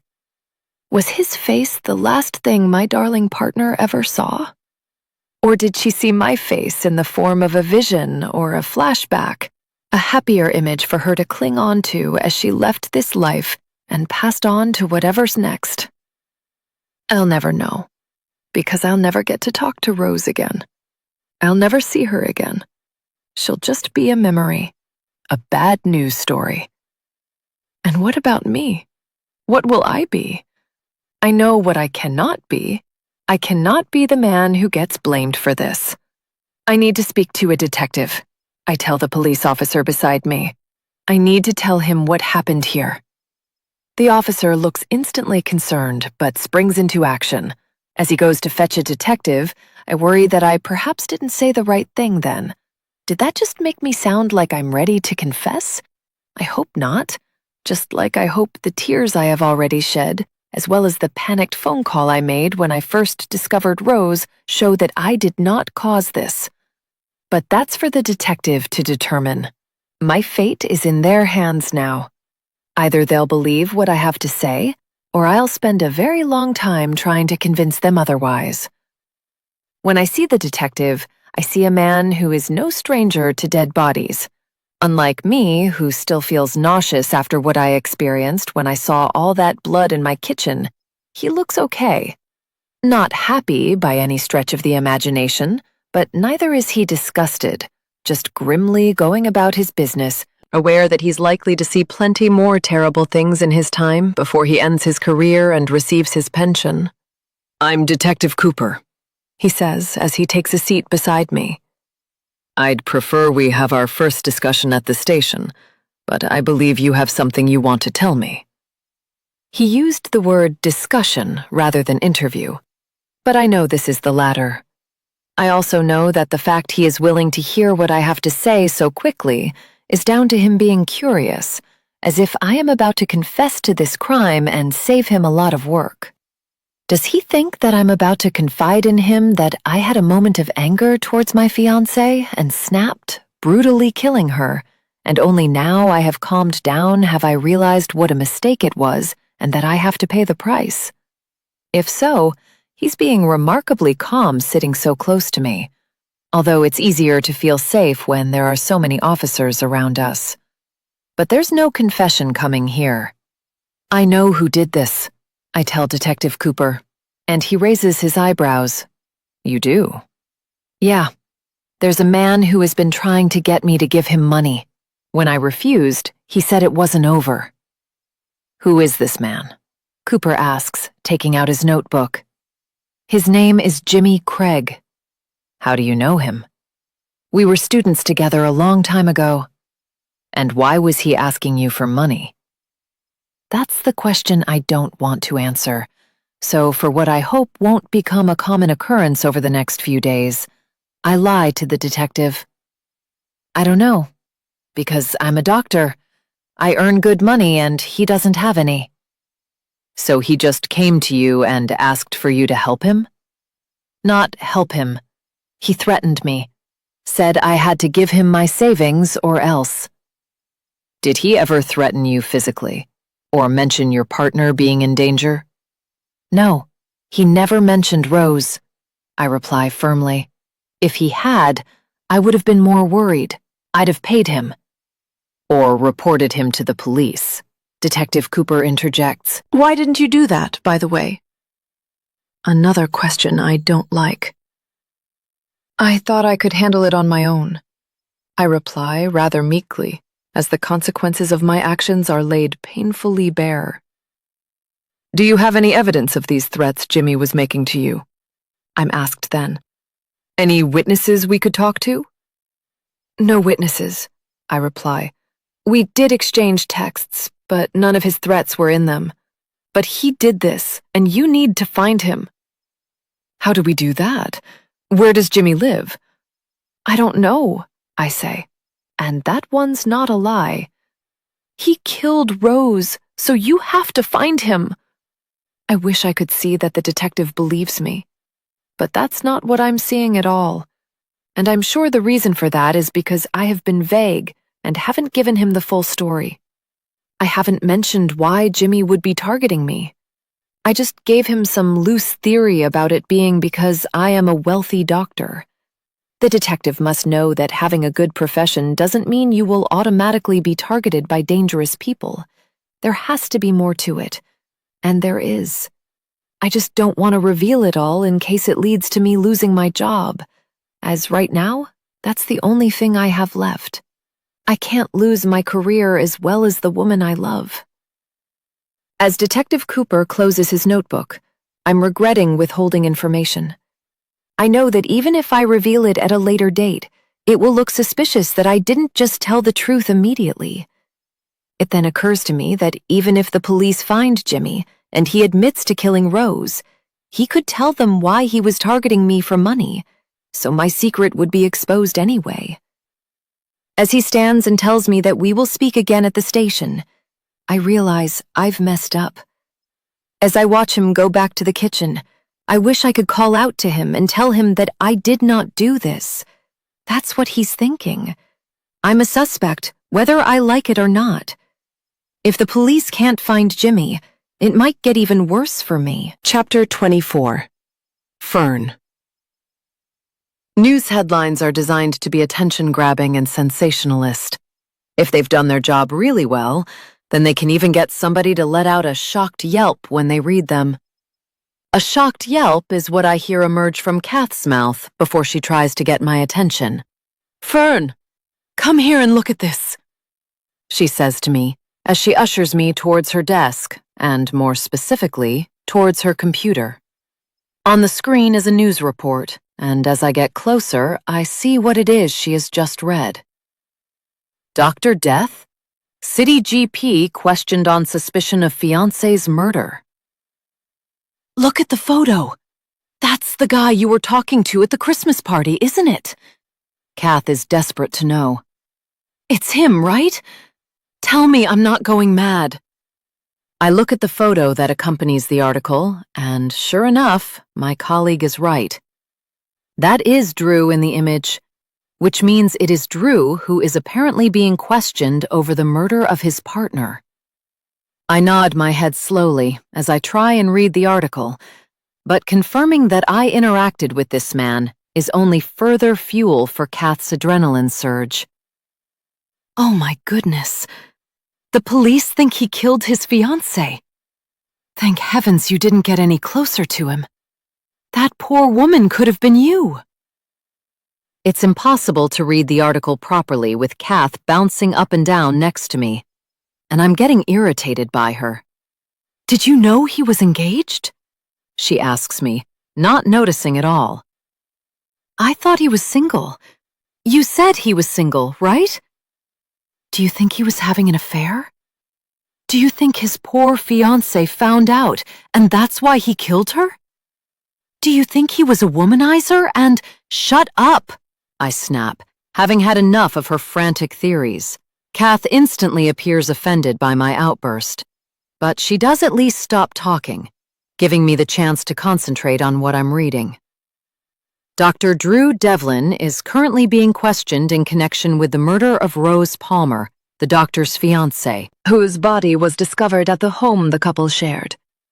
Drew, a doctor at Middle Mill General Practice, was seen looking pensive outside the police station during a break in questioning, and had no comment for our reporter at the scene. The content of the report is no less disturbing than the headline, and it's no wonder Kath was so shocked by this news. I'm shocked too. The man I was charmed by at the party, the one I haven't been able to stop thinking about since and almost went to visit at his workplace, is now suspected of murder. How is that possible? Why would the police think he hurt his fiancée? I think about Rose, how she was smiling in those photos I saw of her online. But now she's dead, and the police seem to think Drew did it. What has he done to make them think that? Or is this just a case of them not having any other suspect, so they're setting their sights on the most likely one, which is often the person closest to the deceased? Whatever is going on, Drew certainly does look a worried man in this photo. The reporter describes him as pensive, but I'd say he looks more petrified. Why wouldn't he be, if he was facing years in prison? I suddenly realize Kath is still standing beside me as I gawk at her computer screen. And I should probably step aside so she can get back to work, or at least get back to reading this article herself. I should also apologize for snapping at her. I'm sorry, I say awkwardly. This is just a bit of a surprise. It's okay, she replies gracefully. I imagine it is. It's not every day someone you were talking to recently ends up being a killer. Drew's not a killer, I reply, as if I could possibly know everything about him from our brief meeting. And I fear I have given away to Kath just how much of an impact that meeting had on me. Why would I defend a guy like him in a news story like this unless I was worried about him? I'm just saying, he didn't seem dangerous when I met him, I add, and Kath shrugs. It's always the people you least suspect, I suppose, she tells me. Thankfully, the police seem better at sniffing out the criminals than we do. Kath scrolls down and seems to be looking for more juicy information on this story. But I've had enough of reading it, so I return to my desk. As I try to get back to work, I think about Drew and the types of questions he must be facing. The pressure he must be under. The determination of the detectives to get him to say the wrong thing so they can pounce on it and solidify their suspicions with proper evidence. I don't know what will happen with Drew and this murder investigation, but I do know one thing. If he returns to work as a doctor, I will go and see him. I don't believe that he is a killer. Instead, I believe that we are meant to be together. Chapter 25. Drew. I used to think there wasn't a worse seat to sit in than the patient's chair in a doctor's surgery, while they anxiously awaited to find out if the symptoms they were experiencing meant a devastating health diagnosis.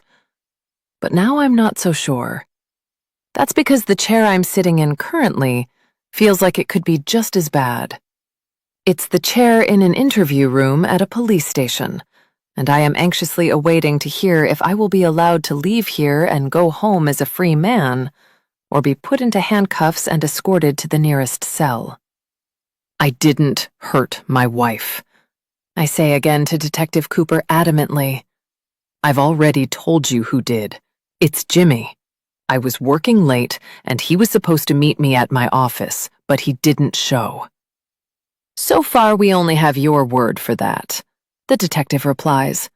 And I know that is the case because I have not mentioned that Greg was with me at my workplace yet. I'm trying to keep him out of this if I can. No need to drag him into it, and potentially have him face some awkward questions too, or even derail his career. I wonder if he knows the detective. They might have crossed paths in the past during a previous investigation. It surely can't help Greg if he ends up embroiled in something as serious as this. But right now, not mentioning him is not helping me either. I've shown you the messages on my phone, I say. You have seen that Jimmy and I were texting, and he was supposed to meet me. All you need to do is find him and question him. If you find him, he can pay for this, and I can be left to grieve for my fiancé in peace. I take a deep breath and try not to let my emotions overcome me, but it's difficult. I want to cry, and the only reason I'm not is because I'm so busy trying to make this detective find the culprit. At present, I'm the only person being questioned about Rose's murder, and I imagine the media outside of these four walls have already figured that out too, and have been reporting on it. I've seen lots of cameras whenever I've been outside, which is very overwhelming. I hate the thought of my grief-stricken face being splashed all over the papers for anyone to see. What must people think? Would anyone believe the scandalous headlines? Would anyone think I was capable of killing the woman I loved? What about my parents? What about Rose's parents? They must trust me, right? They can't think I did this. Surely not. I can't worry about others at a time like this, though. I just have to focus on the goal. I have to get the police to find Jimmy, so I can get out of here. Detective Cooper sits back in his seat and lets out a sigh. We have officers trying to locate Jimmy, but until we find him, if we find him, we're going to need you to stay here, he tells me, before he goes to leave the room. I would call him back, but it's a relief to have some time to myself, and as the door to the interview room closes, I lean forward on the table and put my head in my hands. I'm aware I'm probably on camera now, but I don't look like anything other than an exhausted, devastated, and grieving man who has endured the worst 24 hours of his life. I'm wondering how long I'm going to be by myself in this claustrophobic room when I hear the door opening again. At first, I'm hoping it might be Detective Cooper telling me they have suddenly found Jimmy and I'm free to go. Or maybe just a kindly police officer coming in to offer me a cup of water. But it's neither of those. Instead, I see someone who makes me nervous. Greg? I say, as I see my friend entering the interview room before closing the door behind him. What are you doing here? I heard what happened, he tells me, as he takes a seat opposite me. I'm so sorry. I appreciate my friend's sympathy, but I'm also worried about what he might have said to get himself in here. Here I was, trying to keep him out of this, and he has just walked right into the middle of it. I spoke to the detective and told him that you were a friend of mine, he says. I asked for a favor to come in here and speak with you, and he allowed it. The cameras are off, This is just me and you talking now, but I can't stay long. I have only a few minutes before the detective comes back in here, so you need to listen to me, okay? Greg sounds very forceful, and I realize this might be him talking to me more as a police officer than a mate. So I stay quiet and allow him to continue. You need to tell them everything, he states firmly. Every single thing. Don't leave anything out. Do you understand? It's crucial that you cooperate fully, because that's the best chance that the police have of catching Rose's killer. It's also the best chance that they stop wasting their time looking into you and any potential involvement. I didn't hurt Rose, I say. I know that. You were with me, so you need to tell them that. I don't want to get you into any trouble. You won't. I was helping you as a friend. The fact we were waiting to meet Jimmy helps your story, so tell them everything, and I do mean everything. Greg sighs before carrying on. I'm not an idiot, he says. I know you didn't tell me everything. There was clearly more to what Jimmy was doing to you than you let me in on. And the only reason I didn't press for more information was because of how good friends we are. But you have to tell the detective everything now, whatever it was you were keeping from me, no matter how bad it might be. That's the only way this gets resolved fast, and we get justice for Rose. I already knew what I needed to do, but now Greg has confirmed it for me. I have to tell Detective Cooper what I didn't tell Greg. I have to tell him that Jimmy was blackmailing me, and why. Because I cheated to become a doctor. Okay, I'll do it, I say. I'll tell the detective everything. Good, Greg says, before leaning across the table and putting a strong hand on my shoulder. We'll get through this, mate. We'll catch this awful man, and we'll make him pay for what he did to Rose. I promise. I have tears in my eyes as I soak up Greg's support before he leaves the room, and I try to compose myself before the detectives return. When he does re-enter the room, I take a deep breath and wipe my eyes. He's a good police officer, Detective Cooper says, referencing Greg. And I believe he's a good friend of yours too. He is. I have to assume the detective suspects that Greg gave me some advice about being totally transparent with him, so I decide not to waste any more time. This is it. I'm about to reveal a secret I have kept for years. A secret that could cast doubt on my entire career as a doctor and potentially even see me lose it. I left a few things out of my original statement, I admit, which doesn't seem to come as a huge surprise to the detective. Why would you do that? He asks skeptically. Because I was trying to protect a friend and myself. Is the friend Greg?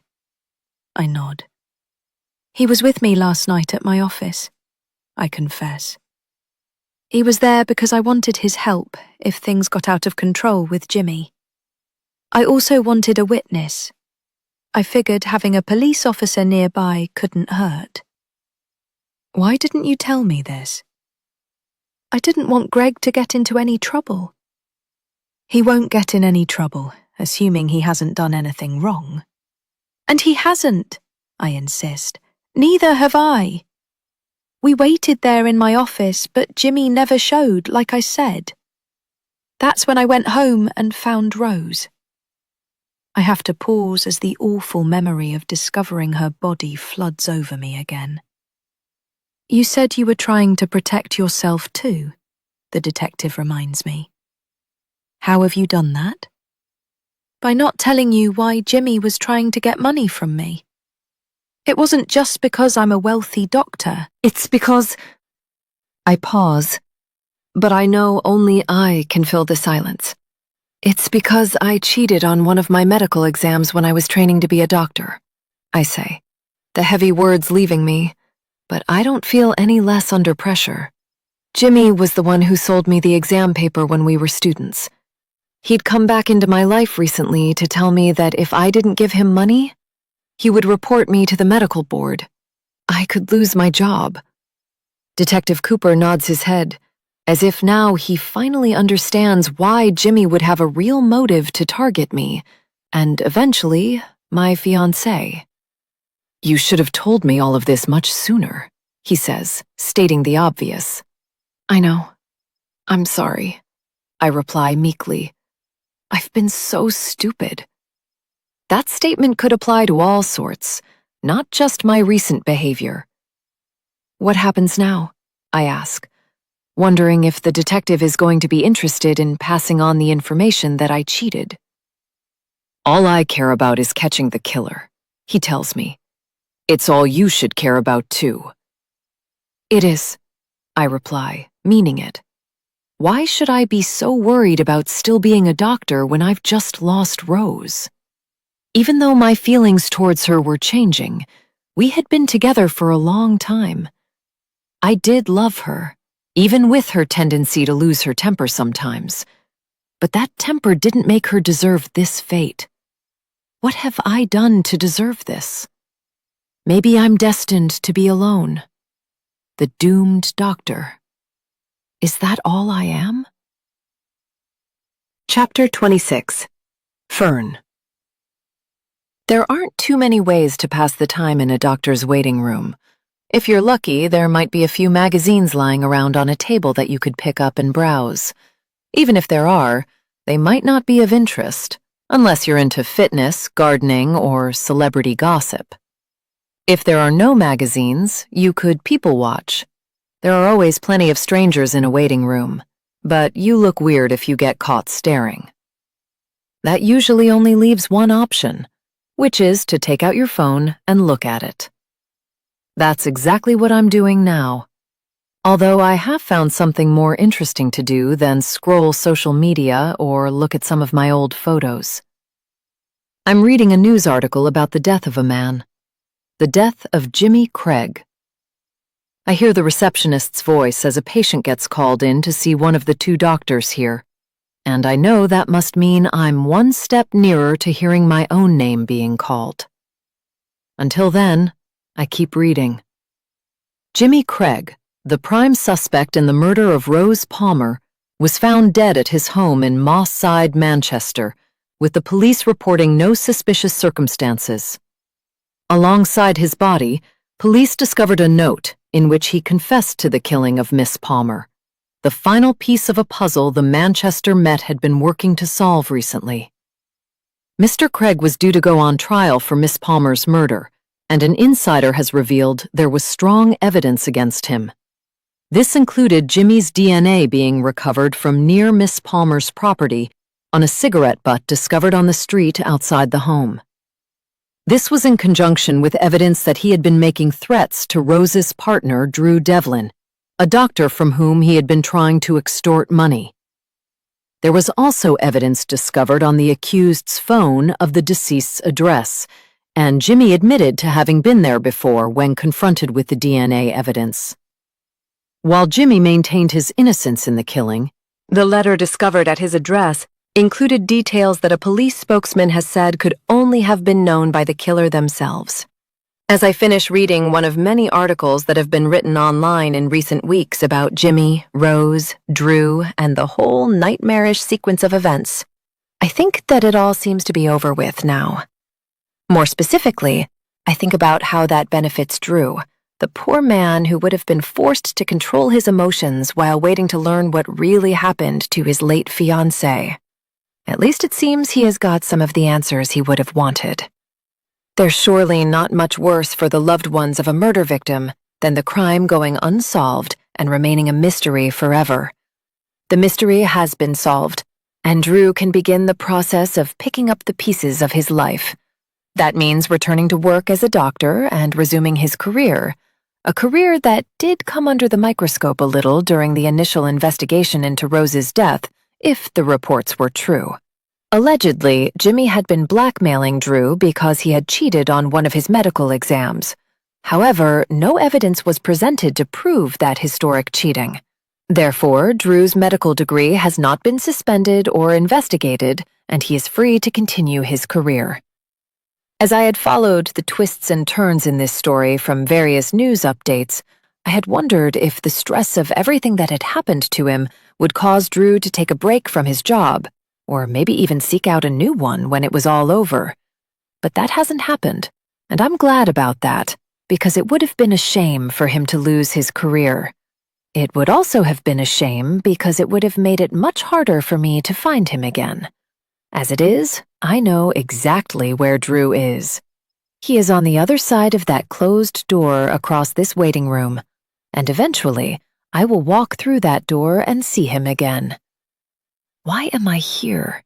Like everybody else seated around me in this room, I must have a medical concern, or else why would I want to see a doctor? But I don't. I'm here because I simply want to see Drew again and pass on my condolences about his fiancée. Whether or not he remembers me from the Christmas party is to be determined, but that shouldn't stop me from being nice and offering some support. I'm sure he could use it. I'm also sure that some of the people who have come here today might only be doing so because they want to get a glimpse of the man the media dubbed Dr. Death in the early days after Rose's murder, when Drew was initially being questioned about it. Some people have a morbid fascination with things like that. There's also bound to be one or two undercover journalists here who are posing as patients just to get in the room with Drew, to get an idea of how he is coping after everything that has happened. I expect the "I visited the doctor" articles to be released within a week or two. But Drew is innocent. The police press release about Jimmy's suicide made that clear. They felt this was over, so eventually everybody will go back to their normal lives. Everybody except me, because I'm hoping not to have to go back to mine. It was hardly a wonderful life, but there is always time for it to turn around. Fern Andrews? I look up from my phone when I hear my name being called, and I know it's my turn to see the doctor. I get out of my seat and make my way across the waiting room, passing the impatient patients still seated around me awaiting their turn. I also see the patient who has just had their consultation with the doctor, and they are leaving with a prescription in their hand, one that will presumably alleviate them of whatever ailment they currently have. Lucky them. They got what they came for. Will I be able to say the same? I reach the door and take a deep breath before confidently entering. When I do, I see the doctor at his desk. He doesn't see me, though. That's because he has his head down, focused on writing up what I presume are his previous patient's notes. Drew looks like he's lost a little weight since I last saw him in person, but he can't be blamed for not having his usual appetite. Trauma and stress will do that to anybody. He looks tired, too, the kind of fatigue that comes from too long without proper rest. If anything, he should be the one visiting a doctor. It's been a couple of months since his partner died, but he's wearing the effects of it all like it's been years, his pale, drawn face displaying the psychological strain he has been under. Then he looks up and sees me. "Oh, hello," he says, and I realize that he recognizes me. He seems surprised that I'm here, and I quickly try and appear the same. "Oh, hi," I reply. Drew signals for me to take a seat, then asks the obvious question, "How can I help you?" It seems he's keeping this professional rather than asking me how I have been since we met at that party, but I can't pretend like I don't know what he's been through since that night. "Forgive me if I shouldn't say anything, but I couldn't help but notice that you have been in the news, and I just wanted to say I'm terribly sorry to have heard about what happened." I think Drew appreciates that sentiment. I had to say it because it would be weird to not acknowledge the fact that he has become somewhat famous in these parts after the recent murder investigation. I doubt I'm the first patient through his door to recognize him and offer my condolences, and it seems like the right thing to do. "Thank you. I appreciate that," he replies solemnly. "How are you doing?" I ask then, as if our roles have been reversed and I'm more worried about his health than he should be about mine. I'm just taking it day by day. That's all I can do. I nod my head and almost wish I could reach out and take his hand to provide him with an ounce of comfort at this difficult time, but that would be going too far. So I refrain and keep my hands in my lap. I appreciate your concern, Drew says after a quiet moment between us. Now, enough about me. How can I help you? That's a good question. The truth is, I haven't come to get something medically checked. I've simply come to see Drew. But I can't just say that, can I? This is going to sound crazy, but I feel like something is missing, I say. Missing? Yeah, like I have a huge void in my life that I cannot fill with work or friendship or distracting myself with hobbies. Drew stays silent, so I go on. I don't know. Maybe it's just a simple loneliness, and I imagine there isn't much you can prescribe me for that. I was hoping you might have some advice for me. Ways to deal with feeling alone. Assuming you feel that way, of course. I stare at Drew, and he seems to be considering his answer. I do, he replies. It's awful, isn't it? I say. Loneliness. The desire to be with somebody, yet feeling like it's out of reach. Like everybody else around you has found that companionship and happiness, but it's not destined for you. I let those words linger between us before I go on. Maybe I'm just being silly and need to toughen up a bit, I say. No, I don't think you're being silly at all, Drew admits. I know exactly how you feel. You do? Drew nods. So what do you prescribe? I ask then, eager to hear his advice.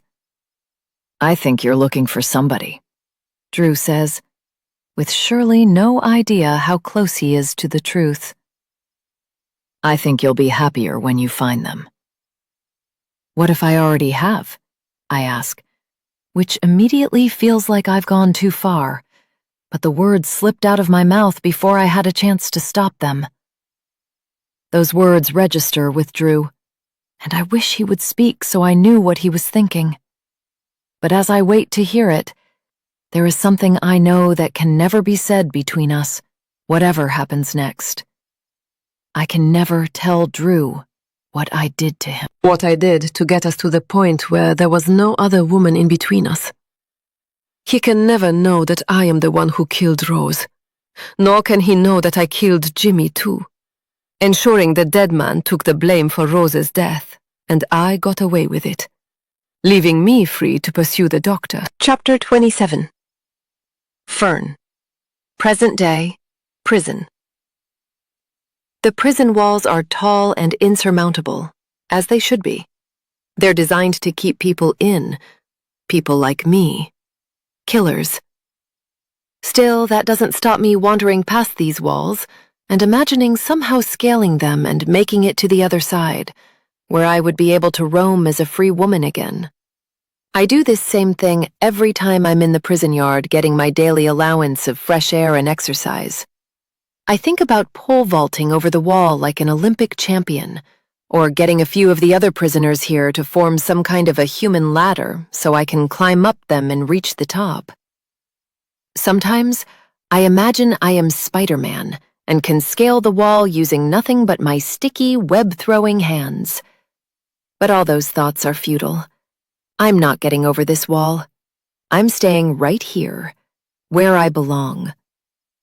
As I keep putting one foot in front of the other, getting in my daily steps in a bid to slow any unwanted weight gain in here, I think about Drew and how the road that led me to here began when I met him. More specifically, I think about the day when it became clear to me that I was the kind of woman who would do things that very few people are capable of. After meeting Drew at that Christmas party and being unable to stop thinking about him, I had planned to visit him at his workplace the day after. It was just before I entered the doctor's waiting room that I saw Drew leaving. I figured he was on his lunch break and was most likely headed to a nearby shop to grab a bite to eat, presumably something healthy, befitting his occupation. I followed him then, and had the idea that I could bump into him randomly and pick up our conversation from the previous night. Before I could intercept him, I saw him meeting her, Rose. If I hadn't recognized her from the photos I had looked at online, I would have known it was his fiancée from both the flashy ring on her finger and the way the pair greeted one another. They did not look like some couple sneaking a stolen moment together away from their respective partners. They simply looked like a couple in love. I watched from a safe distance as the pair bought a sandwich together and ate it while sitting beside one another on a bench. I watched them chat and possibly make wedding plans before Drew checked his watch and decided it was time for him to get back to work. And I watched them kiss before they parted, their date over, and their love to be resumed after Drew had finished work. I didn't follow him back to his office to try and talk to him like I had originally planned. I followed her. As I walk around this windy prison yard, I think about how still the air was that day I followed Rose home. I walked behind her until I saw her take out a key and approach the front door of a house. It was a pretty property, the kind I'd have loved to have lived in myself, if only I could ever have afforded such a thing. I knew it was way out of my price range as I watched her going inside. And I wondered if the only reason it was within hers was because she was in a relationship with Drew. Could I experience a home like that one, if only I was with him instead of her? I had to find out. I had to know. I had to do something. Without properly thinking it through, I found myself rushing towards that front door and forcing myself through it before Rose could shut it behind herself. My swift action took her by surprise. She didn't look like the kind of woman who ever expected to have to deal with an intruder, and certainly not in the middle of the day. That surprise was to my advantage because as I closed the door behind myself so nobody out on the street would see what happened next, I realized there was no going back for me then. There was no way I could explain what I was doing to her and not have her call the police as soon as I had left. That meant I had to ensure she wouldn't be able to do it, and that is why I took such decisive action. As Rose scrambled away from me in the hallway and fled into the kitchen, no doubt in an attempt to make it to the back door and escape from me, I pursued her, and by the time I had caught up with her, I had one of her kitchen knives in my hand. What happened next was such a blur that to this day I still can't really remember it. It all happened so fast. It was frantic, a frenzy of blood and screams. When it was over, Rose was lying on the kitchen floor, breathing her last breath, and I was standing over her with the murder weapon in my gloved hand. I knew I had to get out of that house before anybody caught me there, but I also knew I couldn't just go running down the street while the top half of my clothes were covered in blood. That's why I found one of Rose's sweaters hanging on a radiator nearby. I pulled it on to cover the blood on my blouse, and then I was ready to leave. But not before picking up a small gym bag that was lying on the hallway floor. I figured Rose used it for her workouts, but I used it to conceal the knife. Then I left the house and walked quickly away, relieved not to have seen anybody until I was off her street. I immediately went home and showered, desperately cleaning my skin until I was sure that not a strand or stain of Rose's DNA was anywhere on my body. Then I had to take a deep breath and make sure I didn't do anything irrational or erratic over the next few hours that could draw any unwanted attention to myself. That meant sticking to the plan I already had for that evening. My parents were due to come to mine for a home-cooked dinner, so I started cooking. I think about that meal, how I sat through it while Rose's sweater, gym bag, and the knife sat in my closet upstairs. I knew they would be removed and disposed of later that evening, when everybody in this town was sleeping. But until then, they remained hidden away. I got through that meal. including all the talk about my love life, and once my parents had gone, I drank one more glass of wine before I had the courage required to do the final thing I needed to do. I went out for a late-night walk, and once I reached the canal, a 20-minute walk from my home, I threw away the only evidence linking me to Rose's murder. From there, I went straight back to my place and tried to sleep. It was impossible. It got even harder when the news reports began. Things only got worse when I read that Drew was being questioned. Why were the police focusing on him? I had hoped they would have presumed it was an intruder who had killed Rose. The whole point of me taking her life was that one day, hopefully, I could win Drew for myself. If he was to be arrested for her murder, it would have all been for nothing. Thankfully, that's not what happened. Fortune favored me, and it turned out that rather than the police believing some random intruder had committed the crime, they actually had a prime suspect who had a motive. The emergence of Jimmy in the story helped me. After reports had leaked out from the investigation that Drew was pointing the finger in this at Jimmy, I knew I had a way to make sure I would get away with what I did. That was confirmed when Jimmy was found dead alongside a written note on his laptop admitting to the murder. But the note was not authored by Jimmy. It was a note I had written myself, using computer gloves that kept the keyboard free of my fingerprints.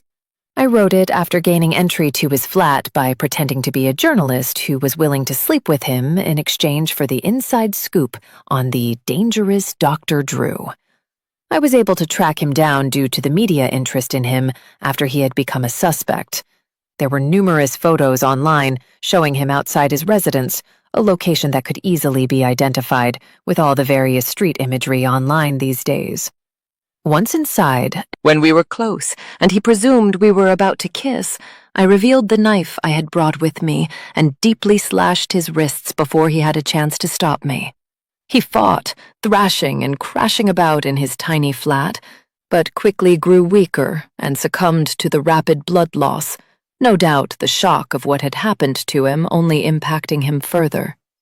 He was a shorter, slighter man than Drew, so it was obvious that he used his words to be more menacing than his physical appearance was, and that would have given me more of a chance if he tried to fight back. But he succumbed quickly, and the mess he created could have just looked like he had encountered second thoughts after slitting his own wrists, or had simply been in a lot of pain after making the decision to end it all before he went to prison. Did I feel bad that an innocent man died so I could ensure he was framed for a crime I committed? Not exactly. And not just because I knew I was capable of murder and had developed quite a taste for it after Rose. It also helped that, from what I read in the news, Jimmy was not exactly an innocent man. Okay, so he didn't kill Rose, but he'd done all sorts of things he shouldn't have done, including threatening Drew. Media reports suggested it hadn't been just men he had made threats to in his past, but women too, so he hardly deserved to live a life of freedom. Karma got him. Unfortunately, karma gets us all. Even all these years later, I can scarcely believe what I did to Rose. Jimmy, sure, because I was desperate at that point to make sure someone else got the blame and stopped looking at Drew or anyone else. But Rose was different to Jimmy. I didn't have to kill her. But I did it anyway. It was like I was possessed, an out-of-body experience, acting as if controlled by another person. I know it was me, but it didn't feel like it at the time. I guess that's how I was able to justify what I did and live with it for so many years. I simply blanked it from my memory and acted as if it hadn't happened. I can't say it was easy, but I also can't say it wasn't worth it. If I hadn't killed Rose, I never would have got Drew. If I hadn't become a killer, I would never have become the doctor's wife. And what a wife I was. 1 year later. Chapter 28. Fern. A white dress, a crowded church, a nervous bride. It must be a wedding day. As I stare at my reflection in the mirror of this small back room in the church, I can hear the hum of the gathered guests on the other side of the door. They're all in position and ready to see me make my walk down the aisle in about 10 minutes. And I'm sure, when I do, there will be lots of smiles coming my way. Everybody loves to see the blushing bride making her grand entrance before heading towards the dashing groom waiting by the altar. It's one of those memories that lasts a lifetime. And very soon, it will be a memory that I will get to make. Drew should be out there now, waiting for me, eager, anxious, and ready to say his vows. It takes two of us to make this day perfect, and very soon, we will be standing side by side and committing to one another for the rest of our lives. It's taken so much for us to get here. More than anybody, including the groom, can ever know. I take a deep breath and smile at my reflection, in the hope that being kind to myself will help settle some of the butterflies fluttering in my stomach. As I do, I think about how this is the culmination of a very long journey. There's a lot of planning that goes into a wedding. Rose knew that, because she was planning her wedding when she died. She never got to see the fruits of her plans play out in front of all her family and friends. But there was no way that was ever going to happen to me. I've planned perfectly, and nothing is going to disrupt my big occasion. Not something as small as a simple mishap, and certainly not something as large as a murder. If Rose had to die for me to get to experience this, so be it. I'm sure I'll pay for my sins one day, whether there is a heaven or a hell. But for today, I'm being blessed in the eyes of God, and nobody has to know that I do not deserve it. Wow, you look amazing! I turn around and see my bridesmaids entering the room, all three of them smiling widely as they look at how beautiful my makeup artist has miraculously made me appear. They all look beautiful too, and their own dresses are just as spectacular. They are dresses that I helped choose when we all went for fittings, and it's brilliant to see all of us looking exactly how I imagined we would. My bridesmaids are my best friends, carefully selected so that I have the women I trust the most alongside me on my big day. Two of them have been my friends since I was at school, so that history meant they easily qualified to be a part of these proceedings. The third bridesmaid is someone who has only become a good friend more recently. It's the woman standing next to me now, admiring my dress and smiling widely. It's Claire. Yes, I am now best friends with the wife of the doctor I slept with before I was with Drew. How did that happen? Much like how Drew and I came to be getting married, it's a long story, and one that was once again driven by me. After I had visited Drew in his office following the end of Rose's murder trial, and we both made it clear how lonely each of us was, we began dating. Once things got serious, Drew mentioned how it could be awkward that I had slept with Phil, his colleague. I told him it was not our problem to worry about, it was Phil's, because he was the one who had cheated.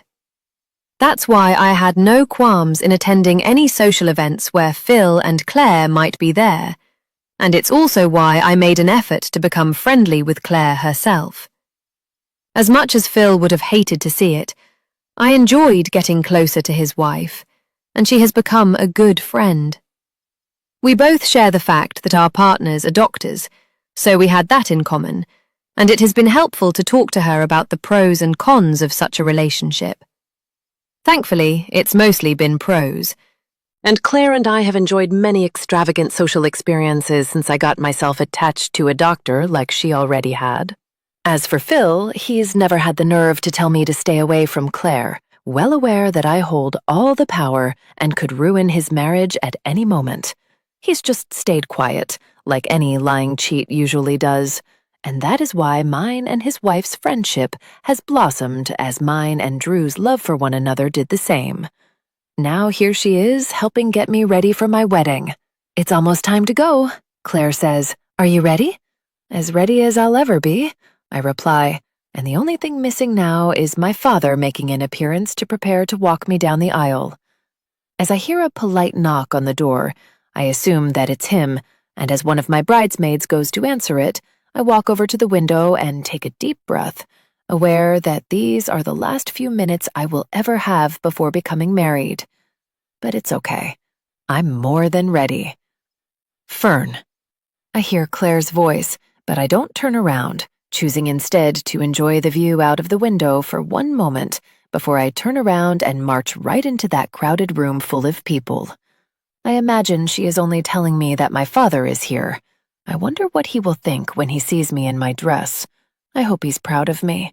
In his eyes, I'll always be an innocent little girl, and I need that today, because deep down, I know I am anything but that. I turn around, hopeful that my dad is dazzled by my appearance and gives me the kind of compliment that only a father could, before we prepare to make our walk together, and he gives my hand away in marriage. But I don't see Dad staring back at me from the doorway. Instead, I see somebody who makes me terrified that my dream wedding is about to come crashing down around me. This isn't supposed to happen. How could I have been caught? I was so close to marrying the doctor. But it must be over now. Why else would a police officer be here? Chapter 29. Fern. I don't know what to do. Should I try and open this window to see if I can escape and run? If I'm quick, maybe I could make it away from this church before anybody grabs me and puts handcuffs on. I could sprint down to the main road and try and find a taxi, or somebody to give me a ride away from here. Or I could rush towards the trees and hope to hide until everybody has given up searching for me. Neither option seems realistic and likely to achieve success, not least because I imagine there are more police officers out there just waiting in case I do try to make my escape. I can't see any of them, but I bet this church is surrounded, and the officer who has walked in here to arrest me is one of many who are eager to see me face the consequences of my actions. Somehow, some way, Rose's murder has caught up with me. I'm about to face justice, and when I do, I'll be facing a lifetime behind bars. As if that wasn't bad enough, everybody who is gathered here is going to see me for who I really am. My parents, my friends, Drew. My dream life with the doctor is about to evaporate, and while people will tell him he had a lucky escape, for me, it will be the total opposite of luck. How will he react when he discovers the woman he was about to marry is the person who killed the last woman he was supposed to marry? Rose's blood is on my hands. It has been, ever since I entered her home and stabbed her with that knife. Just because nobody can see it on me, it doesn't mean it's not there. It will always be there, seeped into my psyche and my conscience. A shower only removed the superficial stains, not the ones that have stained my soul. Drew will hate me. He should do. I hate myself. I should never have become obsessed with the doctor. Look at what it made me become. Fern, Claire says again, and for a split second, I wonder if she could have had something to do with this. Could she have somehow discovered that I slept with her husband once, and after that, decided to do some digging into my past to see if I had any skeletons in my closet? I have no idea how she could have found out that I killed Rose, but what if she did? What if she hired some private investigator who has been talking to all sorts of people, people who may have been on the street where Rose lived, people who might have seen me walking away from her home that day she died? Is it possible? I never thought the police turning up to arrest me on my wedding day was possible, but if that can happen, then anything can. Is this Claire's ultimate revenge? I heard she was friends with Rose before she died. Maybe this is her way of getting justice for the dead woman and for her own marriage all at the same time. If that's the case, I have to commend her on a game well played, because she certainly had me fooled, better than I thought I had her fooled. She's walking towards me now, as the police officer also takes a step nearer, and I try to tell myself to stay brave. Don't break down and cry. Don't beg. That would only give Claire more satisfaction, and probably the police officer too. I also don't want everybody's final memory of me as I'm escorted out of this church in handcuffs to be me weeping and wailing like a pathetic loser who lost her mind. I need to keep a stiff upper lip. Take this as best as I can, go down fighting, because that's what I am. I'm a fighter. I fought for Drew, and I'll fight for myself until the day that I die. A suspicious smile spreads across Claire's face as she gets nearer, and I'm waiting for her to tell me that she got me, that this was all her, that I have her to thank for the rest of my life behind bars, and that it's her face I should see every night when I try to go to sleep in my cell. Then she speaks. "You're 5 minutes away from getting married," she tells me, "but you've broken the law." Fan. My breath catches in my throat as I realize this really is over. You've broken a very important law, Claire goes on, seemingly enjoying every second of this, while I am dying inside. Suddenly, a song starts to play. I have no idea from where, and it takes me a moment to realize it's coming from one of my other bridesmaids' phones. As I notice that, I notice the police officer is starting to move in a very strange way. It almost looks like he's dancing. But why would he be doing that? It doesn't seem very professional. He's still doing it, and as he gets closer, he's not only gyrating his hips, but his hands are starting to unbutton his white shirt. What is going on? "Sorry, we couldn't resist having one more bit of fun before you tied the knot," Claire says to me, and as the policeman removes his shirt to reveal a set of rippling abs, I realize what this is. This is not an arrest. This is a strip-tease. "Oh my God!" I cry, bursting out into laughter, a laughter that is only made stronger by the sheer release of the nervous tension that had been gripping my paranoid body. "I can't believe this," I say as the policeman moves around, now twirling his black baton above his head, and I'm just relieved that he hasn't removed his trousers yet. But it's surely only a matter of time, which is why I need to put a stop to this before it goes any further. "Please, that's enough," I say, still laughing. "My dad will be here any minute." My bridesmaids are erupting in giggles, but they're not too silly to see that this can't carry on. So the music stops, and with it, the strip-tease. As the policeman puts his shirt back on and joins in the laughter, I see Claire handing him a £20 note. He's my friend from the gym, and when he told me he did this kind of thing for a bit of extra cash on the side, I just knew I'd regret it if I didn't use him, Claire says, still giggling away. Besides, you didn't have a hen party, and as far as I'm concerned, That's breaking the law of the ladies. as Claire laughs, I almost regret not having a traditional hen party, as then this stripper would likely have been deployed. I opted against the chance to get together with my female friends in the lead-up to the wedding, preferring instead to keep things as low-key as I could. That's not usually like me, but maybe that was a way for my guilt over Rose to manifest itself, and it felt a bit too much to be partying as I prepared to marry the man I killed her for. But this wedding is not going to be low-key, and it certainly hasn't started that way if the stripper is anything to go by. Thankfully, he is leaving now, being ushered out of the room by my bridesmaids just in time before my father makes an appearance. Bless him. He has no idea what he just missed, and I'm grateful about that. Because rather than see his daughter being danced upon, he gets to see me looking like how he imagined I would look today. "My darling," he says, as I notice tears welling in his eyes, and he quickly takes out his handkerchief to dab at them. "Don't make me cry, Dad. I've got too much makeup on," I reply. And that makes us laugh, which helps break through some of the emotion in the room. "Your mother and I are very proud of you," he says then. before he holds out his arm, ready for me to link it. Now, your husband is waiting.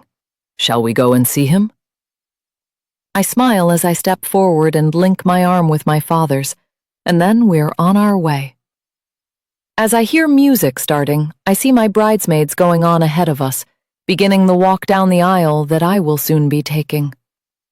This is it, the moment every little girl dreams about. It's my time to experience it. I'm marrying a man I love, a man I fought for, a man I killed for. It takes several slow steps before the congregation comes into view. I see all the faces turned and looking in my direction, every single guest straining to get their glimpse of the woman in the white dress. Amongst them, I see Phil, and he quickly averts his eyes when he spots me looking at him. I just stride on right past him, smiling as I look ahead at Drew, who is standing, looking nervous but handsome at the end of the aisle. I see my mother beaming as we reach the front, and she dries her eyes as my father lets go of my arm and gives me a kiss.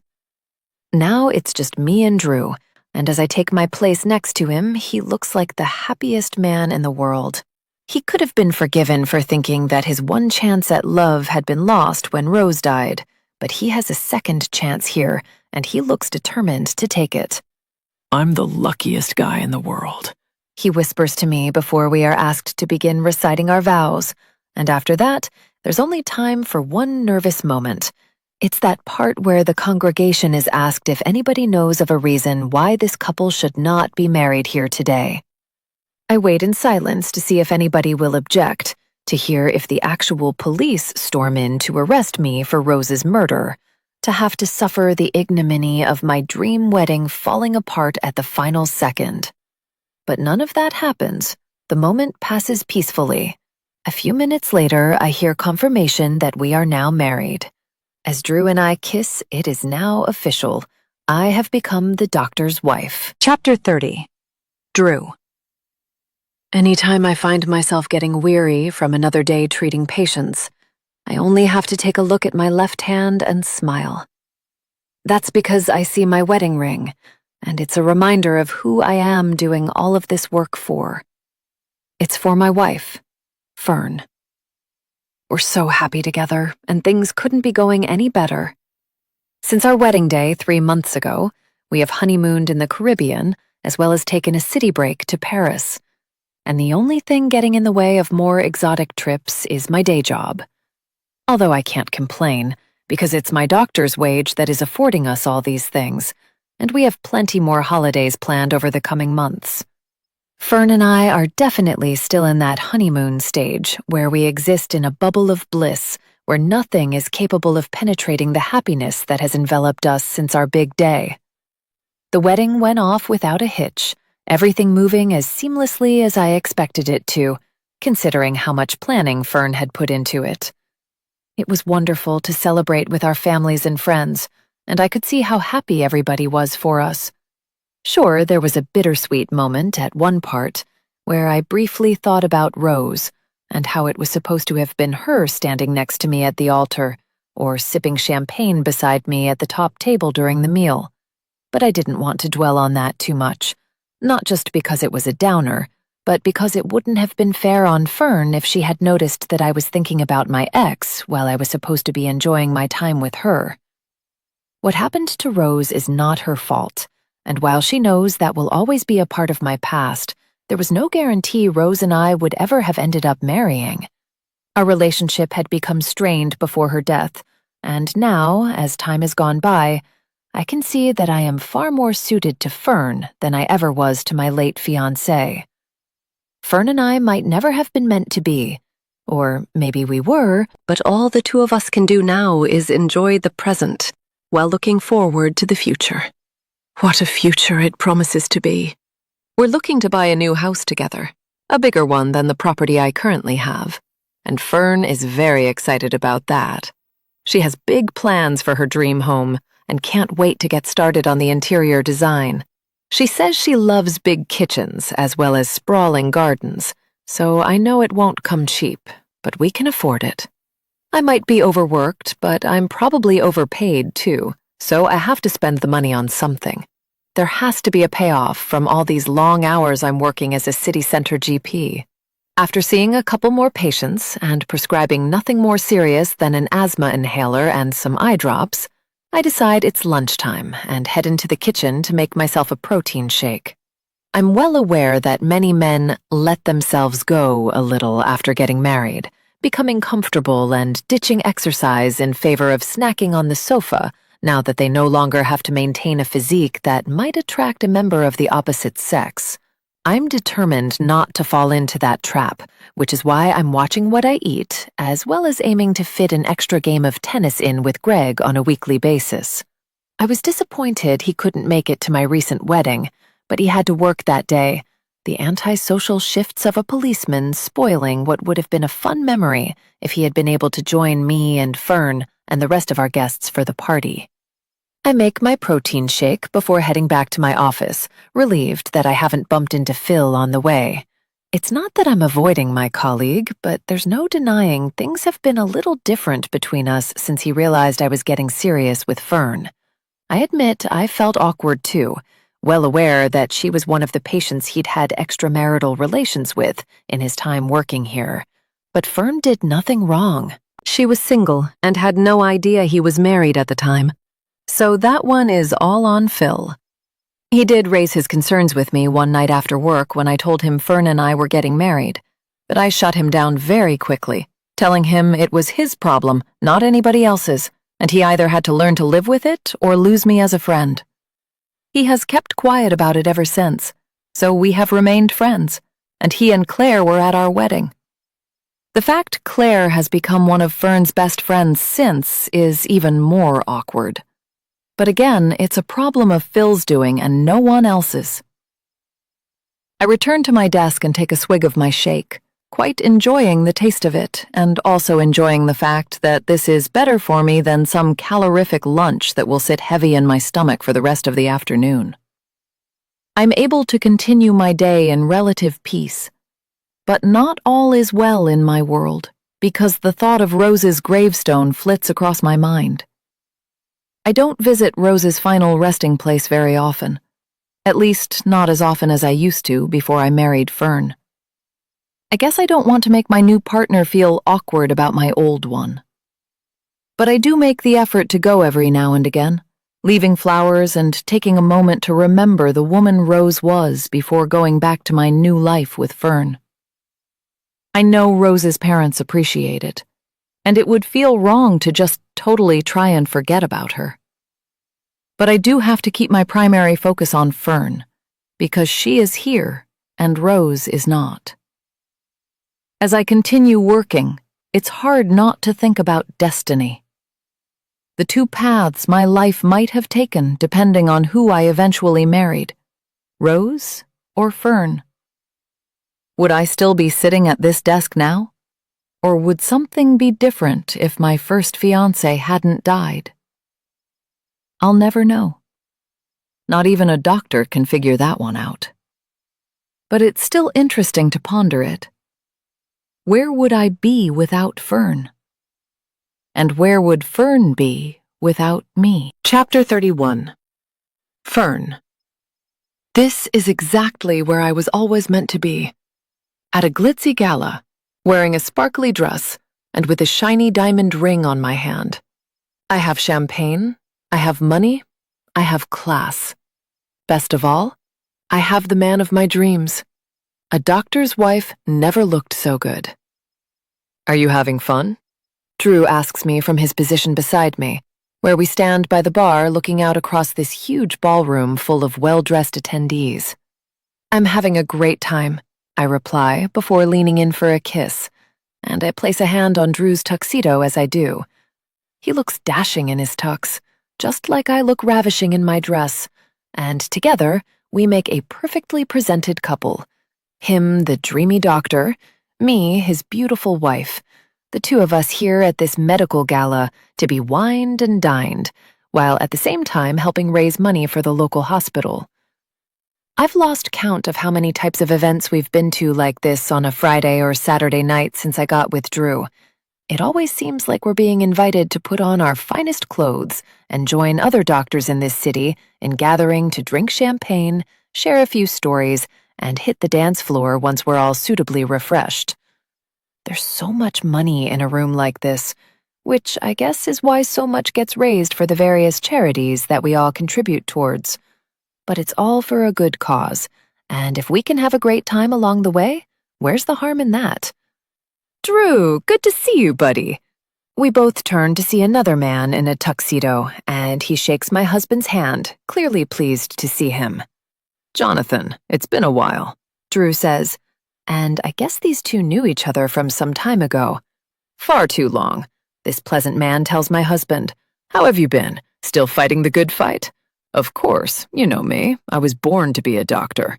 Yeah, that's what they all say until the long hours get too much, and they move into consulting. Drew laughs before he does what he always does and remembers that, to be polite, he shouldn't leave me standing on the fringes of the conversation.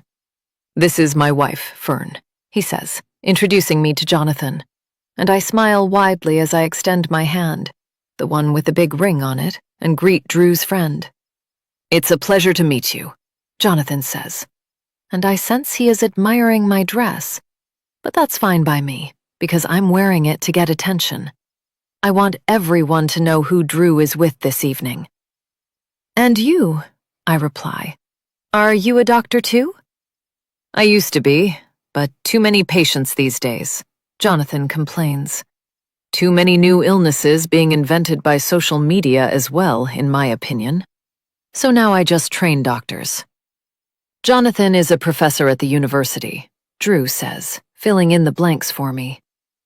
Maybe you could do that, I suggest to my husband. You're always complaining about being so busy. I could, but it would mean less money, he says, and Jonathan has to agree. And somebody has big plans for houses and holidays, Drew adds cheekily. He winks at me, and I laugh, though of course I would prefer Drew to be happy, even if it meant earning less. But he's also right. I do have big plans for houses and holidays. After a few more minutes chatting with Jonathan, he moves on, and Drew and I take a walk around the ballroom, my husband shaking a few more hands as he goes, but otherwise seemingly content to keep me company. I'm so happy, I confess to him, as the jazz band up on stage prepare to start playing after a brief break. I love our life together. Me too, Drew replies, before we're approached by another couple. I see him and her and automatically assume he is the doctor and she is his partner, simply because that's usually the dynamic when we meet other couples at these kinds of events. But then I'm surprised. Dr. Meadows, lovely to see you, Drew says, and he's talking to her as he leans in and gives her a hug. Great to see you, Drew. You're looking very well, she replies, and I admit that I might feel a slight pang of jealousy as I wonder who this woman is and exactly how far she goes back with my husband. It was certainly easier when he was warmly greeting other men, but warmly greeting women from his past has me feeling a certain type of way, though I make sure to keep it disguised until I have learned more. This is my wife, Fern, Drew says. And Fern, this is Amy and her partner, Clark. I've known Amy for years. I smile as I meet the pair, though I'm mainly focusing on her and how beautiful she looks in her dress. It's not that I feel threatened by another pretty woman being around my husband, but a pretty woman who is also a doctor? That does make me nervous, because I can't compete with that combination of brains and beauty. How lovely to meet you, Fern, Amy says. Are you a doctor too? No, I'm afraid not, I reply. I'm too smart for that. I hope my teasing lands well, and thankfully it does because everybody laughs. Yeah, only fools go into our line of work. Drew agrees. Tell me, Amy, have you read the latest report on call times and what it might mean for overcrowding at surgeries in the future? I have, actually, Amy replies, and I realize this is a conversation that I'm not going to be able to participate in much, or worse, I could try to and end up showing my distinct lack of knowledge on the subject. If there's one thing that I'm wary of at these types of events, it's trying to get myself into a conversation about something medical only to say something embarrassing. Best to say nothing at all, or, ideally, find somebody to talk to who isn't a doctor. It seems like Amy's partner, Clark, has the same idea, because he moves closer to me and initiates a conversation. I'm not usually a champagne kind of guy, but this isn't bad, he says as he looks down at his glass and nods approvingly. I might have to get a bottle of this for our next dinner party. I smile and agree, just to be polite. But it's hardly the world's most interesting conversation. Even if it was, I wouldn't be interested anyway, as I'm far more interested in watching Drew and Amy getting along so well. I can't hear what he just said, but she is laughing and smiling at him while holding his gaze and staring at my man with her pretty blue eyes. Her looks, intellect, and financial status make her a real triple threat. A woman surely capable of snaring any man she sets her sights on. What if she set her sights on Drew? Would he be able to resist her? Not only is she gorgeous, but they have a lot in common. They do the same job, and I bet they could talk about it for hours. That talking could lead to something else if the two of them were ever alone together. Fern? Sorry, it is Fern, isn't it? I snap out of my jealousy-fueled daydream when I realize that Clark has just said something to me. Pardon? I reply. I was just saying about how this jazz band are good. Are you a fan of jazz? Oh, yeah, sure. It's nice to listen to, I reply, not at all the world's biggest jazz fan, but just saying enough to detract from the fact that I was feeling envious about Clark's partner. I glance over at Drew and Amy again and see the pair are still in deep conversation, and now she has said something that has made him laugh. I realize I can't let the green-eyed monster destroy what I have here. I can't be jealous, and I certainly can't act out on it. I already did that before, and somebody died. Things are different now. I already have Drew, so I don't need to fight to get him. He's my husband, and him being polite with another woman isn't something to worry about, even if that woman is a gorgeous doctor. I'm confident that I can keep my man happy, regardless of who he might meet. There's no need for me to derail this perfect life I have. Yet I feel unsettled for the rest of the evening, even after we have left Amy and Clark and everybody else at the party behind and are in the taxi home. Why do I feel this way? Is it because I sense something bad is going to happen? If so, is there anything I can do about it to stop it coming between me and Drew? Chapter 32. Drew. Another day, another dollar as a doctor. Life is feeling a little like Groundhog Day as I make my way across the car park towards my workplace to begin another 8 hours of seeing patients. Before I can even make it as far as the front door to my room, however, I am approached by a man whom I don't recognize. Is he a patient who is so worried that he can't even wait for me to get inside and grab my stethoscope before he starts telling me about his concerns? Or is he here for another reason?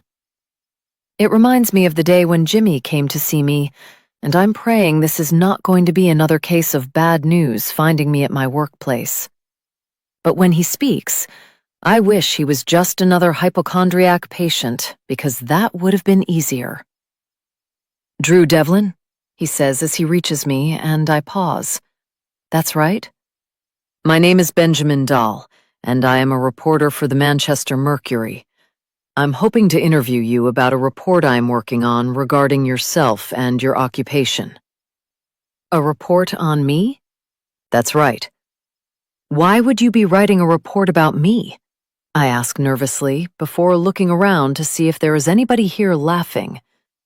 Maybe it's just a practical joke and somebody is trying to catch me out. But there is no one else here. Just me and this reporter who doesn't seem to be breaking character.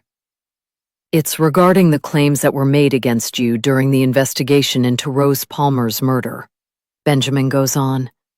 The claims that you bought exam papers and cheated to gain your medical degree. A degree you are using now to practice medicine here. I stare at the reporter as if he's insane. Really, I'm just wondering how this ghost from my past has suddenly been dredged up again. Jimmy was just making up lies during his trial to try and save himself, I begin within my defense. There was no truth to them, and now Jimmy is dead. I don't understand why anybody would be looking into this. I'm looking because I believe everybody in this city would have an interest in ensuring the doctor they come and see is qualified to treat them. Benjamin says. This causes me to scoff. I'm more than qualified, so that's all you need to know, I say, before I go to carry on my way. So you're denying that you ever cheated during your exams?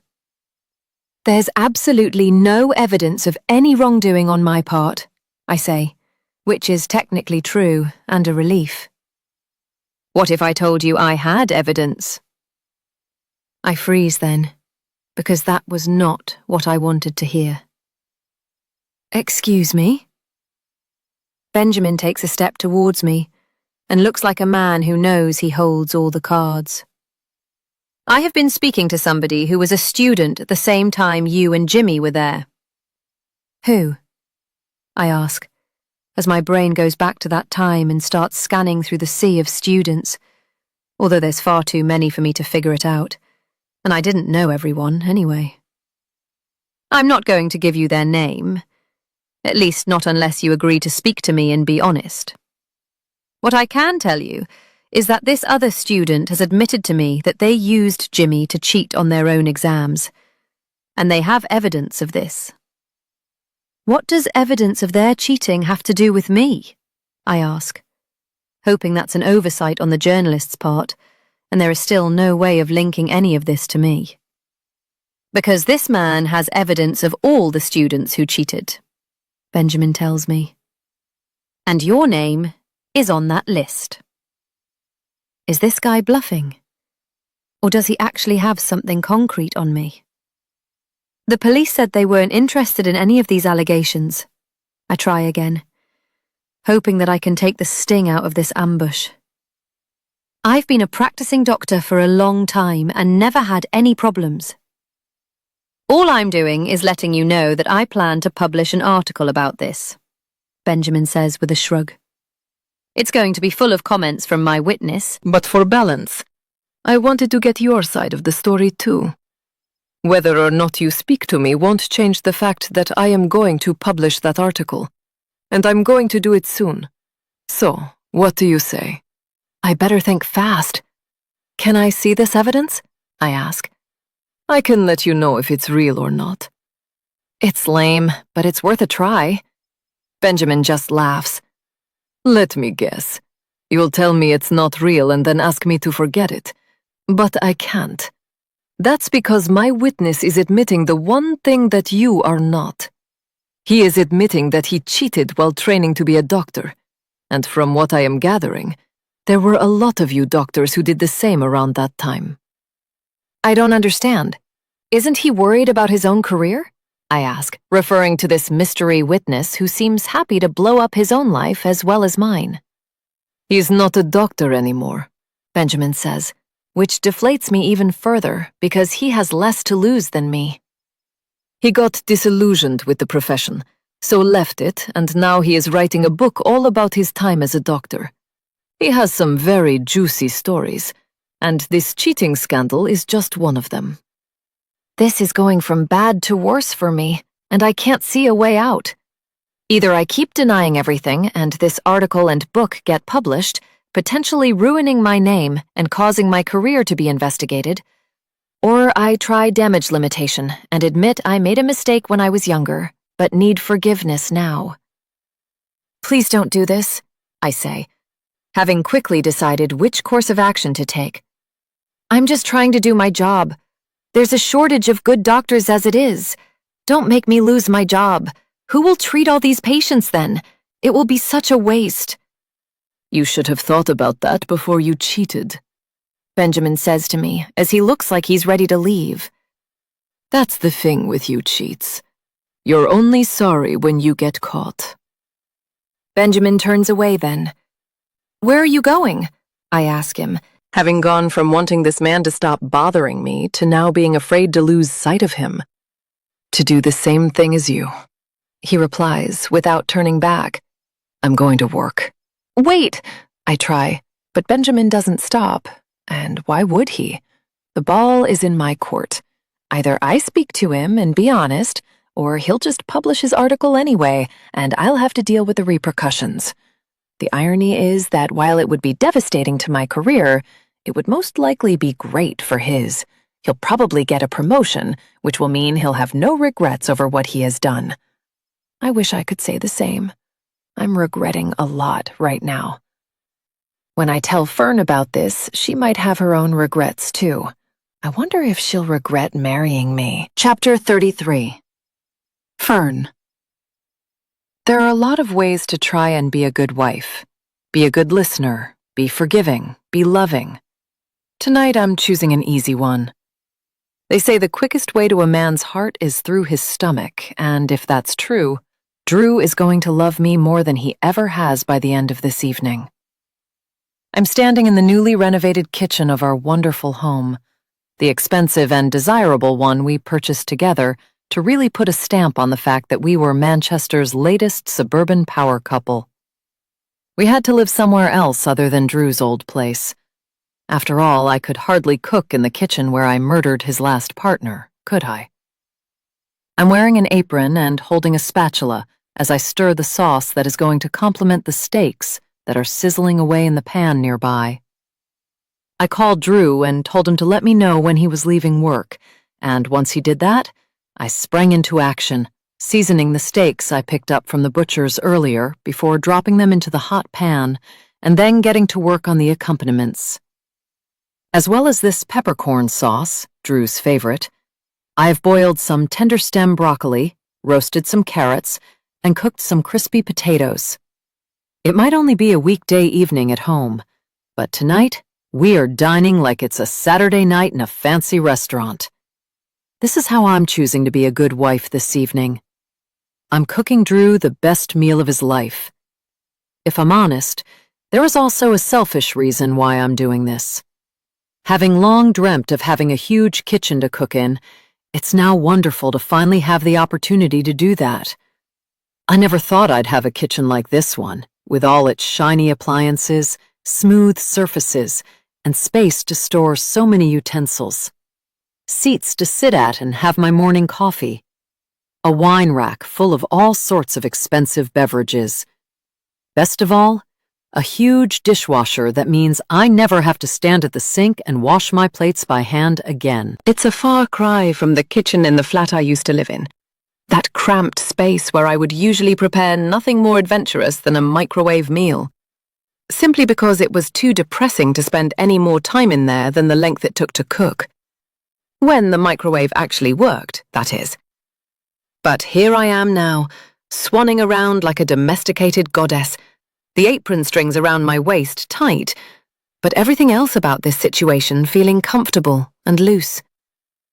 Then Drew walks into the kitchen, looking anything but. "Are you okay?" I ask him, when I notice how pensive and pale he appears. He's usually smiling when he gets home, pleased to have finished another day at work, and eager to get some food, or at least a cold bottle of beer inside him. He doesn't look pleased to be home at all, and not even the smell of the sizzling steaks seems to be perking him up. Drew hasn't answered my question yet.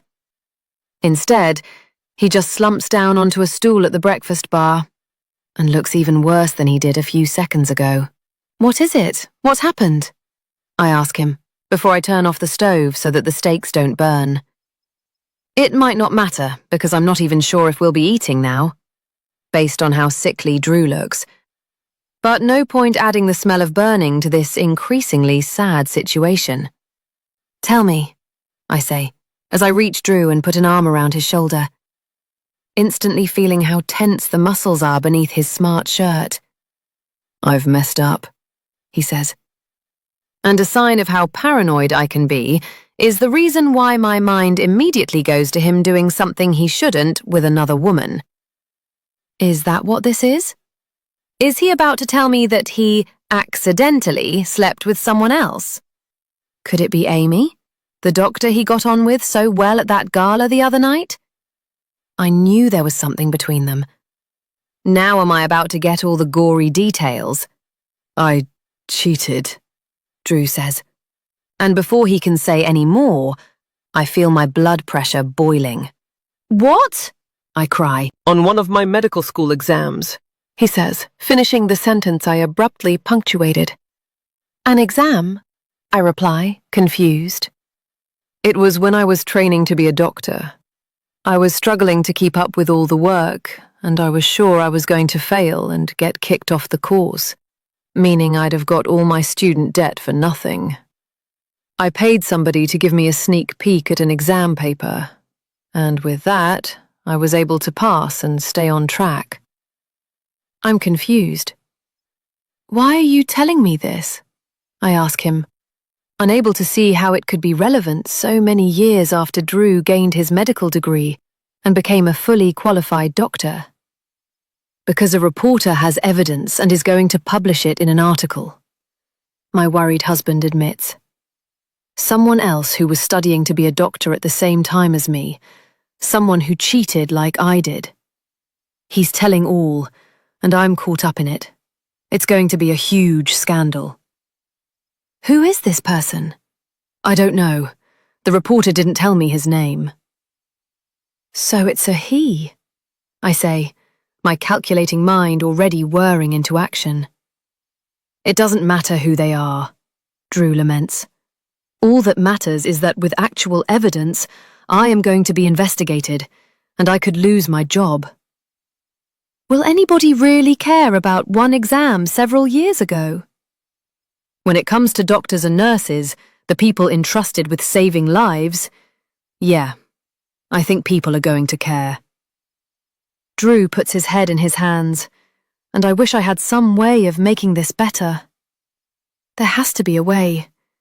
There is always a way. "Give me the name of this journalist. I'll try speaking to him," I say, determined to resolve this situation before it spirals out of control. "I can stop him printing the article." "It's a waste of time. I already tried that. He wants to publish it. It's a huge scoop. It'll be good for his career, and he knows it." "What if we offer him money not to do it?" I try, but Drew quickly shoots that one down. "Bribe a journalist? No way. I can't have that allegation against me, too." Drew is probably right. That would be too risky. I need another idea. "Okay, forget about the journalist," I say. "What about this other person, the one who is talking to the journalist? If we can find him, we can get him to retract his story. That's probably the only thing giving the article any substance. So without that, the journalist won't have anything to publish." "It sounds good, but we don't know who this guy is," Drew moans.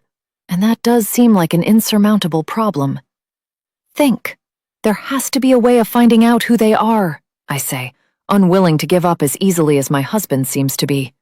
I hate seeing him like this, as if he's resigned to a grim fate. I know him as a confident, charming doctor.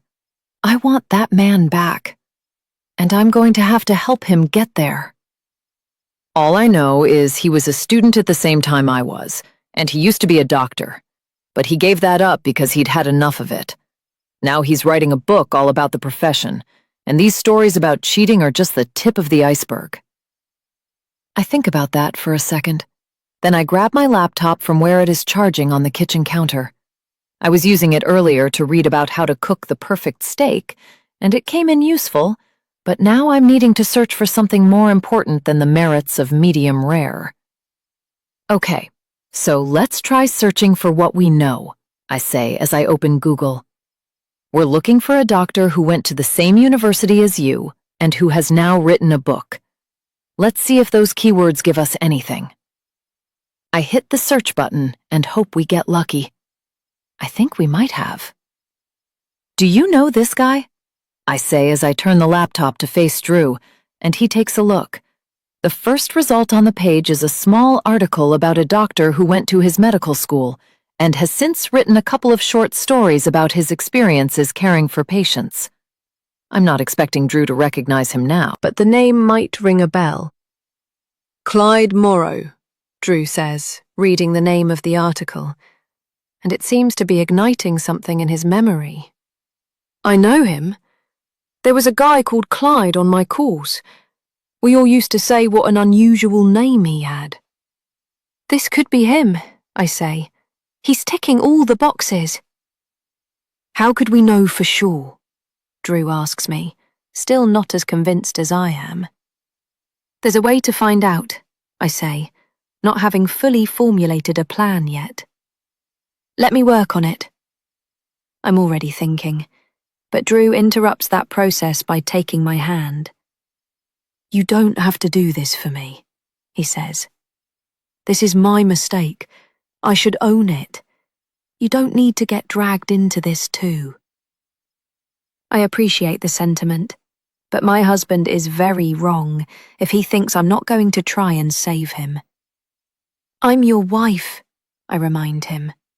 That means if someone is attacking you, they're attacking me. So this is where we fight back. I didn't mean for that to sound as dramatic as it did, but Drew looks briefly alarmed by my show of strength. I smile then, to disarm him a little, not wanting him to think that I'm as dangerous as I actually am. Based on what I have done in the past, I know I can do whatever it takes to achieve my goal. I proved it with Rose. Now I have a new target in my sights. Chapter 34. Drew. A good doctor is also a good investigator. That's what's required to find out what might be wrong with a patient. Questions need to be asked, as if it's a detective interviewing a suspect. Based on those answers, tests might need to be performed. From there, the answer is usually clear. Now I'm going to have to use those same skills, except in a different way. I don't need to be an investigator to find out if someone is sick. I need to be an investigator to find the man who is threatening to ruin my career, and perform a few tests to prove it. If I can do that, I might just be able to stop this article being published. I'm not very confident about that happening, but my wife is. As soon as I shared my problem with Fern, she sprang into action, surprising me with the sheer determination she displayed to help me out of my mess. Of course, I would have expected her to support me, but the level of determination she showed did come as a bit of a shock. I thought she would have been dismayed to learn that I had cheated, and might have asked questions about why I did it, and what other things I might have done wrong in the past that I have got away with so far. But she didn't do any of that. She just vowed to sort this out, and her way of doing that has been to find the person who is helping give evidence to this upcoming news article. Clyde Morrow. That's the name of the man we both believe has been speaking to the journalist. He's the figure from my past who threatens my future. We narrowed it down to him based on the fact that he went to the same medical school as I did. He was a doctor, but is no longer, and he has also written a couple of books. The fact those books didn't sell particularly well doesn't change anything. He fits the bill, and it seems he's figured out a way to improve the sales of his next book. Team up with a journalist and dish the dirt on anybody and everybody he can in a vain bid to make some money and gain some readers. Annoyingly, it's a smart strategy, and I am sure it will work, but only if we sit back and allow Clyde to pull it off. I'm not willing to do that, and Fern certainly is not. That brings us to now. The reason I'm sipping a beer by myself in a pub. I wouldn't usually do such a thing, not just because it's hardly a healthy way for a doctor to spend his spare time. I'd usually be at home with my wife, or playing tennis with Greg, or finishing up some work at the surgery. Instead, I am drinking alone. or at least I am for the time being. I plan to have some company very soon, and that company will come in the form of the man drinking at the table with friends in the corner. Clyde is in this pub with me. He hasn't seen me yet because it's busy, and I've mostly kept my back turned to him, but I am watching him through the reflection in the glass behind the bar. I'm watching and waiting for when he will inevitably approach the bar to get himself another drink. I know it's inevitable, because if there's one thing I've noticed about Clyde since I've been watching him, it's that he likes a drink. How long have I been watching him? A lot longer than just tonight.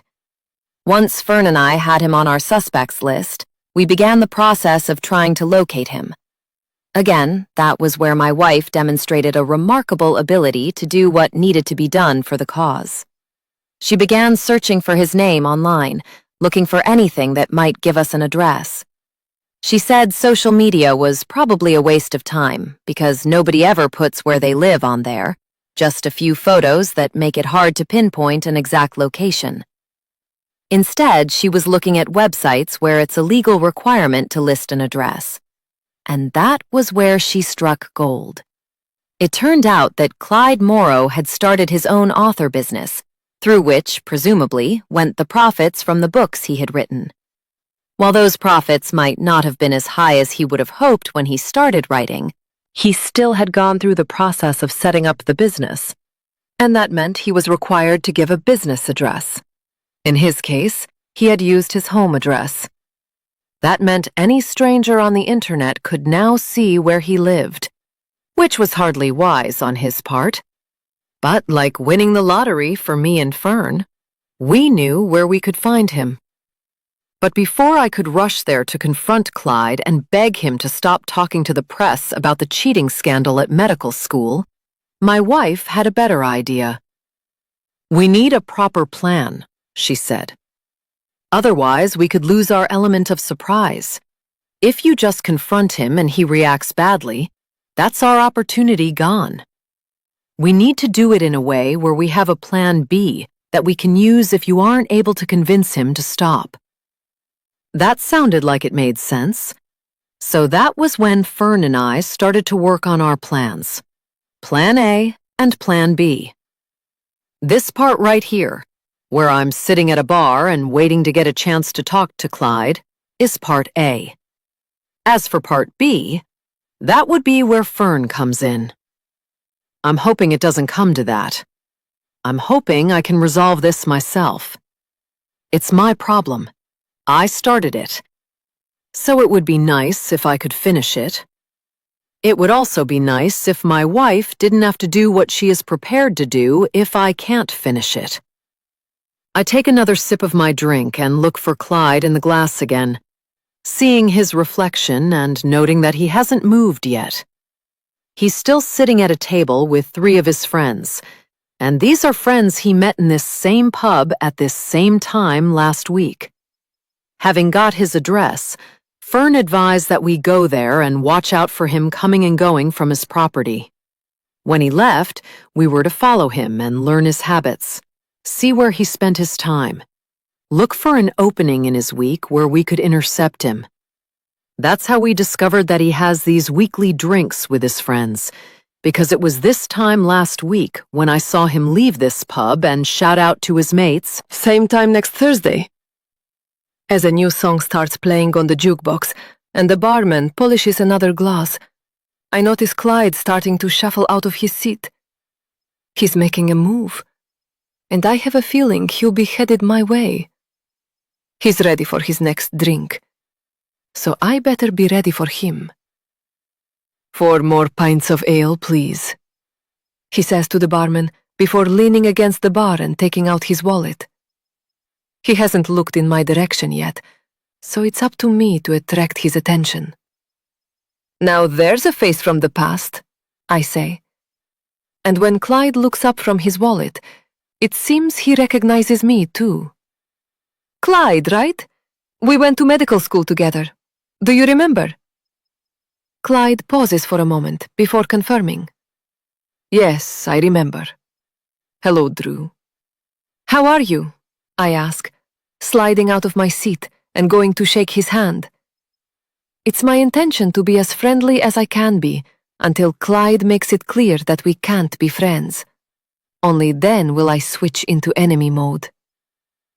I'm okay, Clyde replies, looking as uncomfortable as any man would be when faced with a person they are selling a story about. He must think I don't know what he has been doing behind my back.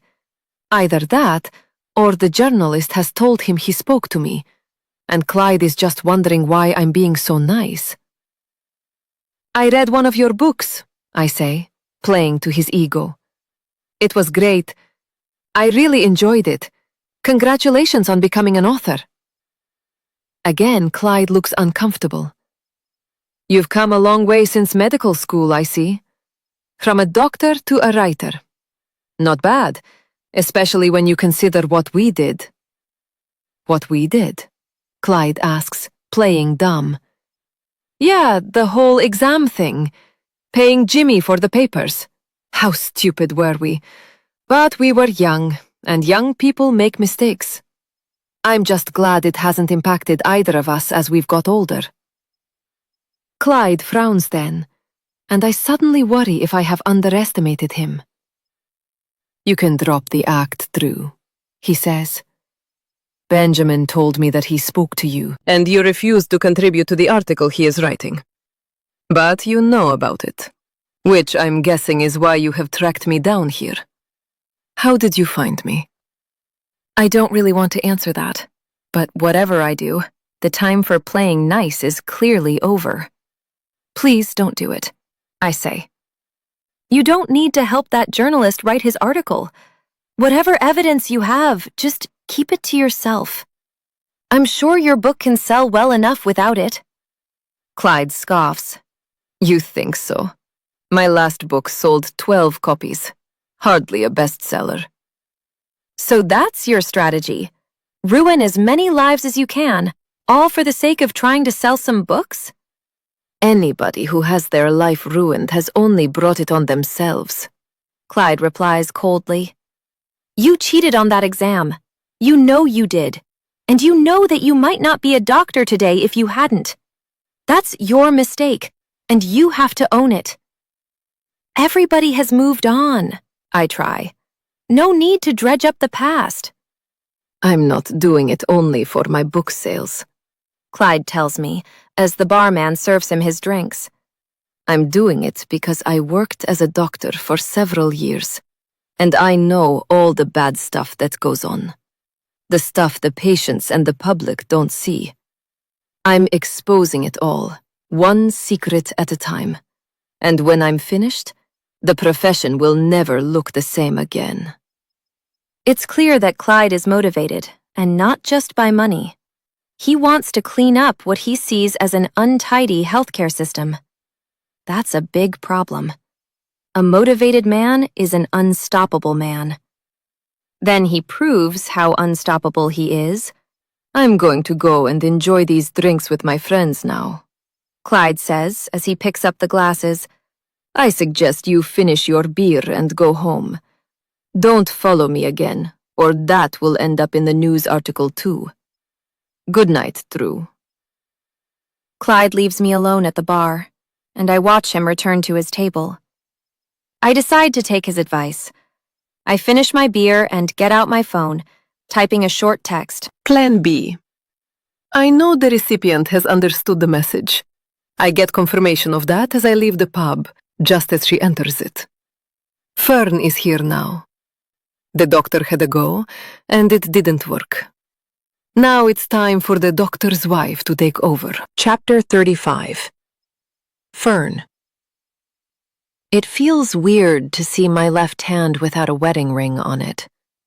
I'd got so used to wearing that diamond ever since Drew slid it onto my finger at the altar.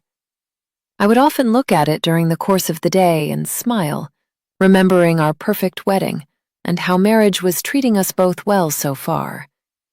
Now the fourth finger on that hand is bare, as if I'm just back to being plain old Fern again. Before I was the doctor's wife, I was nobody. But it's just an illusion, a trick. I'm still married to Drew, which means I am still so much more than the woman I used to be. I don't need to wear my ring to know that.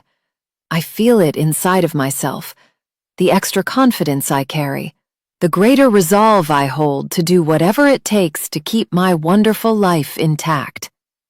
That's why I am doing this tonight. It's to keep it all together. I cannot fail. I pick up my champagne glass and take a sip, the fizzy bubbles going straight to my head and only serving to embolden me for what lies ahead. I came up with this plan when I was sober, but being a little tipsy tonight as I act it out won't hurt. In fact, it might help. Another sip. Only then do I dare steal a look in the glass behind the bar, the glass that gives me a reflection of what is behind me. I see Clyde, seated at a table with his friends, and he looks in a jovial mood. He's laughing and joking, enjoying his drink and his company. And that's good news for me. If he's already happy this evening, I'm only going to make him even happier. I'm hoping he will come to the bar soon to get another round of drinks in, but frustratingly, it's one of his friends who does that. I keep to myself as I watch them order before they return to the table, and then I have no choice but to go back to watching Clyde. I want him to come to the bar so I can say what I have to say to him, but I worry he might not. If his other friends are due to get the next few drinks, I could be waiting here a while. I don't want that. Neither will Drew. The longer I'm away from him, the more my husband will worry. So I make a decision. It's time to go to Plan B within the Plan B. Picking up my glass, I leave my bar stool and approach Clyde's table, and as I get closer, the four men seated at it quickly notice me approaching. I suppose it's not difficult for them to notice an attractive woman in a pub like this, which has a mostly male clientele. It's also impossible for them not to notice that the prettiest woman in this pub is heading straight for them. Excuse me, I'm terribly sorry to interrupt, but— Don't worry about it, one of Clyde's friends says, a bearded man who seems to be ogling me the most. How can we help you, darling? Well, the thing is, and this is rather embarrassing, so please forgive me for being a fangirl, but are you the author, Clyde Morrow? I ask, looking directly at my target. Clyde instantly looks impressed, like he has been waiting his whole life for somebody to approach him in public and ask him that very question. He also seems to like the fact that he has been asked it while surrounded by his friends. Yes, this is Clyde, one of his mates says triumphantly, putting an arm around Clyde's shoulder and shaking him as if proud. Look, we found that one reader you have. All his friends burst into laughter then, and even Clyde laughs too, a teasing joke at his expense, and no doubt born out of the fact that he hasn't sold too many books in his time. I make a point of not laughing. In fact, I do the opposite. You must have lots of readers, I say seriously. Your books are so good. I couldn't put them down. I've actually read them twice. Of course, that is a lie. I haven't read them twice, although I have read them once. I had to buy them to do my research for tonight in case I was needed, and now that I am, it's a good job that I'll be able to talk about whatever Clyde has written in his books. As for not being able to put them down, that is a fib too. I dozed off 3 times just getting through the opening few chapters. Thank you very much, Clyde replies, beaming widely. I really appreciate that. Tell me, are you a doctor yourself? I presume he is asking me that because he would think that doctors would be the only ones who would enjoy his books, given that they are on that topic. I knew he would ask such a thing, so I'm ready for it. I was a doctor, but like you, I quit the profession. I was very disillusioned with it, which is why your writing spoke to me so much. I found I had a lot in common with it. Clyde has stopped laughing now, and even his mates have gone quiet. That's a good sign because they're actually realizing that I am serious, and I really am a fan of his. I wish I had one of your books with me, because I could ask you to sign it. I go on, really stroking his ego and hoping this is all music to his ears. It looks like it is. I wish I had one with me too, Clyde replies. I'd happily sign a copy for you. I purposely let my gaze linger on Clyde then, the two of us having what feels like a private moment, even though there are other people here with us. I'm hoping he's getting the signal that I'm trying to send off to him, the signal that I'm not just a fan of his writing. I'm a fan of him, full stop. I'd love to talk to you about your books, but I can see you are busy with your friends, so I'll leave you to enjoy your evening, I say as I turn to leave. But before I can, I am already expecting to be stopped. Stay, have a drink with us. Clyde invites me, and his friends seem happy to have some female company at their table too. Oh no, I wouldn't want to interrupt all the male talk, I say with a teasing smile. I'll be sitting over there by the bar. Maybe we'll get a chance to speak again before we all go home. With that, I wander back to my bar stool, well aware that Clyde is most likely watching me all the way there. As I take my seat, I make sure to glance in the mirror and, sure enough, his eyes are on my back. I have him hooked. But, like any good fisherman knows, it's not over until you reel them in.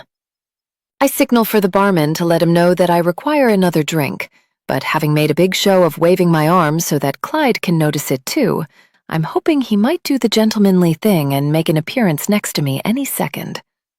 He does. Allow me, he says as he takes out his wallet to pay for my drink. Thank you very much, I reply as I reach into my handbag and apply a little more red lipstick. Clyde watches me turn my lips an even darker shade of red before the barman places my champagne down in front of me. I have a confession to make, I say then, lowering my voice so Clyde knows this is just between me and him. What's that? He asks, eager to hear it. I was going to go home before I noticed you sitting over there, I say. When I saw you, I decided I wanted to stay out a little longer. Why is that? I don't know. Maybe there's a part of me that is hoping the two of us can get a drink together somewhere more private before the evening is over. I stare into Clyde's eyes, doing my best to look as sultry as possible. It seems to be working because Clyde suddenly looks a little nervous. I fear I may have overdone it and come across as a bit of a man-eater, and if so, I might just have spooked him back to his table. But he isn't moving in the direction of his friends. He's moving towards me. I have a confession to make, too, he says, leaning in and practically whispering. And what would that be? I purr. When we were talking, I was wishing I was alone rather than with my friends. He says, Why would you think like that? I say, smiling a little. Because I feel like I would enjoy your company. Clyde replies, I think you would enjoy it too, I say, and the second the words leave my lips, I know I have him. Hook, line, and sinker. There's a wine bar next door that I sometimes have a nightcap in, I say. I'm going to finish this drink and then I'll be going there. I'd love it if you were to join me. Do you think you could make an excuse and lose your friends? Clyde barely even has to think about it. I think I could do that, he tells me smugly, and with that, I give him a wink, one that I am sure is enough to make his knees weak. I'll see you next door shortly, Clyde says before he returns to his table. As he does that, I put my lipstick back into my handbag before taking out my phone. I need to send a message to my husband. I need to tell him that the next part of our plan is in motion. Chapter 36. Drew. I've just checked into the hotel room, where, shortly, my wife will bring another man. At least that's the plan. Only time will tell if it works. Why would I do this? Why would a husband willingly help set the scene for his partner to cheat on him? It's because sometimes the only way to catch a cheater is to do some cheating yourself. There is no doubt that Clyde is a cheat. He cheated to become a doctor, just like I did. He might think he's a better person now, trying to expose other doctors. But in reality, all he is doing is trying to make a lot of money from his books without all the work that goes into being a doctor. At least I care for my patients. I help save lives. I provide real value in the world. Clyde doesn't do that, nor does that reporter. Together, the only thing that pair will achieve is ruining a good man. Me. So I'm going to stop them. Or more specifically, my wife is going to stop them. I check my phone and don't see a new message from Fern on there, so I figure I have time to make one more sweep of this room.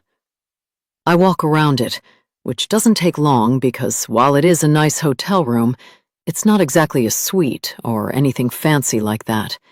It just covers the basics.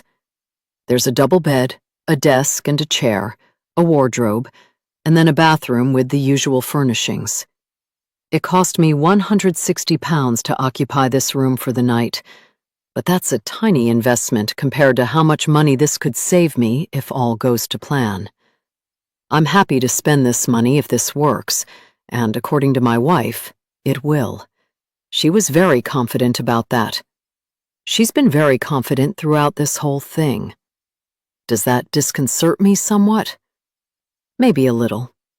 I do feel like I should be warier of my wife in future, because she's proven she is very resourceful. But that's not a bad thing. Tonight, it's only making me love her even more. Walking around the room, my shoes padding over the carpet, I look at the perfectly made bed and think about how inviting it looks. That's the way it needs to appear to Clyde when he walks in. He needs to see this bed and think that all of his dreams are about to come true. I'm sure it will do the job. Us men are simple creatures, and he'll be so focused on one thing that he'll totally neglect and not even notice what else could be going on in the room. I enter the bathroom and make sure everything looks okay in there. Clyde may wish to use the toilet upon entry, or he may not. Either way, I'm being thorough and making sure I haven't left anything out of place. Anything that might alert him to the fact that somebody was in this room mere moments before he was. Whenever anybody enters a hotel room for the first time, they know other people were there before them. That's just how hotels work. Different guests stay on different nights. But a fresh check-in means the room should look immaculate, as if it is the first time it has ever been used. That's how a guest has a nice experience. To keep this illusion going tonight, Clyde needs to believe that he and Fern are the first ones to be occupying this room this evening. He cannot know that I was here first, not until we've got him exactly where we want him. Everything looks good, so I leave the bathroom and check my phone again. When I do, I see a text from Fern. Just left reception, on our way. That's all I need to know to leave this room as quickly as I can, heading out into the corridor on the 6th floor and walking towards the elevator I came up here in. It's the same elevator that will shortly deposit Fern and Clyde onto this floor, and when it does, I can't be anywhere visible. I had been planning to hide out of sight around one of the corners up here, but as I noticed the tall trolley full of laundry standing by one of the corridor walls, I realized that will make a good hiding place. By standing behind the trolley, I'll be out of view of whoever comes out of the elevator, so I get into my hiding place and then wait. It shouldn't be long now. I'm right. I see the numbers on the electronic screen above the elevator descending until they stop at the ground floor. Then, after a brief moment, they begin ascending, and I'm confident they will stop when they reach floor 6. They do. There's a faint electronic sound, and then the elevator doors slide open, causing me to duck my head down behind the trolley and use my ears instead of my eyes for this part. I listen as I hear the sound of feet scuffing across the corridor carpet before I detect a voice I recognize. I can't believe I'm doing this, the female voice says, and I know it is my wife. I've never done this kind of thing before. Me neither, comes the reply from the man, and I recognize him as Clyde. They're both here, and they are on their way to the room I just vacated. But just before I can hear them make it, I hear Clyde speak again. Come here, he says. Wait, Fern replies. I can't. Clyde replies, and suddenly, everything goes quiet. I know it's a risk to peep out from behind this trolley, but I have to see what is going on. What if Fern is in danger? When I look, I see Clyde is holding her hand, and attempting to get much closer to her. It looks like he wants to press his body against hers into this corridor wall, and while Fern is reluctant, he seems insistent. I instantly want to spring out from behind this trolley and march down the corridor towards Clyde, where I would grab his arms and pull him backwards away from my wife, getting him and his dirty hands away from her. Then I would tell him to leave her alone, but not quite so nicely. If he didn't, I'd be willing to punch him, although I'd be hoping it wouldn't have to come to that. But it might have to. That's until I see my wife adeptly handle the risky situation with ease. Be patient, she says, managing to maneuver herself away from Clyde before he can put his lips on hers. And now she is on the move again, heading for the hotel room. Clyde follows behind her like a lovesick puppy, clearly under her spell, as the plan calls for him to be. But while it's useful that he is, it's also another clear sign of the power Fern seems to have over others. She's used her looks and her charm to get this man exactly where we need him to be, and she's obviously done a very good job of it so far. Perhaps too good a job. As I watch Fern take out her keycard and unlock the hotel room door, I suddenly fear that we have led Clyde into a situation in which he might not react in the way we want him to. What if he gets angry and aggressive? What if he hurts Fern? What if I can't stop him in time? As I watch Clyde follow Fern into the room and the door closes behind them with a soft click, I immediately leave my hiding place, walking away from the trolley and approaching the closed door. The plan calls for me to wait out here in the corridor for a few moments, but every second feels like an eternity as I ponder what could be happening on the other side of this door. How can I just stand here when Clyde could be getting physical with my wife now? She's supposed to be leading this dance, but what if he suddenly takes over and she can't stop him? I don't know how long it has been. I wait a minute or two. I need it to be at least 5 minutes to be sure Fern has got him where she needs to. But how can I keep waiting out here? I decide this has gone on long enough. I take out my keycard and unlock the door. No sooner have I entered than I see the pair, both of them on the bed, him on top of her. They're still clothed, and they're not kissing, but Clyde is clearly ready to progress things further. At least he is until I reach the bed and haul him off my wife. "Hey!" Clyde calls out as he falls backwards onto the floor, but I ignore him and check on Fern. Are you okay? I ask her. Yeah, fine, she replies, looking like she means it. So I turn my attention to the man lying by my feet. Clyde looks up and sees me, and when he does, his face falls as quickly as his body just did. What's going on here? He begs to know. You've just been caught in a very compromising position with someone who is not your wife, I say, telling him as it is. And now you've got a decision to make. Retract your comments from that article and never mention me to anybody ever again, or your wife will find out about this, and any proceeds you make from your next book will be spent on a very expensive divorce. I've felt stressed all day leading up to this plan. I've certainly been stressed putting it into action, but now I have been able to deliver the payoff. I feel slightly better. At least I do until Clyde scoffs. So that's what this is. A setup, he sneers, looking from me to Fern. So you're not a fan of my books. Who are you? I'm his wife, Fern replies boldly. And you messed with the wrong couple.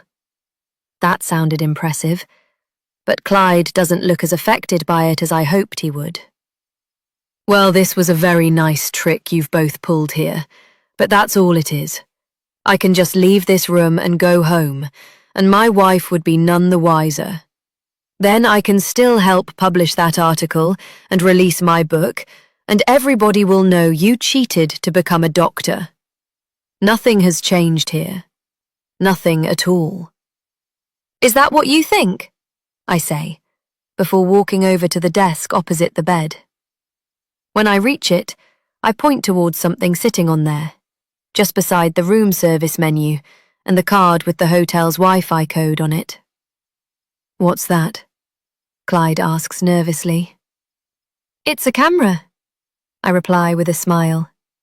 And it's captured everything that you were doing with my wife.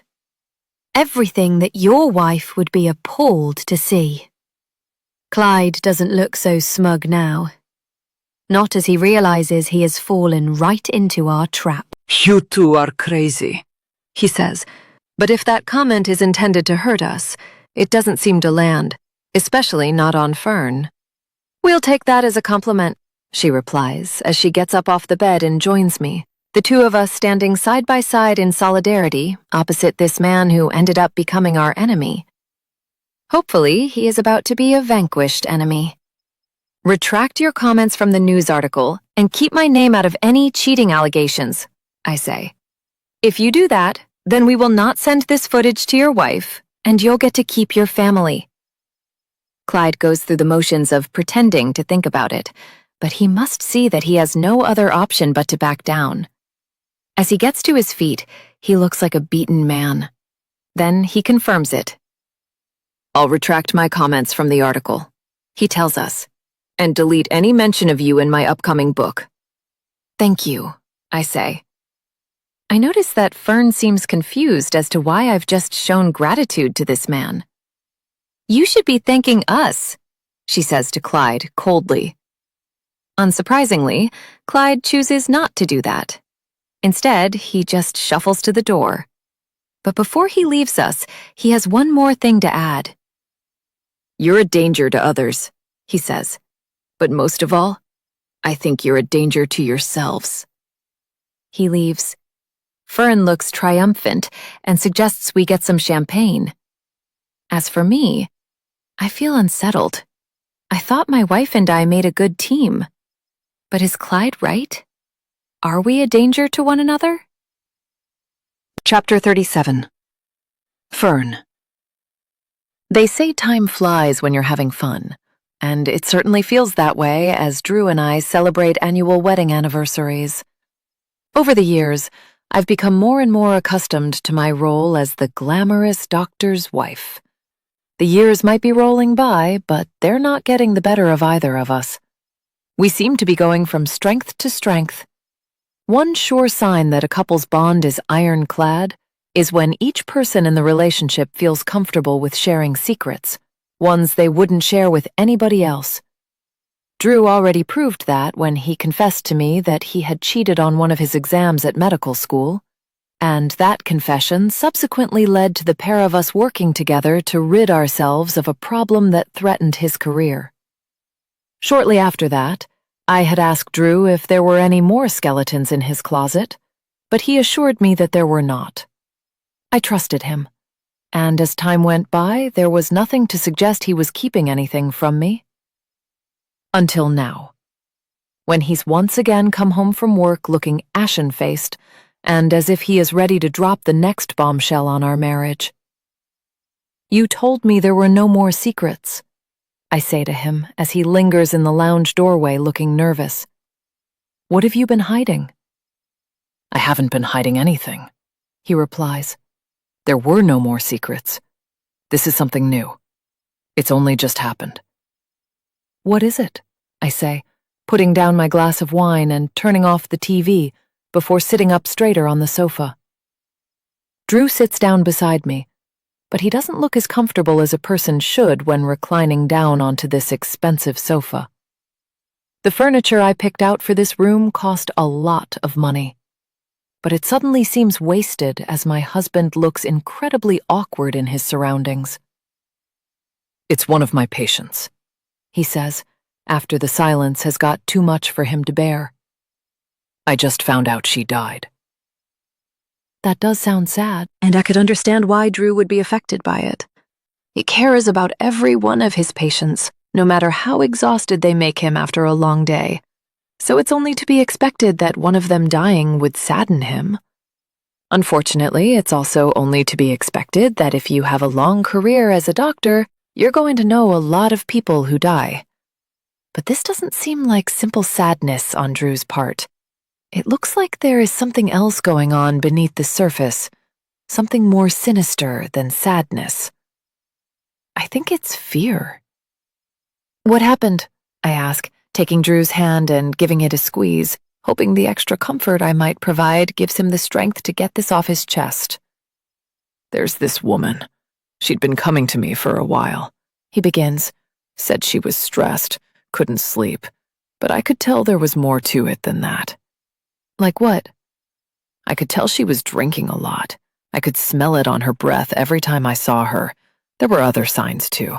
The blotchy skin, bleary eyes. Every time I saw her, she was either hungover or she was slurring her words, making me think she had been drinking before her appointments. Some of those appointments were early in the morning. So what did you do? I asked her about her drinking, but she always denied it.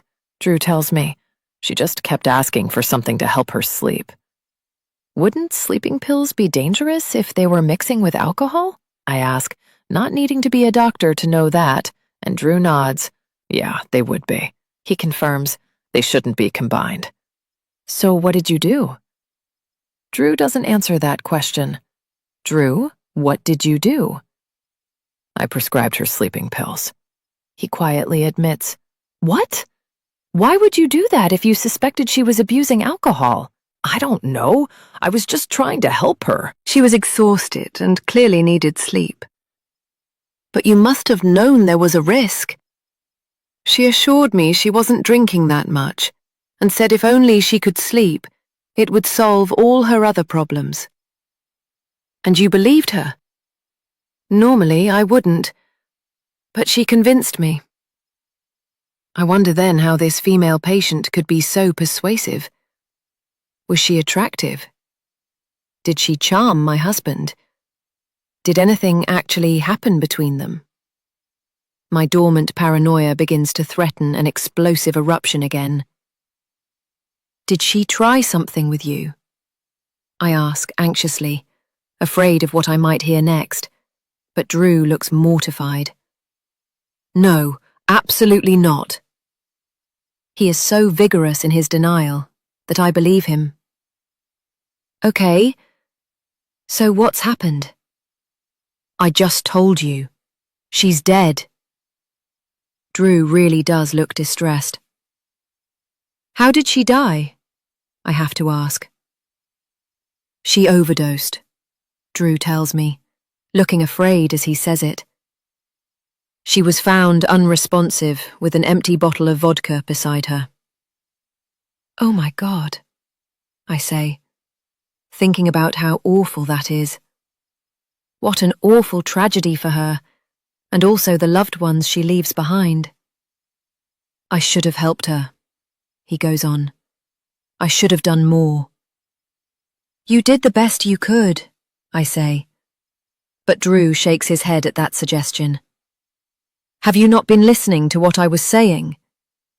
I gave strong sedatives to a woman who I suspected of being an alcoholic. I should have foreseen that something like this could happen and not given her the prescription.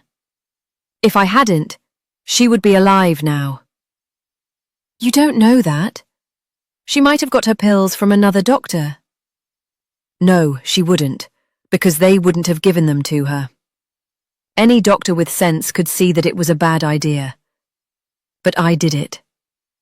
Why did I do that? What's wrong with me? There's nothing wrong with you, I say, trying to calm him down, but he pulls away.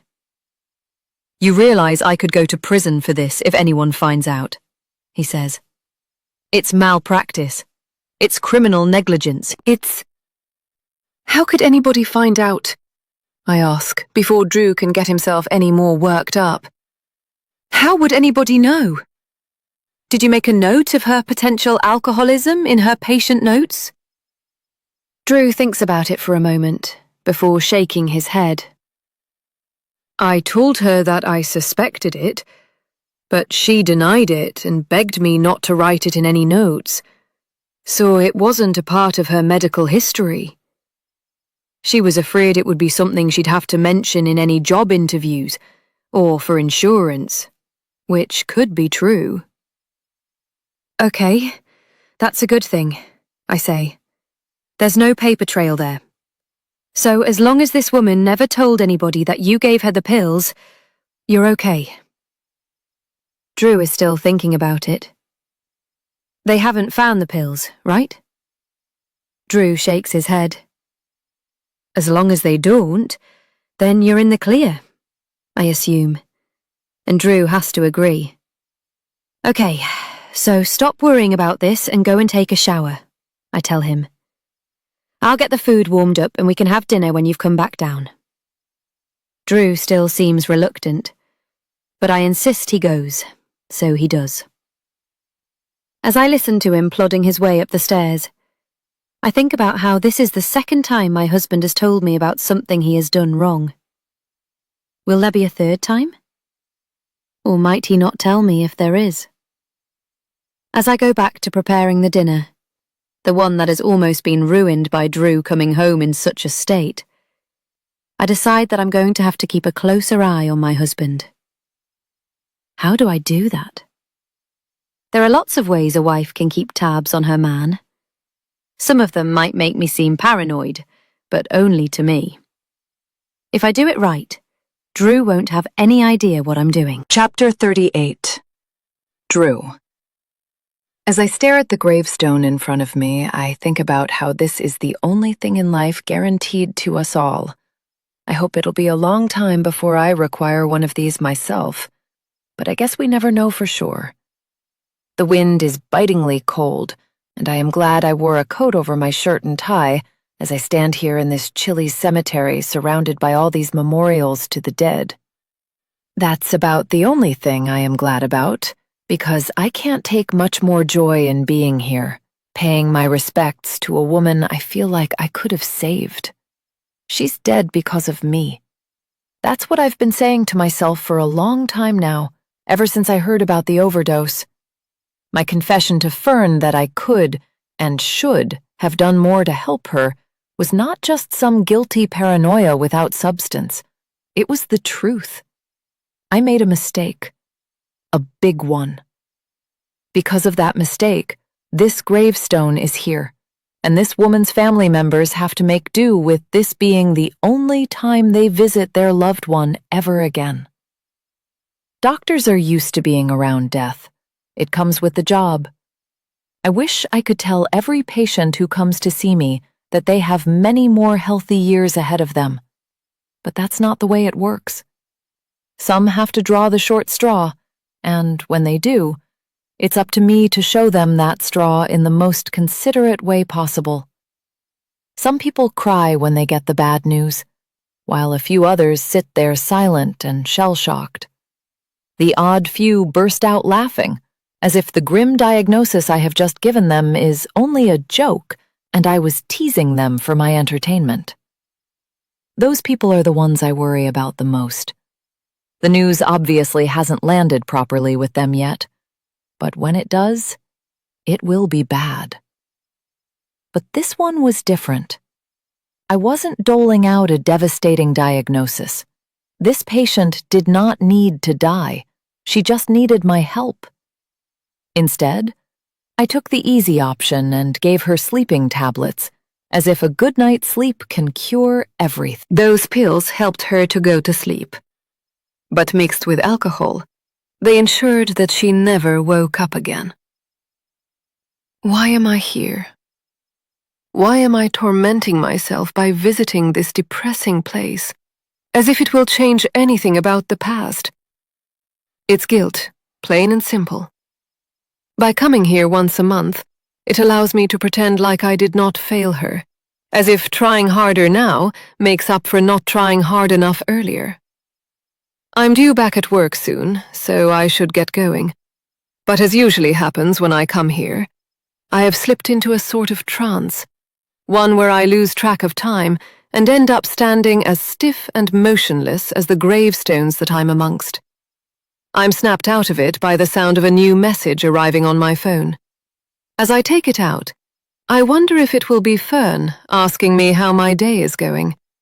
Or she could be messaging to let me know she has decided on the paint color for the dining room, the one we are having decorated, as if we haven't spent enough money on our house already. But it's not a message from my wife. It's a message from another woman, a woman I have been intimately involved with before. Her name is Lisa, and she was a fellow student of mine at medical school. However, unlike Jimmy and Clyde, and a whole host of other trainee doctors who cheated to help them get to where they are today, Lisa was never involved in any of that, at least as far as I know. No, Lisa was too honest to get embroiled in such scandals. She was a lovely young woman, very polite, very considered, and, dare I say, very attractive. One of the highlights of training to be a doctor for me was not just getting my medical degree, but the frenzied few months when Lisa and I had a romantic relationship. We were both in our early 20s, full of enthusiasm and energy, and it showed in our physical attraction to one another. If we weren't studying in the library or drinking in the student bars, then we were in each other's beds, kissing and carefree, our whole lives ahead of us. I wouldn't say I was expecting, or even hoping, that our relationship would extend beyond our student days. I took it as it was, casual fun between two people who were simply studying together in the same place and had formed a mutual attraction. We had plenty in common, after all. We both wanted to be doctors, and we were both smart enough to achieve that goal. The only difference was Lisa used all her smarts to study, while I used some of mine to cheat. But that's why, when our relationship naturally fizzled out towards the end of our time as students, it didn't seem like a big thing. We kissed at our graduation ball and wished each other the best, saying we'd catch up again one day. And then that was that. I haven't seen her since. But now we are messaging. And Fern doesn't know about it. Do I need to tell my wife? I'm not sure that I do. After all, these messages between me and Lisa are totally innocent. There's no flirting in there, and certainly no suggestion from either of us that we try and pick up where we left off so many years ago, before we got older and took on whatever responsibilities we now have. I still disapprove of Phil's behavior towards his wife in the past, so I'm hardly looking to replicate it in my own. The messages recently started when Lisa reached out to me after saying she had bumped into one of our mutual friends from medical school. After she had asked about me, that friend mentioned that he had my number and could happily pass it on. Lisa agreed to take it, and then she sent me a text, simply saying who she was and why she was getting in touch. Hey, it's Lisa. Remember me? I was just talking about you the other day, and now I have your number. I hope you're well. That was all the first message said, nothing inappropriate at all. I just smiled when I received it and sent a reply, saying that I was well and asking how she was in return. Just being polite, that's all it was. Since then, we have been sending the occasional message back and forth, just casual catch-ups as we talk about our lives as doctors, how all the studying and training we did only barely prepared us for what was to come, as well as a few personal parts in there too. I made sure to mention that I was married fairly recently, just in case Lisa was single and wondering if I might still be interested in her. I need not have worried, because Lisa told me she was married too. After that, I relaxed even more as we messaged, not feeling like I was doing anything sneaky behind Fern's back, as it was just two married friends talking about life. That's all it is. So why do I feel a thrill every time I see Lisa has sent me a new message? And why have I still not mentioned this old friend to my wife? I don't know. But I do know that I needed a distraction to get me out of this graveyard. So I turn and walk away, already thinking about what I'm going to say to Lisa in my reply. I don't feel guilty about what I'm doing. I love Fern, and I know that she loves me. She has proven that with the way she has helped me deal with the 2 secrets in my past. 2 secrets that she has calmly helped keep as buried as the skeletons I am walking away from that are buried in this cemetery. I also know that I would never cheat on my wife. No way. So I'll keep messaging Lisa, assuming her texts all remain as innocent as they have been so far. If I do that, I can't see there being any problem. Fern won't know, and even if she did, she wouldn't care. Would she? Chapter 39. Fern. Nobody wants to be the paranoid wife, constantly checking up on their husband, but sometimes it's what's needed to be done for the safety of the marriage. I've been keeping tabs on Drew for weeks now, ever since I realized he was capable of making mistakes that could derail the perfect life we have together. From cheating on an exam to medical negligence, he has been prone to lapses in judgment, sometimes with deadly consequences, so it only seems wise that I should monitor him for any future mistakes. It's not just for my benefit, but for his too. I don't want him to get himself involved in a situation he can't get himself out of. We've been lucky in the past that we've been able to cover up what he's done wrong, but there might come a time when we can't, so prevention is better than the cure.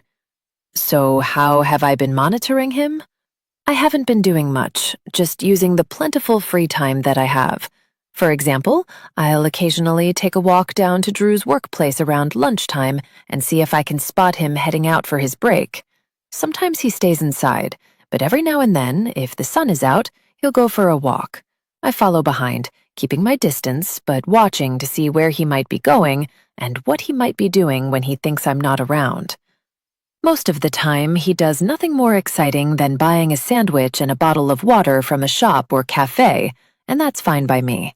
Sometimes he sits alone on a bench and consumes that basic lunch, which again is great.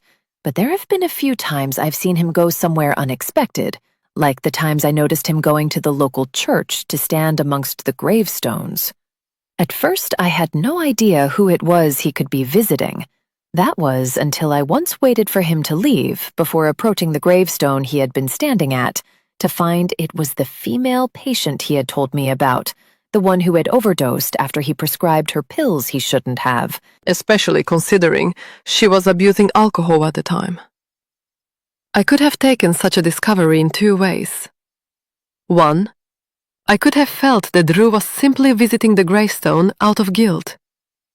Or 2, I could have felt that he really had been closely involved with this woman, and now his visits here were a symptom of a broken heart and a yearning for a woman he'd never be with again. For someone like me, it's easy to guess which option tended to vie for my attention more. But my concerns were wasted, because one night, totally unprompted, Drew told me about his trips to the graveyard, and when he did, I relaxed, because it showed me that he was getting better about telling me things. It also told me that he hadn't been having an affair with that woman, because if he had, there's no way he would have confessed to visiting her burial site. So I relaxed a little after that. Sure, I still wander down to his office every now and again, but those trips have become less frequent. There are other ways I can occasionally check on him too. From eavesdropping on one of his phone calls, if he takes it in another room, or accidentally opening a letter addressed to him. But I've always stopped short of checking his phone for messages. That seems a little too intrusive. I also wouldn't want him to catch me doing that, because that's the kind of thing that could lead to an argument. I imagine no man wants to think their wife is snooping at their phone every time their back is turned. I've seen that type of thing play out on plenty of TV shows, and it always seems to lead to an argument between the characters involved. So I've never gone through his phone without his knowledge. Until tonight. I don't know what it is. Maybe it's the fact I've noticed him using it recently to send messages a little more frequently than he usually does. Or it could simply be that he's gone upstairs for a shower and left his device lying on the sofa where he was sitting. But something makes me pick it up, and break my golden rule of not snooping at his messages. I can easily unlock his phone because I know he uses the same PIN code for this as he does on our house alarm. He's joked before that while he can remember all sorts of important medical things in his day job, he's useless with numbers, so he keeps his PIN codes the same for everything. That fact allows me to get into his phone, and from there, it's just the press of an app away from seeing his messages. I really am not expecting to find anything of interest, just messages between me and him, and then a few from his male friends, probably talking about football or tennis or some tasty new beer one of them has tried. But then I see a name at the top of his most recent messages, and I frown. Who is Lisa? I read the messages quickly while I can hear the sound of running water upstairs, wanting to gather as much information as I can before Drew finishes his shower and comes back downstairs. There is a lot to read. How many messages have there been between these two, and how long has this been going on? As my eyes scan down the long chain of correspondence, I'm wondering how he met this woman. Is she one of his patients? I know he can't have been sneaking out to see her on his lunch breaks because I've been watching him there, but has he been seeing her some other times? I cannot see anything in these messages about dates being arranged, and certainly nothing about hotel bookings or him having to make excuses to me. There is one message here where he does mention me, but it's just to say that he is married, so that is a good sign, isn't it? Then I see a message that says she is married too, which is also in my favor. But then I think that sometimes if two people are having an affair, it really doesn't matter if they're married or not. Is that my phone? I look up to see Drew standing in the doorway, looking down at me on the sofa, his mobile clearly in my hand. He has caught me with it. I say, though it's pointless trying to deny it. Yeah. What are you doing? Is his next question. I could make up an excuse. Say I picked it up by accident, thinking it was my phone instead of his. I could also say I'm just using it to check the weather, or the news, or something mundane like that. But then my paranoia decides that it needs answering first. Who is Lisa? I ask Drew, and I study his face to see if he flinches. He does, but only ever so slightly. What? Who is Lisa? This woman you have been messaging so much behind my back. You've been checking my messages? Drew cries, sounding alarmed and very much like one of those characters in the TV shows where such a thing as this happens. Based on what I know usually happens next, we are in for a big argument. This is the first time I've ever done it, I say, which is the truth, not that Drew has to believe me. I'm glad I did, because you've clearly been sending a lot of messages to this person. So who is she? She's just a friend. I've heard that line before. It's the oldest line in the book. Just a friend? Then why wouldn't you tell me about her? Why have I never met her? There's nothing to tell. And you've never met her because she doesn't live anywhere near us. She's an old friend from university. We were studying to be doctors together, that's it. That's it? Why are you messaging now then? You left uni a long time ago. She just randomly reached out to me. You expect me to believe that? Yes, because it's the truth. Okay, so if we're telling the truth, have you ever slept with this woman? What? You heard me. Answer the question. Drew hesitates, and that's all it takes for me to prepare to throw his phone against the nearest wall.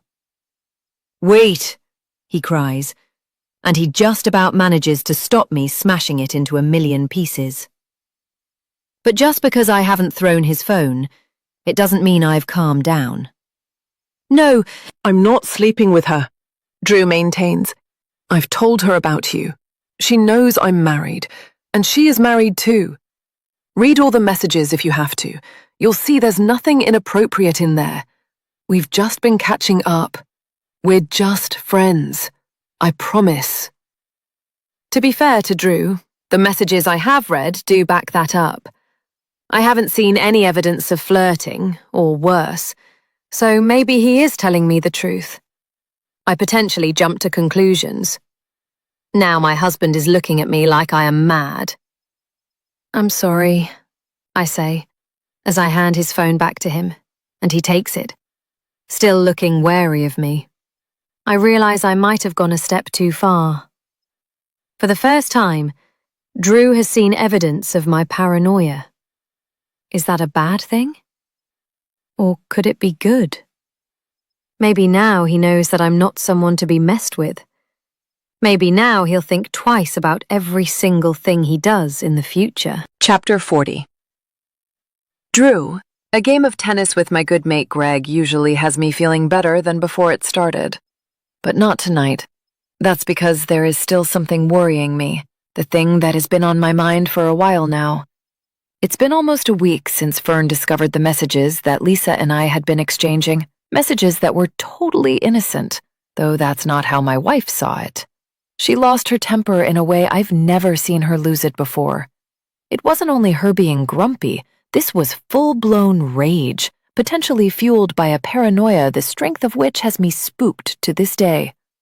I still don't fully understand the extent of Fern's reaction, nor am I totally sure I want to for fear of what I might learn there, but I do understand one thing. My wife is the jealous type. "Everything okay, buddy?" Greg says to me as we take our seats for our customary post-match pint.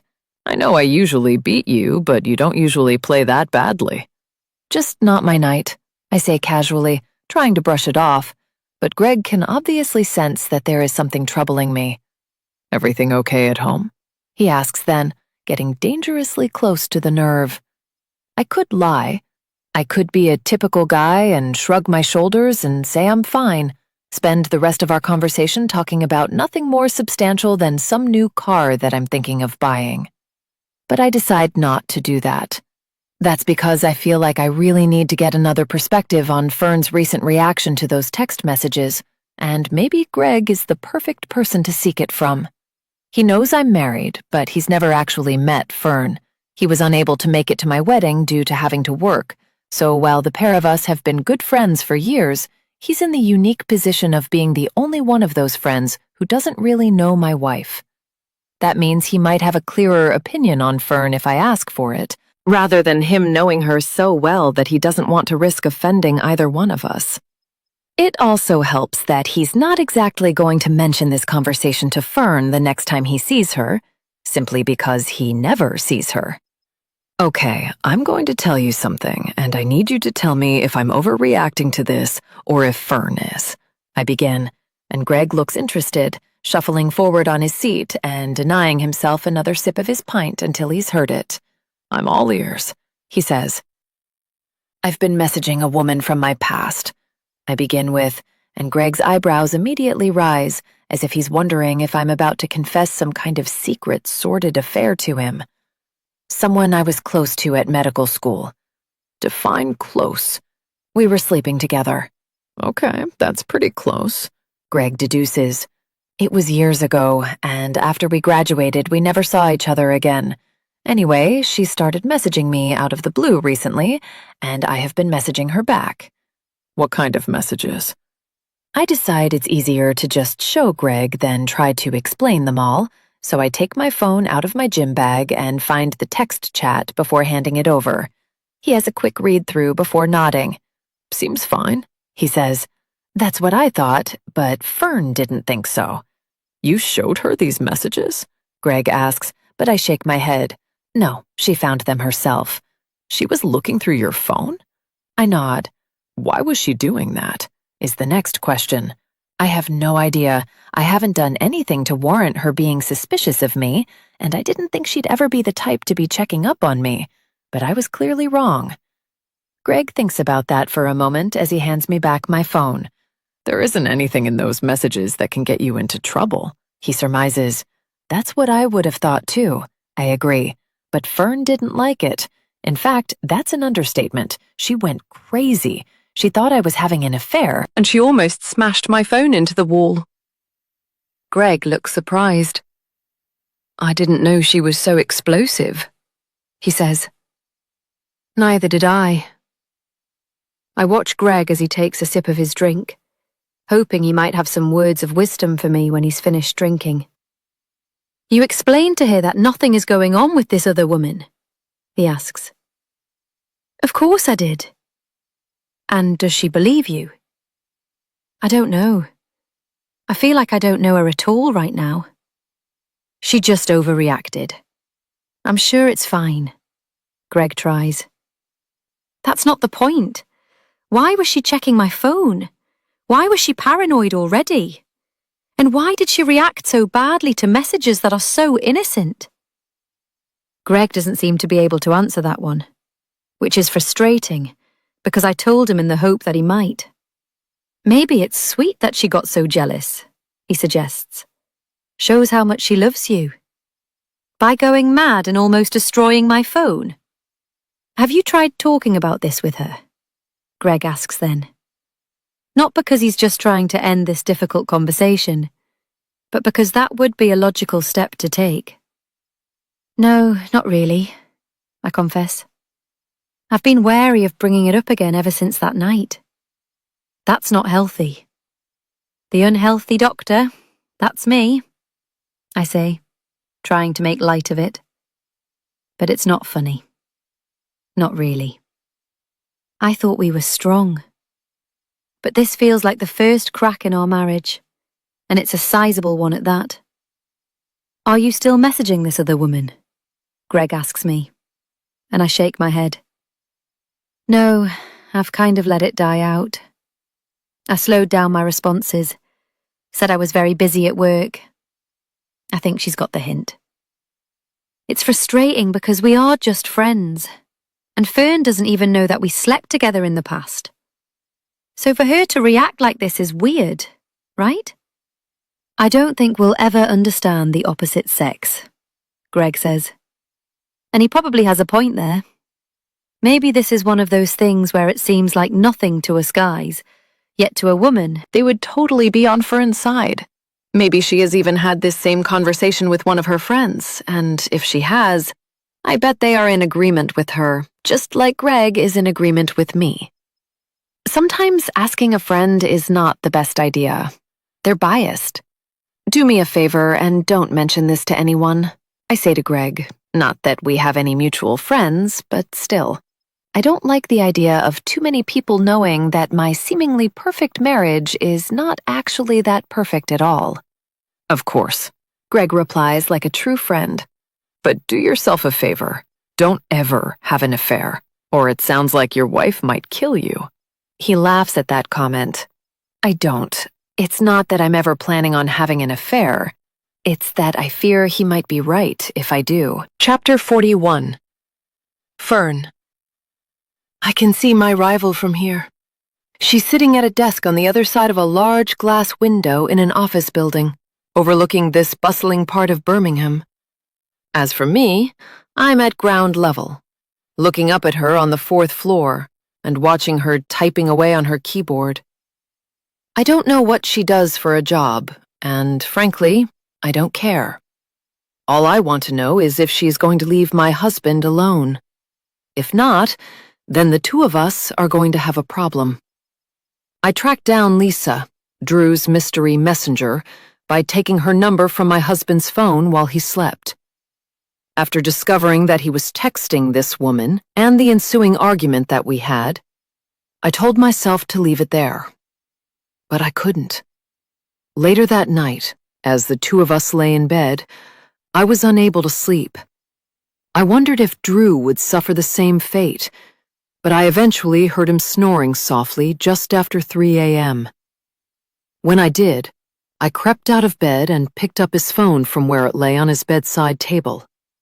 Then I unlocked it and made a note of Lisa's number in my own phone. At first, I was thinking about texting her and telling her to leave my husband alone.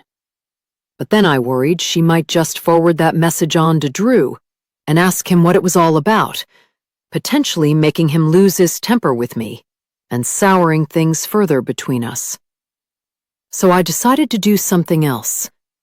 Armed with the number, I decided to see if I could trace it. If I could get some information on where the phone was registered, I might be able to get a location on Lisa. That way I could speak to her in person. Much better than over text. Once Drew had gone to work the following day, I got to work myself, going online and entering the phone number to see what I could find. I'd read a few internet forums where people had talked about the best websites to use to do this kind of thing. So, thanks to my internet buddy's top tips, I was able to navigate this world that seemed tailor-made for stalkers. Not that I'm a stalker. No way. While searching for anything I could find on Lisa's number, I was assuming the most I might get would be the phone store where the device was purchased. If that was the case, the best I could do would be to go to that phone store and see if I could somehow sweet-talk the member of staff on duty into letting me know the address of the customer who bought the phone. It would have been a long shot, but it might have worked, assuming the staff member had been some nervous, nerdy young man who was easily persuadable in the presence of an attractive woman. If not, maybe the trail would have had to run cold there. But it didn't. Instead of getting the address of a phone store where Lisa purchased her mobile, I got another address entirely. It was the address of a media marketing company, and a quick look at their website told me that they had an employee called Lisa. I then checked this on LinkedIn and discovered Lisa had switched careers from medicine to marketing. It didn't take me long to realize that she had been messaging Drew from a company phone, one she had been given as part of her employee benefits. As far as I knew, many companies prohibited the sending of personal messages over a professional handset. Naughty, naughty Lisa. But what other rules had she been breaking? Trying to sleep with a married man, perhaps? I had to find out. And from her, not him. With the address of her workplace, I knew where I could find her during traditional working hours. The only thing I didn't know was how I could go there without Drew getting suspicious. That's because the office address was in Birmingham, a reasonably short train ride away from Manchester, but still a different city entirely, and not one I'd ever have a need to visit. Drew knew it, so if he found out I was going there, he'd quickly figure out it might have something to do with the argument we had over Lisa, if he knew she was based there these days. If he did, he'd surely start to worry that my paranoia was in overdrive. And that could be the end of us. So I needed a way of satisfying my paranoia without my husband knowing. I had to wait a few days, but I've decided that today is the right time to do this. Drew told me that he was working late tonight. Apparently, a new IT system was being installed, and all the doctors had to be there to ensure the transfer of confidential patient information was done securely. It sounded like a big job, and it sounded like it could take a while. But it sounded good to me, because I knew Drew was going to be occupied for a long time. That would give me the chance to travel to Birmingham, confront Lisa, and get back in time for him to have no idea that I had ventured out of Manchester that day. There would even be time for any rail delays or some other unexpected time-consuming issue to crop up. And given that this was England, it was bound to. But my journey to Birmingham went smoothly, and I arrived here in good time. Now, all I need to do is speak to that woman in the window, and I can get back home before my husband. Aren't I afraid that Lisa could just message him and tell him that I came to see her? No. Not after I've spoken to her. By the time I'm finished, there's no way she'd want anything to do with either me or Drew ever again. As I impatiently wait on this busy street, looking up at the window where Lisa sits and glad she'd never notice me amongst a sea of so many people below, I'm hoping she goes for lunch soon. Not in the staff kitchen either, but out here somewhere. I need her to have a favorite cafe or shop she likes to buy herself a treat from to get herself through the afternoon. If she does, I will be able to follow her when she leaves her office. If not, and she stays inside, I'm going to have to wait until she finishes work around 5 p.m. If that's the case, I'll be late home. Maybe not too late for Drew to beat me there, But I'd rather not be here any longer than I have to be. It's 12:29 when I see Lisa making a move. I watch her as she stands up from her chair and leaves her desk, pausing briefly to say something to a colleague before she walks on. She goes out of sight then, and I'm left to wonder what she might be doing. Just visiting the ladies' room? Grabbing a sandwich from the fridge? Or taking the elevator down to the ground floor? When I see her emerge from the office 3 minutes later, I have my answer. She has come outside. Now I can approach. I head towards the woman who I already decided I was more attractive than when I saw her photo on her employer's website.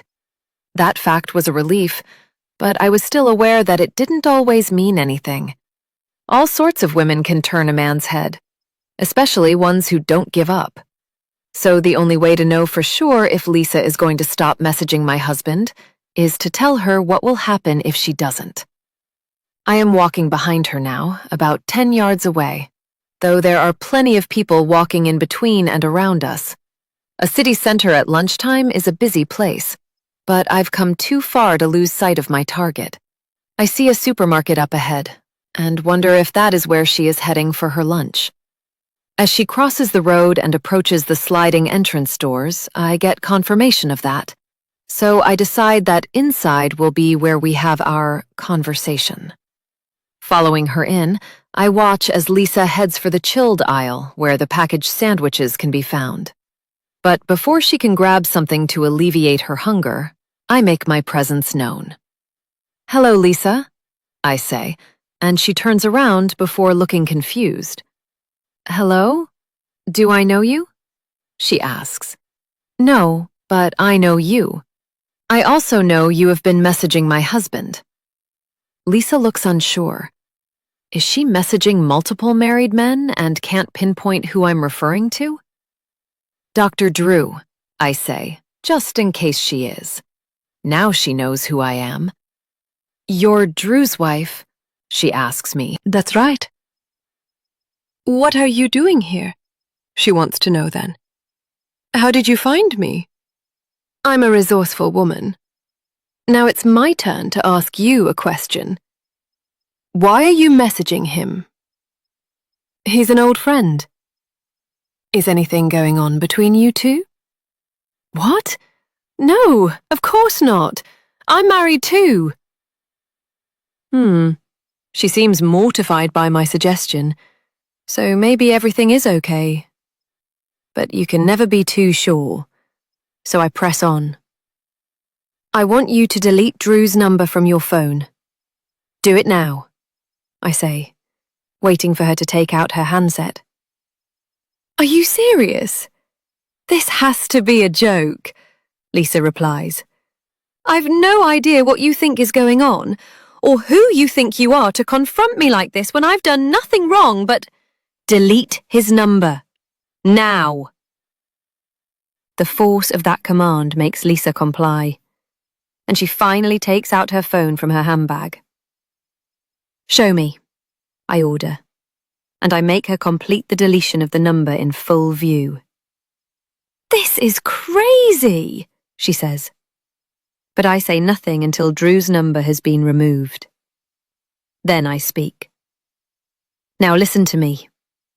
You do not text my husband again, nor do you ever try and see him. Don't even think about him. You forget he exists. You focus on your husband, and I'll focus on mine. You got that?" Lisa stares at me as if I'm insane. I'm happy for her to think that is the case. "If you breathe a word of this to Drew or anybody else, I will hurt you," I say, finishing up. "I found you once. I can find you again, and next time, we won't be talking. Do you understand?" Lisa looks afraid. Perfect. With that, I feel like I have achieved the goals I set out when I came here. So I walk away, leaving the supermarket and heading back in the direction of the train station. As I go, passing all the pedestrians, I feel invincible. Like I'm so strong that nothing or nobody can stop me. What is this power I feel like I possess? I'm not sure, but I like it. Maybe it's not a good thing, but it's how I feel. My life was going in the wrong direction. It's funny how one person's advice changed all of that. The advice to find myself a good doctor and marry him triggered this dramatic change for me. There's no doubt about it. Ever since I became the doctor's wife, I felt different, like I don't know what I'm truly capable of anymore. It might be best if I never find out. Chapter 42. Drew. If all my patients tend to merge into one in my memory as time goes by, the parties I get invited to also do the same. It's another Friday night, and that means another medical gala. The type where all the men wear tuxedos, all the women wear elegant dresses, and everyone in attendance drinks as if it's the first free bar they've ever been invited to. I'm here with Fern, as always, and we're sitting at a table with some good friends. Phil and Claire are here, as are Amy and Clark, and we're enjoying a lovely meal, as well as the wine in glasses that the waiters around us are only too happy to keep refilling. Do you ever find it strange that you spend so much of your week telling people to cut down on their drinking, only to spend your weekend doing the total opposite of that? Fern asks everyone at the table with a mischievous grin. It has crossed my mind that being a doctor often means contradicting myself. Amy replies, and Phil and I laugh because we have to agree there. Yeah, I do feel guilty sometimes when I tell someone to cut down on their bad eating habits, only to grab a takeaway burger on my way home that night. I admit. I know what you mean. I hate having to tell people to stop doing drugs when I'm taking so many of them myself on my lunch hour, Phil adds, and that gets a good laugh because it's typical Phil. He always has to take the joke too far, just like he takes so many other things too far in his personal life. However, one thing that has changed is that he is no longer sleeping with other women behind his wife's back. As uncomfortable as it made me to know that Phil was being with other women as well as Claire, I assumed he would carry on until he either got caught or he got bored, the latter of which seemed unlikely, making the former option the most possible. But neither of those things has happened. He has given up his philandering ways. What caused him to change his behavior? I wish it was something I said to him. But it had nothing to do with me. It was all Fern. It happened one night when Phil called around our house to pick up a copy of an old medical book I had borrowed from him. He was due to give a speech at a local college the next day and wanted to use a quote in the book, so he had come to get his copy of it back. But while he was in our house, Fern appeared, and when she did, I could just tell she was going to say something uncomfortable. She had a look in her eyes that I'd seen a few times during our marriage, one where she had been calculating something and was finally ready to put it into action.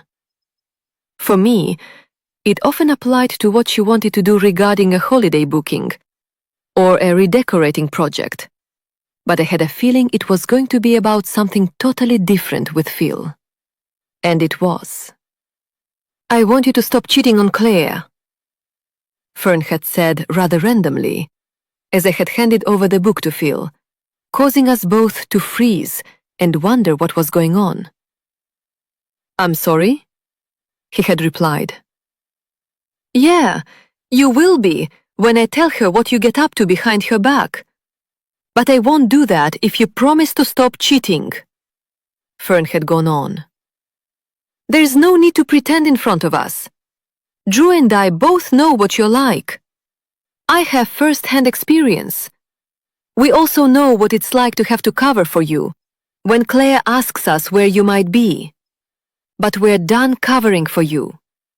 It has to stop, because Claire is our friend, and she doesn't deserve to get hurt. Understand? Phil had looked at me then, as if I was going to apologize for my wife's ultimatum, and explain that it was just a joke. But I hadn't done that, simply because I knew it wasn't. Fern was being deadly serious, and I couldn't deny that she had a point. Phil was our friend, but so was Claire. And it wasn't fair that he had this secret side she didn't know about. Okay, Phil had replied, possibly not meaning it, but looking to keep the peace. But Fern saw through that quickly. Promise, or Claire finds out what you're like, and you'll not only lose your wife, but you'll lose Drew as your friend, too, Fern had said. I could have said something there, anything to break the tension between Fern and Phil. But I didn't. I just hoped Phil would agree, and that would be the end of it. Thankfully, he did, which is why we are all still friends to this night. As I look at my wife, who is seated beside me and opposite Phil and Claire, I think about how she always seems to get results. Not only did she help me resolve my past indiscretions, but she seems to have done the impossible and helped Phil with his. I haven't seen him sneaking off with female patients for a long time, nor have Fern and I been asked by Claire where he might be. I genuinely think he has changed his ways, and Fern is to thank for that. In fact, he thanked her for it not so long ago. You were right. The affairs had to stop, and I'm glad they did, he confessed to me and Fern. And a few weeks after that initial confrontation, I do love Claire, and this has made me realize how foolish I would be to risk losing her. So thank you for making me come to my senses. Fern had simply smiled and told Phil not to mention it again, and he hasn't. We've just carried on as we were before, all being friends, having a good time. Except Claire is no longer being cheated on. I have to give it to my wife. She is resourceful.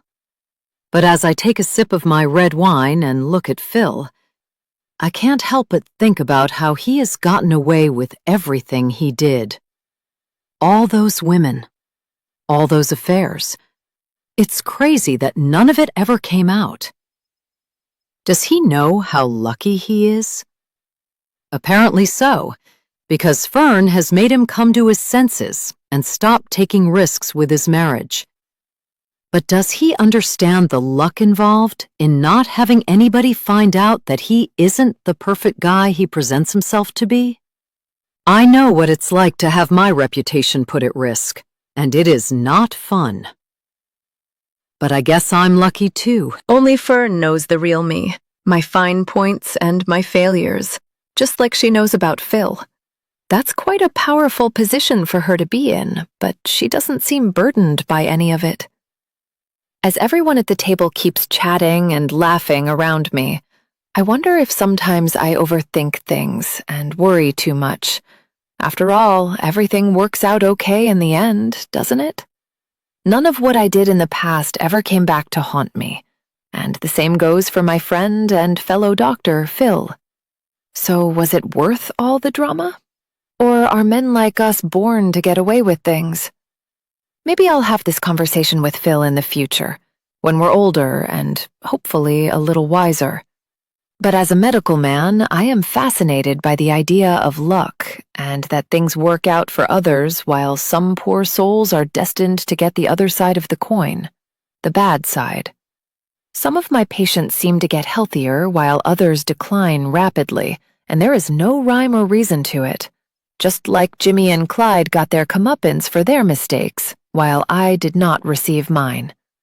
As for Phil, plenty of men have been caught cheating and been thrown out of their homes, but not him. I guess we're part of the lucky few, that set of people where things just seem to be okay in the end. If so, it does make me wonder what I might get away with in the future. It could be all this wine going to my head, but I have a feeling that I'll have to tempt fate at least one more time before I die. After all, we only live once, right? Chapter 43. Fern. Do you ever wonder what your life would be like if we hadn't got married? My question to my husband is a deep one, and the kind that comes from wanting to philosophize after a bottle of wine and the late night. We've both just got out of the taxi that has brought us back from yet another medical gala, and as we entered our home, I decided to pose my teaser to Drew. I wouldn't be as happy if we weren't married, he replies, as if he has just seen a cue card by every other man in history who has been asked the same question and knows how best to answer it. You have to say that, I remark with a laugh. Seriously, what do you think you'd be doing now if we weren't together? I don't know, Drew says as he takes off his bow tie, and the dashing tuxedo he has been wearing for the last several hours begins to lose some of its luster. I guess I'd be with someone else. And still be a doctor? Yeah, I suppose so. I nod my head as I kick off my heels and rub the sole of one of my aching feet. What about you? Drew asks me. What do you think you'd be doing? That's what I've been trying to figure out for a while, I admit as I head into the kitchen. Fancy a nightcap? Drew follows me in, so I assume that's a yes, and after I've poured 2 glasses of red wine, we each take a seat at our huge dining room table. I have a confession to make, I say then, well aware that I probably wouldn't be entering this lane of conversation if I hadn't drunk so much at the gala, but I feel like it's still safe to do so. What's that then? Drew asks as he unbuttons his shirt so I can see a part of his toned chest peeking out. Before we met, when I was working in my old job, I bumped into a woman on the street, totally random. This was during a difficult time in my life, and I guess she noticed that I was struggling, so she gave me some advice. Advice? Drew repeats, rubbing his stubble before picking up his glass and having a drink. He looks tired and ready for bed, but I've started now, so I'll finish. Yeah, she told me that I needed to find myself a doctor. Drew laughs. She actually said that? I nod. Why? What did she mean? She told me that being married to a doctor had changed her life, given her things she never thought she'd have: money, power, prestige, those kinds of things. Drew frowns. She said all that? Yeah, that's what she was hinting at. She said she had a life of luxury, and it was all thanks to having a doctor as a husband. So what are you telling me? That you purposefully went to find a doctor so you could be like her? Drew sniggers as if that was clearly meant to be a joke, but when I don't laugh, he looks serious. Fern? I made a conscious decision to find myself a doctor, I admit then. That's why I was at your workplace, and it's how I ended up meeting Phil. Like I said, I was at a low point in my life, and this woman seemed so convinced that a doctor could be the thing I needed, not for medicine, but for something much better than that. So I was trying it. Why are you telling me this? Drew asks. Couldn't you have just let me think we met by chance at that Christmas party? We did meet by chance, I insist. That part is true. It's just that when you said you were a doctor, I thought it might be fate. It seemed like the universe had led me to you somehow. A silence falls across the table as Drew thinks about that. I'm still not sure why you're telling me this, he says then. Because I'm curious to know what might have become of my life if I hadn't bumped into that woman. Maybe we would have still met and ended up together. Or maybe not. If we hadn't, our lives would be totally different. I suppose they would. I know what it is that I really want to say to Drew. I want to confess what I did to ensure I became his wife. The problem is that I know I can't, even after so many drinks. If I tell him what I've done, he'll sober up instantly, as would I, and then I won't ever be able to unsay it. I've been thinking a lot about the trip I took to Birmingham, the one in which I tracked down Drew's student friend Lisa and told her to cut off all contact with my husband or else she would get hurt. At the time, it felt like I was just doing what was best for my marriage. But since then, I've come to realize how crazy it was for me to act in such a way. I'm lucky that Lisa heeded my warning. She has not messaged Drew since, and I know that because I still check his phone occasionally when he is asleep. He never mentions her either, so I think he just figured she got busy with her own life and they slipped back into each other's past. No big deal. Except it is a big deal, because it only happened due to me making a threat to a woman I didn't even know. Imagine if Drew found out what I did. He'd be mortified, disgusted, possibly even a little afraid. That's why, despite having this feeling like I need to confess and get it off my chest, I will stay quiet and stop talking about life and fate and how I ended up with a doctor. None of that matters. What matters is what I do next. Let's go to bed, I say to Drew, happy to leave the remainder of our wine in our glasses. And Drew doesn't protest either. He's sleepy. And as we head upstairs, I know he'll be out as soon as his head hits the pillow. That's the consequence of a week of hard work, followed by a Friday night of hard drinking. I won't fall asleep quite so quickly. That's usually how it goes for me. But while I might lie awake for a little while, I will definitely not do one thing. I will not check Drew's phone anymore. I'm done with that. I'm also done with jealousy and paranoia and taking risks. Why should I behave in such a manner when I already have everything I need? This is the night when I become the better version of myself. Rather than the dangerous doctor's wife, I will be the dutiful and delightful doctor's wife. No more making threats or checking up on my husband. From here on out, I will trust him implicitly, because he has never given me a reason to doubt his faithfulness to me. That's the best way to keep a man like Drew. And I do want to keep him. I want to be the doctor's wife forever. Wouldn't anyone? Chapter 44. Drew. As I stare at my reflection in the mirror behind the bar, I'm aware that I'm getting older.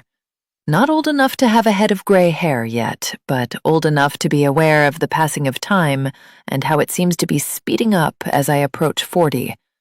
I feel like I still look handsome, and hopefully will for many years to come, but there's no doubt that I'm not as youthful as I once was.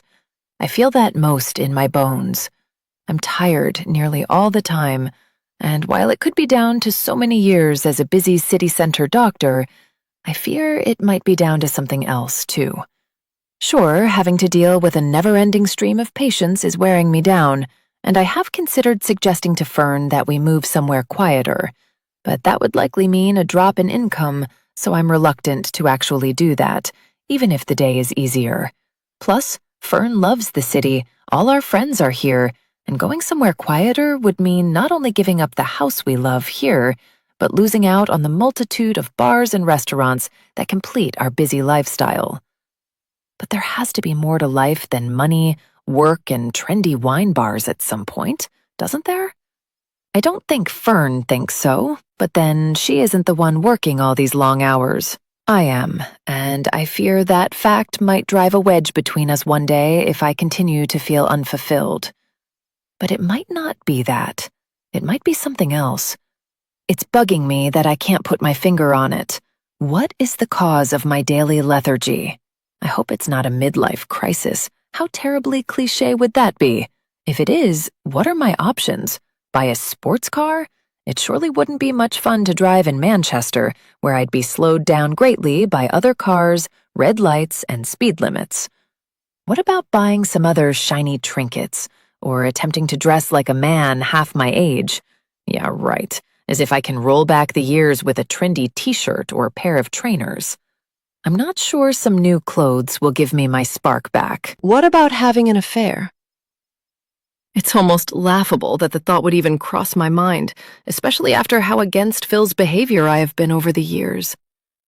But what if he felt this way, and that's what caused him to stray? Maybe I didn't understand him because I simply hadn't reached the same point as he had in his life. An affair seems to be a common occurrence for men in their middle age, chasing the excitement that comes from another woman, often one who is half their age. It doesn't matter that they might be married, they're just seeking something fresh. But I couldn't do that to Fern. I'm not even sure I could do it to myself. I don't think I'd have the energy to try and impress another woman in conversation, never mind in the bedroom.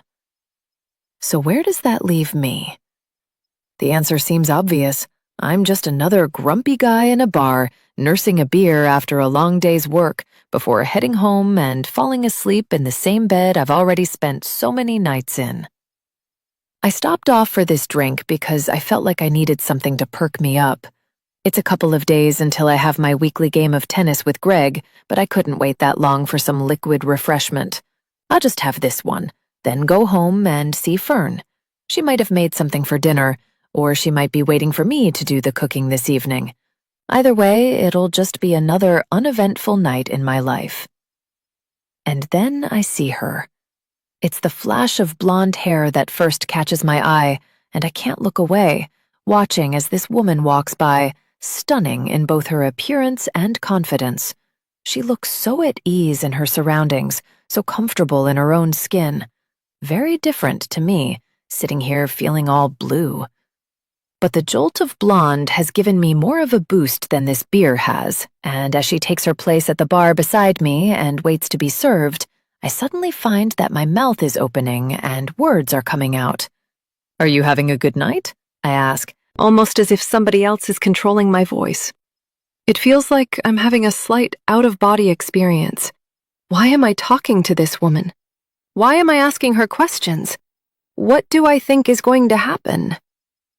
"Yes, thank you," she says as she turns and flashes me a smile. And it's one that is as dazzling as her hair color. "I'm Drew," I say then, extending my hand to hers to shake. And it's just a coincidence that it's the hand without my wedding ring on it. I'm right-handed, and my ring is on my left. That's all there is to it, no more than that. "Alice," she replies, shaking my hand.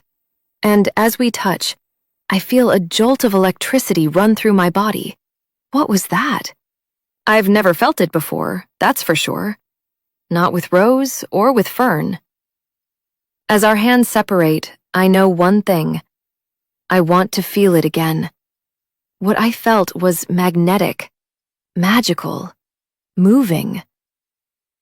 I want more. I thought the concept of love at first sight was just some feeble hook in a romantic comedy. But now I'm not so sure. Our brief interaction feels effortless already, not like any interaction I've ever had with a woman. There are usually nerves, awkwardness, or uncertainties to navigate when you first meet a new person. But not this time. I'm fascinated with her, and she's making me want to do something I've never even considered since I got married. She's making me want to take a risk in my marriage to Fern. It's not that I don't love my wife. It's just, I don't know, something I can't explain. Alice's look, her demeanor, her energy. We've barely spoken a word to one another, and there's no saying how many words we will actually share, but I already feel like something has shifted inside of me. It's as if what I've been looking for to pull me out of my pre-40s funk has suddenly landed right in front of me. That's why my mind is subconsciously considering things my conscious mind might be too late to catch up with and stop. What if I was to pursue her? What if I was to embark on an affair with this woman? Could I keep it a secret? Could Fern be none the wiser? Or what if she found out about it? As I consider that, I feel like I could maintain my secrecy and privacy. Fern won't find out, just like Claire never found out what Phil was doing. But what if my wife did find out? What then? I'd like to think that I'd be able to deal with it. Fern is my wife. I know her and I can handle her. What's the worst that could happen? Epilogue. Fern. Present day. The best way to pass the time in prison is to keep busy. There are a few ways an inmate can do that. Exercise, chat. Imagine fantastical ways of staging a prison break. Or do what I'm doing now. Writing. I'm sitting at a table in the prison library with a pen in my hand and my brain swarming with ideas for how to make this book the best it can be. But why am I doing this? Why am I, the doctor's wife turned infamous inmate, penning what I hope will be a bestseller? It's because I have a very crazy story to tell. What I am writing is a blow-by-blow account of my time as a doctor's wife, followed by everything that has happened since. The crimes, the lies, the bodies, the revenge, the fun. I'm revealing all, and I have a publisher who is going to help me do it. After being visited in prison by a very studious man in a very smart suit, he proposed to me that together we could tell my side of the story in a way that would give it the attention it deserved. He told me that he worked for a publisher who had seen big success with true crime stories, but they hadn't published anything quite like my story. The publisher saw pound signs, while I saw a chance to reach a large audience. So I have taken it. The only stipulation? I really do have to tell all. That's all right with me. It might seem shocking for me to be admitting to murders that I have so far gotten away with, namely the murders of Rose and Jimmy. However, I am already destined to spend the rest of my life behind bars. I've already been sentenced for murder, so it won't make any difference to my future. But revealing more crimes will certainly make a difference to the book sales and to the media attention. Most of all, I do like the idea of going down in history as one of the UK's most notorious women. What's the point of being remembered if you can't be remembered honestly? I might as well bear all. The truth, the whole truth, and nothing but the truth. And then, At least, no matter what anybody says, they cannot accuse me of shying away from my actions. This book will tell the reader exactly how I went from an ordinary woman and wife to someone who has been talked about by people all over the world. I'm a fascinating subject for so many, from journalists to detectives, from criminal psychologists to members of the public with a morbid curiosity.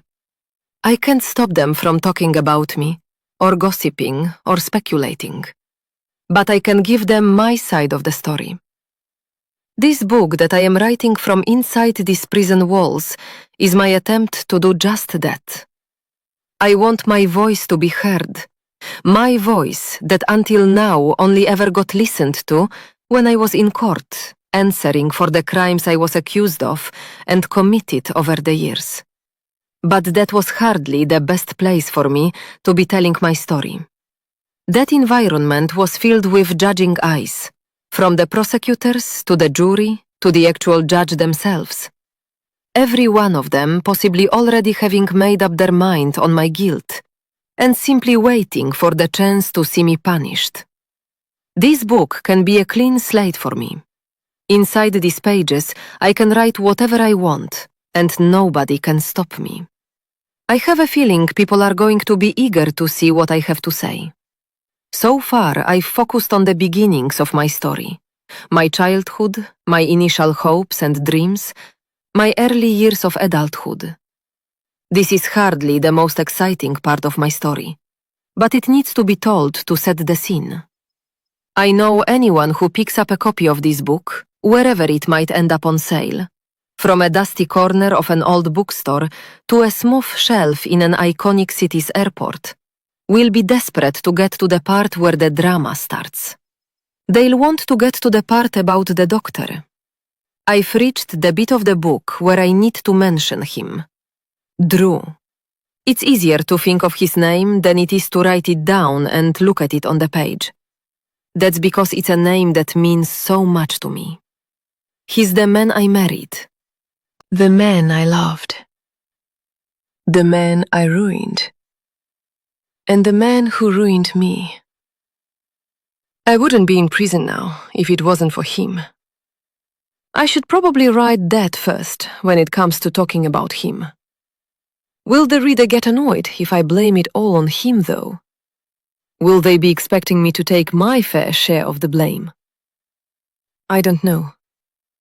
Some people are on my side, and I know that because I get fan mail. But some people aren't. And if I want this book to sell well, I should try and appeal to both sides. Okay, I'll admit that we were both as bad as each other. Drew and I brought out the worst in one another. We never should have got together. We certainly never should have married. But we were fine until she came into the picture. Alice. I guess I'll have to write about her too. It won't be easy, but none of this is. We all did wrong, and we all got caught. It's just that some of us came off worse than others. I pause my writing when I worry that there won't be one redeemable character in my book. But I carry on when I realize that there are. It will be up to the reader to decide who they like and who they hate. There is good and bad in all of us. And I'm just going to show it. I can't wait for people to read it. It will be quite the buzz to be lying on my bed in my cell, knowing that out there in the world, so many strangers are turning the pages and hearing my thoughts in their minds. It's quite a powerful thing, the ability to reach so many. The ability to make them feel something. I am aware that my daughter may read this book too. There's a 50-50 chance between whether she chooses to totally ignore it or picks it up and reads every page in one sitting. But I will sit with her in the prison visitors' room, pre-publication, and tell her everything that is going to be in the book, if she wishes to hear it. I'll also tell her that I am doing this to teach her an important lesson. You have to own your actions. You have to face the consequences of what you have done. Most of all, at some point, you simply have to tell the truth.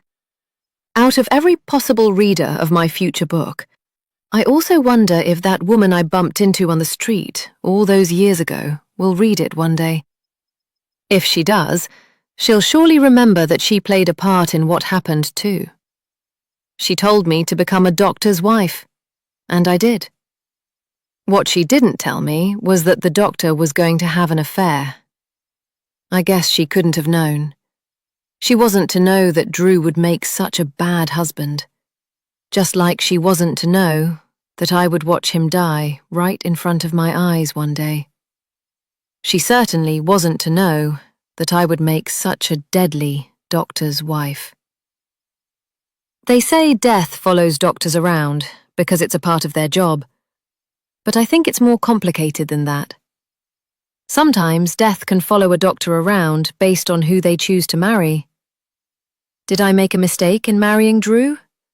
Or was it his mistake to marry me? All I know is that only one of us has lived to tell the tale. So much happened because Drew started that affair with Alice, and then I found out about it. When I did, it's safe to say that things got a little crazy. The end.